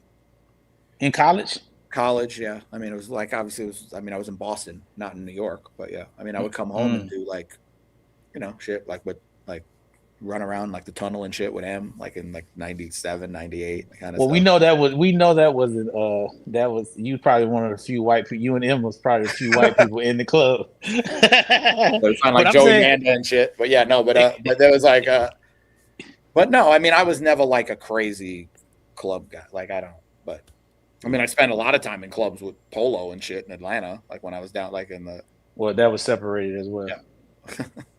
Yeah. Yeah, see, that's what I'm saying. All the clubs were separate. It was segregated. So that's why when that verdict came down about OJ, it was like black people here, white people here. Like it was a whole thing. It's crazy. K-Way says he heard DJ performed at the tunnel with MC Search. I actually have a great record. It was when I was working on that Hot Carl album. MC Search did that. They did the first song we put out together was Search. It was great. Search and Carl. It was like him like trying to get a record deal, and Search played the executive trying to get him to go pop, and that's the whole conversation is the record. It was called Let's Talk. It was pretty brilliant, actually. Yeah. But yeah. Yeah. Word up. You want to do some more super chats? You got some more on the next game we're going to talk about? The only thing I want to talk about in the Knicks is I said this a stat last night. Is that the NBA has the most golden opportunity of all time, and I think they're sleeping on it. And like the fact that that goofy ass in-season tournament that they've built, and like trying to turn like this we do soccer too kind of thing, and it's like so silly to me, but like people trying to pretend people care about it. But the final of that really was the Knicks and the Spurs. It is like the ultimate argument that thing isn't stupid. They should be talking about it in every way. Like, why is that not the like? Now it's like, who's going to win this tournament? Because that's who's going to be like, how much, maybe they'll do it next year and it'll be like this, you better pay attention because it's a fortune teller tournament. And it tells you it's a real read as opposed to, because basketball in December, nobody cares. So like the fact that like that actually spit out the two teams that ended up in the finals is such an incredible thing for that product, which I think is insanely goofy, but like that I would like, but I mean, it's something else to gamble on, so it's cool. But I mean, as far as actually, I mean, it is. It's something, and that's why they do it. I mean, it's something else to draw attention and like, oh, it's a tournament format, and they made the Final Four or whatever. I get it all, but I'm saying like the fact that it actually spit out the Spurs and the Knicks is crazy. So like, but that's all. That's just my rant of the day. The fact that that's not like the in-season tournament finalist versus in-season like that's not a bigger thing. And not just a footnote is crazy to me, but since they've spent so much money on that. But yeah. That's it. Super chat us. Crow it up. Crow it up. Here we go. Super chat season. You know, I do want to say this about the Spurs. I think this is the last time that Wemby is going to be a feel-good story. I think he immediately turns villain next season, just like everyone else who's ever played for the Spurs. I think, and then you add to the fact that he's French, so he's not putting his hand, he's not doing the national anthem, which I saw go viral today. People questioning why Wemby wasn't saluting the flag during the national anthem. You've got the fact that he's Muslim. You've got the fact that he's kind of a dirty player if you get down to it. He's pushing people all around on the court. All he needs is a hook shot. He's as ornery as Kareem Abdul-Jabbar. I think this is the last time that he is a feel-good player. And one last thing that you're not mentioning. We only like two French things: French fries and French toast. Right, and French kissing. And French kissing. Generally, people are not really into the French. That's just the thing. I don't know. I find him a little more likable than what you guys are making him out right now, but I feel it. Like I like him a lot. I like him now. I like him now. He has a likable personality. He's like smiling for pictures in the middle of the game and stuff. Like he's like not like I don't know. Well, I think the level of success he's going to have is also going to be part of his polarization, and so yeah. This guy's in the finals in his third season. He's in the finals already, And yeah, no, they definitely arrived early. Right. They definitely crashed the party way earlier than Yeah. On some Hakeem Olajuwon shit, really. No, but you also got you got guys like all these sportscasters already saying he's gonna Victor Wembanyama may make the Jordan versus LeBron debate moot in 2 years. For sure. Calm down. But you got to calm down that he's already. They're putting a lot. Not in 2 years. No. Yeah, you know what I mean. I mean, he's one of the few guys that potentially could at least be in that conversation because he's such a freak. But you got to at least that's just unfair to him. He didn't ask for that. He's not saying he's better than LeBron or Michael Jordan. It's you can't that you're trying to make the people hate him. You're trying to make people say he ain't that. He ain't that. He ain't that. He's a 22-year-old kid who literally just beat the team that 3 weeks ago they were saying was going to win 5 titles in a row. Oklahoma City, unbeatable. They're the greatest thing. They have all these draft picks. No one's ever going to beat him. Well, he just beat him immediately. So the dynasty was 1 year. So but that's just how it is. I like Colin Cowherd. I literally heard him say that Wemby could make this thing. They'll be arguing over who. The Jordan LeBron debate soon is going to be who's the second best player of all time, and which is so ridiculous. But listen, I could never hate him for the simple fact is, do you know how uncomfortable his life is? Nothing in this world being 7'4". Yeah. And nothing in this world is built for him. If he's somewhere he want to get some water and there's a water fountain, you think he gonna really get down there and be able to do it? Even if he got on his knees, just the basic stuff. If he wants to, he's stranded somewhere and he wants to get an Uber. How is he getting home? What? He can never get in the Uber X. He can't enjoy Uber X. Do you understand that? Uber XL. If he comes to your house and you have 7 foot or 8 foot ceilings, That's uncomfortable. Where is he sitting? Where is he? He can never drive. He will never be able to drive a two-door drop-top car. He'll never be able to do it. Who is he marrying up there? What are we doing? And his kids, when he has kids, what are they going to be? 9 feet? It's something he has to be concerned about. They're probably shorter. Bobo's shorter than Manute. I mean, his parents are 6'6" and 6'7". Yeah. So if the trajectory is that they're going to be, he's 10 inches taller than them. So where did he go? Is his kid going to be 8'7" and 8'5"? Imagine. What do you tell your daughter if she's 7'4"? What do you say to your daughter when she's getting picked on at school because she's 7'4" tall? What do you say? It's gonna be okay, baby. Don't worry. They're just. I think you explain it. If you're 7'4", you can They're relate. picking on me, Dad, because I'm tall. He's like, he'd be like, I remember that. That's why I play chess and do yoga. Do you know everywhere he goes, people point and look at him like he's a freak? Do you understand living in that body? He can't sneak and do anything. Imagine if he wanted to sneak in the movies. Imagine he's like, you know what? I'm going to try to sneak in the movies and not pay. I'm going to try to leave the grocery store without paying for this stick of gum. They're watching everything he does. This dude is a giant. How can you not feel bad for this kid? I travel around in a Sprinter because I want to.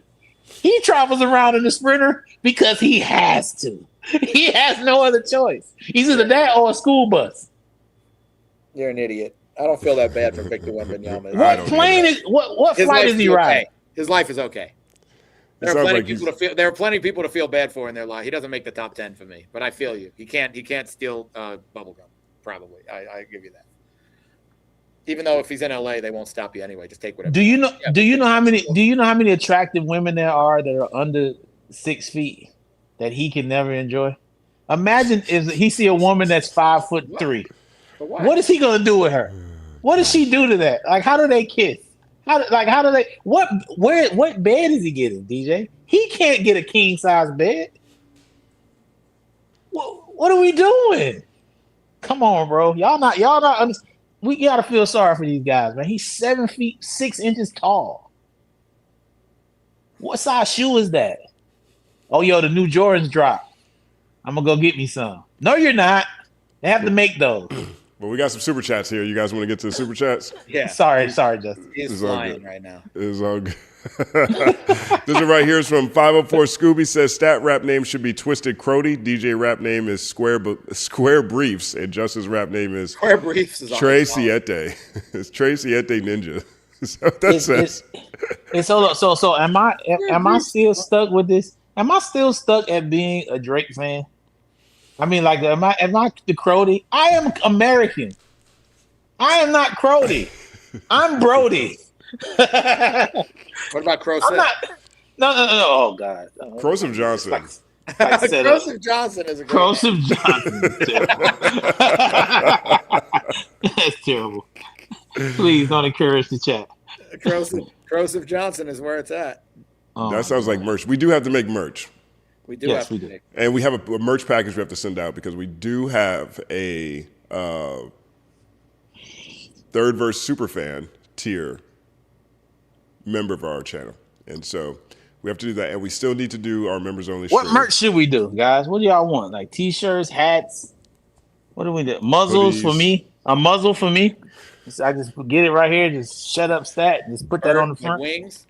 Wings? Okay, yeah. How about an alarm clock for DJ to get him here on time? Or a button that moves traffic out the way so he doesn't have to sit in traffic. This morning, just for the record, this morning was Ella's last day of preschool. So it was very like, you got a bunch of like 40 adults like crying in a room because their kids are growing up kind of thing. So when I dropped her off this morning, so it was that. Her saying she doesn't want to go to a new school. She likes her school and, Yo, DJ, when you go to those little recitals that they be having, yep. And then the whole thing is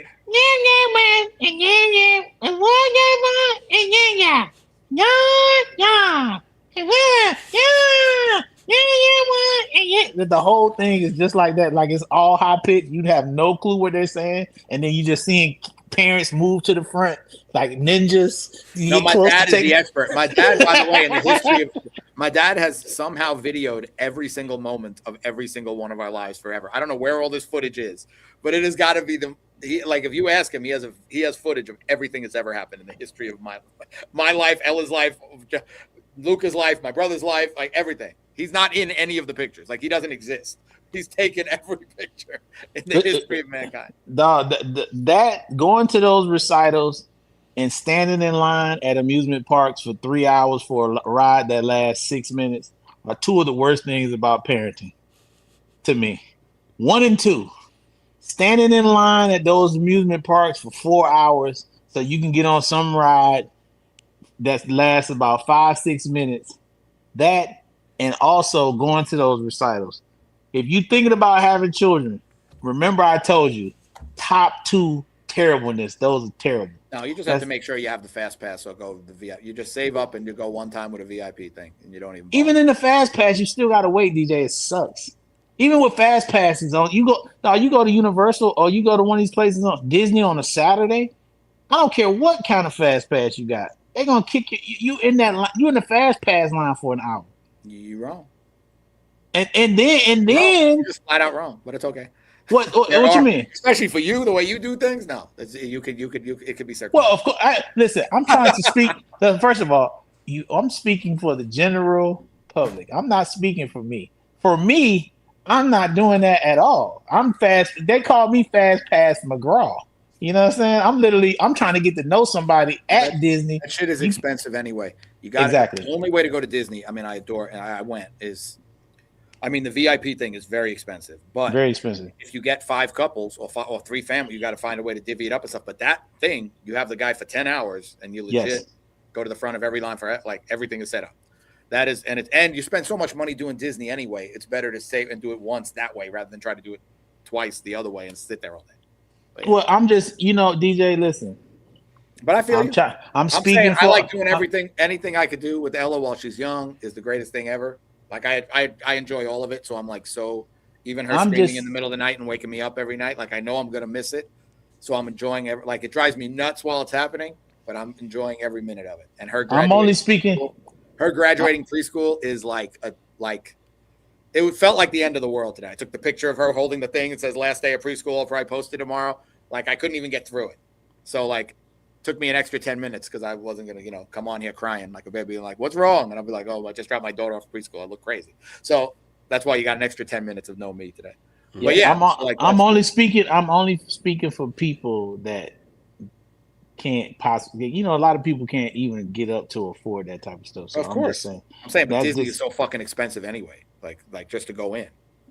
Yeah, it's what is it like? Is it like $300 a person? It's crazy. All prices are insane now.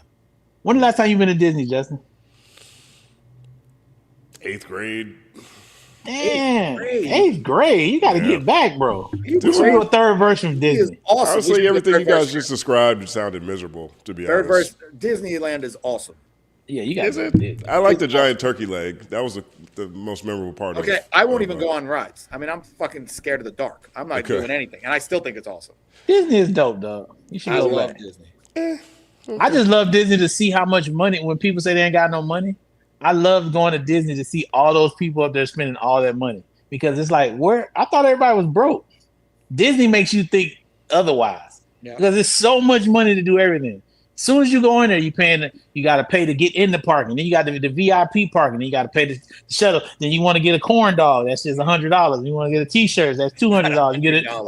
You get a drink. It's $60. You get some French fries. It's $70. Okay, you want to skip to the front of the line. That's another $250. Just to get in, that's $600. Oh, daddy. Oh, I want a Mickey Mouse hat. Oh, that's $240 for a Mickey Mouse for the ears. Then you want, you know what? It's hot. I'm thirsty. I want to go to the bathroom.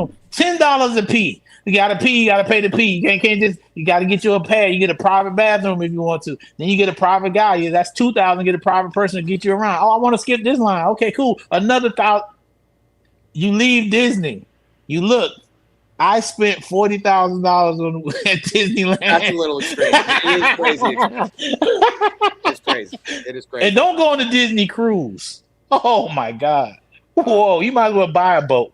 Yeah, you might as well go buy. You anything that ends in cruise, so that's good. You might as well go buy you a boat or go buy a new car before you get on that Disney cruise. I'm telling you, boy. Listen, anyway.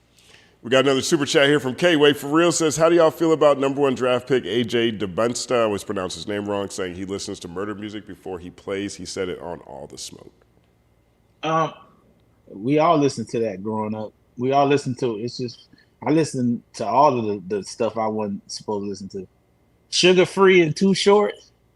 I listen. I still like some of that music, and I, as a grown man, I listen to it now. Like, whoa. I remember when Snoop Dogg was battling DMX, and they did the verses, and some of DMX's lyrics were crazy. Same thing with Too Short and E40 when they did their thing. So yeah, I can't be a contradiction to talk about what these kids are listening to, knowing good and well. Not only did I grow up to that stuff, but I wrote some of it. Justin's getting tired, guys. I can see it in his eyes. I used to listen to Ambitions as a Rider before every basketball game. Oh wow. Great song. I won't deny it. I'm a straight rider. Didn't want to fuck with me. That beat's crazy beat. Next one right here is Tchaikovsky the Destroyer. Says, let that man hype you to go against your idol, knowing good and goddamn well this is what I do. What do you think that was about? I think maybe it's Jay-Z, Drake to go against Jay-Z. Yeah, maybe. Because Drake has said that Jay was his idol. He kind of like modeled himself after Jay. Right. He did an interview saying that. So maybe that's probably why Jay said, you looked up to me, I never looked up to you. Right. Yeah, that's exactly what he said. Jimbo Shrimp says The Bird by Anderson .Paak. Shout out to we got to get Andi on the show so he can go ahead and tell people what the hell going on, but he definitely didn't say my name during that Club Shay Shay interview. There's very few moments where I felt like a celebrity, I guess. Mm-hmm. But one of them involves Anderson .Paak. And so we went to the Grammys in, what year is this, 2017, I guess it is? We went to the Grammy Awards with Hip Hop DX, and it was me, Roller Clip James, and Roller Clip Ock. And so the two guys who we did all the breakdowns together. But this time we were just going to the Grammys because we were invited to go to the Grammys. We weren't necessarily invited to cover it, so we were just going. And so we're walking up to the Staples Center, and then across, down, across the street, if you've been to Staples Center, there's like a street that runs through LA Live, right? So running across the street is Anderson .Paak. And he's running at us. He's like, yo, I love your show. I love the show so much. The breakdown. He's like, yo. And I was like, damn, man, this is crazy. We took a picture. It's one of my favorite moments ever. like a lot of times I work with people on different things. And in the middle of it, I don't think a lot of times the people I'm working with see the same things that I see, or see the same opportunity, or see the same progress that we're making. But in that moment, James and Alk were like, damn, this shit really is big, huh? Anderson .Paak is over here watching us. You know what I mean? So I always appreciate him for that moment, just being, just sharing how much he appreciated what we were doing at that point in time. Even more reason he got to come on the show. Yeah. That was actually the coolest moment. There's a picture of it on my Instagram to this day. And I don't keep there's a lot of pictures on my Instagram. I take a lot of pictures with people. I don't post a lot of pictures with people. But that one made it up there. That was a cool moment. Shot Nose 1, shout out to Shot Nose, says, why is country market share higher than hip hop? I'm not sure if it is. It looks like it on the Hot 100, but I'm not sure what the market share is overall. You guys have any thoughts on this? 1 million. I think it's just thriving. I just think that the records are better right now, personally, if you're asking me why. The stars are bigger, the records are higher. They're just currently making better songs. And the country's taking a run into the mainstream at the same time. So that combination is why it's doing better. Yeah. And there's a lot of hip hop under that hood too. Yep, of course. There's a lot of both under both. That's just kind of the energy. It just kind of has that feel. I'm just saying that's why I just say they're just making the better songs, because both genres really resonate. So when the music's being made right. Right. That's my thought. Word up, K-Way for real. Hey man, these charts look like a progressive white church, type of church where you wear flip-flops and fitted caps and the pastor preaches for 15 minutes. Yo, that was all my friends' churches when I was a kid. I used to be so confused. I don't say all my friends' churches, but a lot of my friends, like my neighborhood friends, I used to be so confused a lot of times I go to their church. I'm like, this ain't even really the church. Where are the praise dancers? You guys don't have praise dancers? Bruh, I'm gonna keep it real. Man, when my mama took us to white church, I loved it. Because it was always on time, and we always got out of there, and I always got to wear whatever I wanted to wear. Yeah. Listen, cheese and crackers and white church. Yeah. Shout out to white people. Y'all got that on point. White church and cheese and crackers. Because, boy, growing up, the black church, we in that thing all day long. I'm like, I'm trying to get to the crib, baby. We in here. It's on Sunday during football. Like, it's like, oh my God. I had our pastor. We had he was the craziest Giant fan.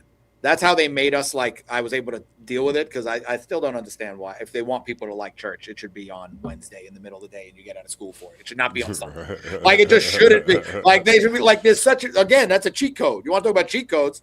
You go do this and you don't have to do science today. That sounds like a win. You go do this and you don't get to watch football today. Does not sound like, oh man, I'm going to love this. So like, but it definitely was, 50 minutes. We were there. We were in there at 12:30. We were out by 1:20. I was home by the end of the first quarter because Giant game started at 1 in New York.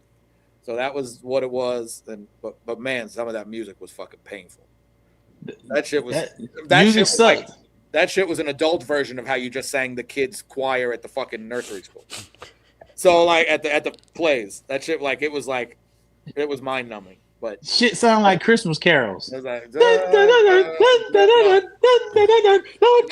even that. It was joyful. It was the most not joyous saying the least happy you could sound saying the word joyful in the history of the world. That's where it occurs. Yeah. Well, I remember when I was I think when I was 16, when I first got my car. At that point in time, I started going. My parents started sending me to church by myself, basically, right? And I would cheat. I would just leave the house, go McDonald's, go do whatever I wanted to do, all the way up until 5 minutes before the sermon started. Then I slide in for the sermon because that's when they closed the door. They didn't let anybody else into the congregation after when the sermon started. So I slide in right there with the sermon, go listen to Pastor Curitan for solid 35, 40 minutes, and then slide on out and go kick it the rest of the day. It was a marathon. Church was all day long, dog. And then once you get out of church, then they cooking. Yeah. It's not but so you still got to go down there and eat, and people talking to you, and you talking to some old dude. I'm older now, but they talking, and it's fish, and it's flying out of their mouth. That's one thing I don't ever want to be the old dude that be talking and food flying out their mouth. Father God is good. God is good. Are you just talking to him like, bro? If you don't learn how to chew that food before you start having a discussion right now, you know what I'm saying? Because the Lord is not pleased with that. But yeah, so anyway. Amen, Walls. Amen, Walls. There it is. K-Way for real, June 4th history, Mariah Carey took over the charts again on this day in 2005 with We Belong Together. And on June 4th, 9 years earlier, Pac dropped Hit 'Em Up. Shout out to Jermaine Dupri and beat Brian Michael Cox for We Belong Together. I think they did that together. It's a fantastic song. Great record. Two of the Man Grace says, check out it. Rob Galante, shout out G Malone for putting us on the lunch table, validated by the game. Burnt orange slab is a certified slap. Okay, well, shout out to G Malone and the game. Shout out to you. We got this one right here from the Cruelology, the Cruel Guy. I think it's what's the ology? Musicology? I've been thinking about Prince. The Cruel Guy says, really enjoy what y'all got going. Keep going. Appreciate that, brother. Appreciate that, for real. Thank you. That's awesome. Moo Moo Form Cloud 9. What ideal posse cut would you rap on in 2026 stat? Say it again? What posse cut would you rap on in 2026? Posse cut? Yeah. If you could put together a posse cut 2026 that you want to rap on, what would it be? Oh, you saying what artist I would put on there? Yeah. Oh, Marco Plus.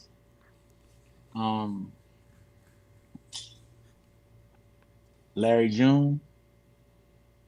I want Alchemist to do the beat.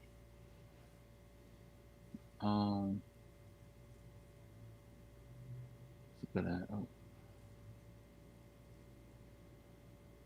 wouldn't even want to rap on that. I just want to hear it. Yeah, I got some names in here. I'm You gonna put Kumbaya on your posse cut? Kumbaya for sure. Yeah, we played a bunch of Kumbaya this morning before you got here, DJ. I would have her on the song, for sure. I would have Kendrick Lamar on the record, and believe it or not, I would have Drake on the record, just because I know how people would want to hear them on the song together. I thought you were gonna say because you're Stat Quo VO. That's what I was waiting for. I'm talking about the economics behind me putting out. I was like, this doesn't sound like what I expected. I expected you to say just like Jay-Z, Drake, and Kendrick Lamar. Nah, I would have them going at each other on the song. Of course, so, that's what I meant. But the way I would set it up is they would go line for line. So Kendrick would get 4 bars to diss Drake, and Drake would get 4 bars, and then you still put him in the battle. Exactly. Then I have J. Cole doing the hook, talking about he apologized. It'd be great. It should be huge. Right. He'll do like One Republic's apologize, like too late. Yeah, that's it. We can do it's too late to apologize, and then have J. Cole sing the hook. It's too late to I remixed that song. And I changed it. It's too late to get circumcised. It's too late. I'll call Ryan. Maybe we can get Ryan to pull in. Yeah, that should flip it. It's too late to get circumcised. Yeah. That is crazy. Shout out to Roger. He says, "Stat better done your homework. Still mad you don't know Doom. Did you go listen to Doom?" I definitely listened to some Doom. Doom's dope. I think what got me off of him is he's got a different pocket. Right. I think I'm such a I came up in the Dr. Dre school, and he's like he treats rap. Yeah, and it's pocket. It's all about pocket. Like even with a drummer, even when you off the beat, Dilla kind of like perfected that to be behind, but you still come back on it. Doom stay out of that pocket for the whole damn album. That's his pocket, so that's kind of like probably why I didn't get into a lot of Doom. But he's incredible though, straight up. Yeah. And I'm mad at myself that I didn't get into that earlier. No, sure. The look in y'all's faces on this live. I was like, food, yeah, Doomer, food. You're like, DJ's like, I don't know what you're talking about. So I got a turtleneck on. That's all neck right there. That's funny. OCRTR. So, how many subs we need to hear the music? How many subs? What? What are we gonna do to hear this Kendrick and Stat Quo song? Oh, no, I can't. We get to a certain number of subs. You're gonna promise to play it. That's what people do. Oh, really? Oh, okay. Shit, 100,000. 100,000 subscribers. I'm letting it fly. Whole song. Right. Third Versicans. You left do your due. Perfect. 100,000 subscribers. I don't give a damn. I don't care. Forget it. It's like it's a real thing now. All right. I really don't care now. It's just that people in my life don't want me to do it, but I really don't give a damn. Okay. I don't care. All the rest of his songs leaked. They leak every day. Exactly. OCRTR says, well, Stat, if they doing it, just play the song, Stat. Yeah, well, they just asked me about the subscribers, so we're gonna adhere to what's going on. 100,000. I played some of it though. I played my part in a way that the audience couldn't hear. I wasn't trying to do that. I just was playing it. I didn't be like, I don't want them to hear it. I was playing part of it. Right, but your microphone disagreed with you. So on Tuesday, guess what? I'm gonna play part of that song. Y'all tune in Tuesday. I'm not gonna play his verse, of course, but I'll play part of my song so y'all can get what I was doing. And this is the last one right here. It's from OCRTR. It says, why don't these songs come out? The song with me and Kendrick? I guess that's a good example, but generally speaking, there's so much awesome music that gets leaked all the time, and people, I don't know if they understand why the music doesn't come out a lot of times. Because go ahead, DJ. I mean, it depends especially if it's something with more than one artist on the song. There's just a lot of politics to come into it, timing, approvals, who's going to put it out, how they monetize it, and then a lot of these things are time based. And then once it gets a little old, they don't want to do it anymore. And then relationships and there's so many things that come into, unfortunately. Well, that record with Kendrick was supposed to go on this other project that I was doing. It was called ATLA. It was supposed to be the part 2 of it. And then once the first one came out, I kind of just didn't make any money off of it. And I just fell out of love with the whole rap thing. I just was like, I'm done. And so I had this song just sitting here. And I pretty much got a whole project done with a bunch of people. And then I just said I didn't want to rap anymore. So that's why it didn't come out. Maybe put Bobby Creek on it. Put it on Fuck 'Em Strikes Back. That would be insane. No, we won't. Shout out to Bobby. Love Bobby. New last one from K-Way. For real says circumcised equals turtleneck. Yo, you know what? I ain't gonna do that. But yeah. We got another last one right now. So saying a dude got a different. You being an idiot. Saying a dude got a different pocket after singing about circumcision is wild. I mean, I'm just listen. Is that not a clever way of flipping that song? It's too late to get circumcised. It's too late. My pocket when you sang it. That was the Timbaland on the ad-lib. Yeah. I think when he comes on the show, I'm gonna debut "Too Late to Get Circumcised" and see what he thinks. I think maybe he'll want to do a remix, they do my version.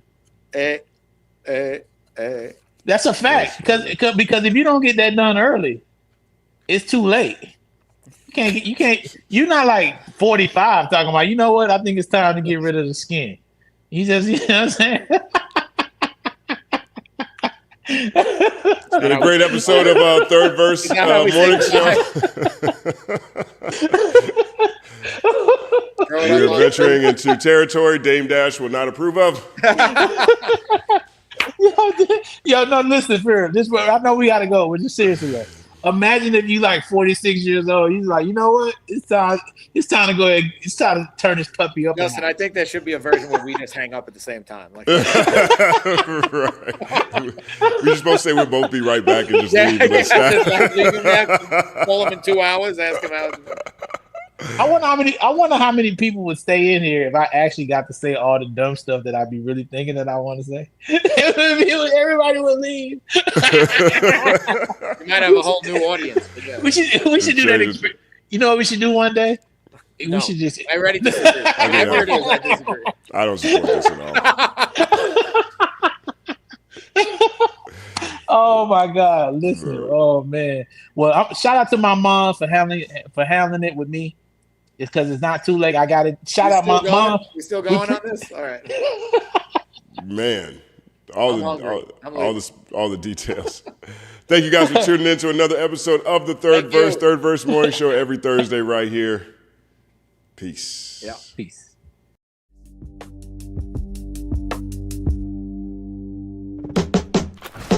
Whatever you want to know, whoever you want to see, the place you all need to be, the place you can't leave, the seed that plants seeds, the place you allowed to talk free. Whatever you want to know, whoever you want to see, the place you all need to be, the place you can't leave, the seed that plants seeds, the place you allowed to talk free.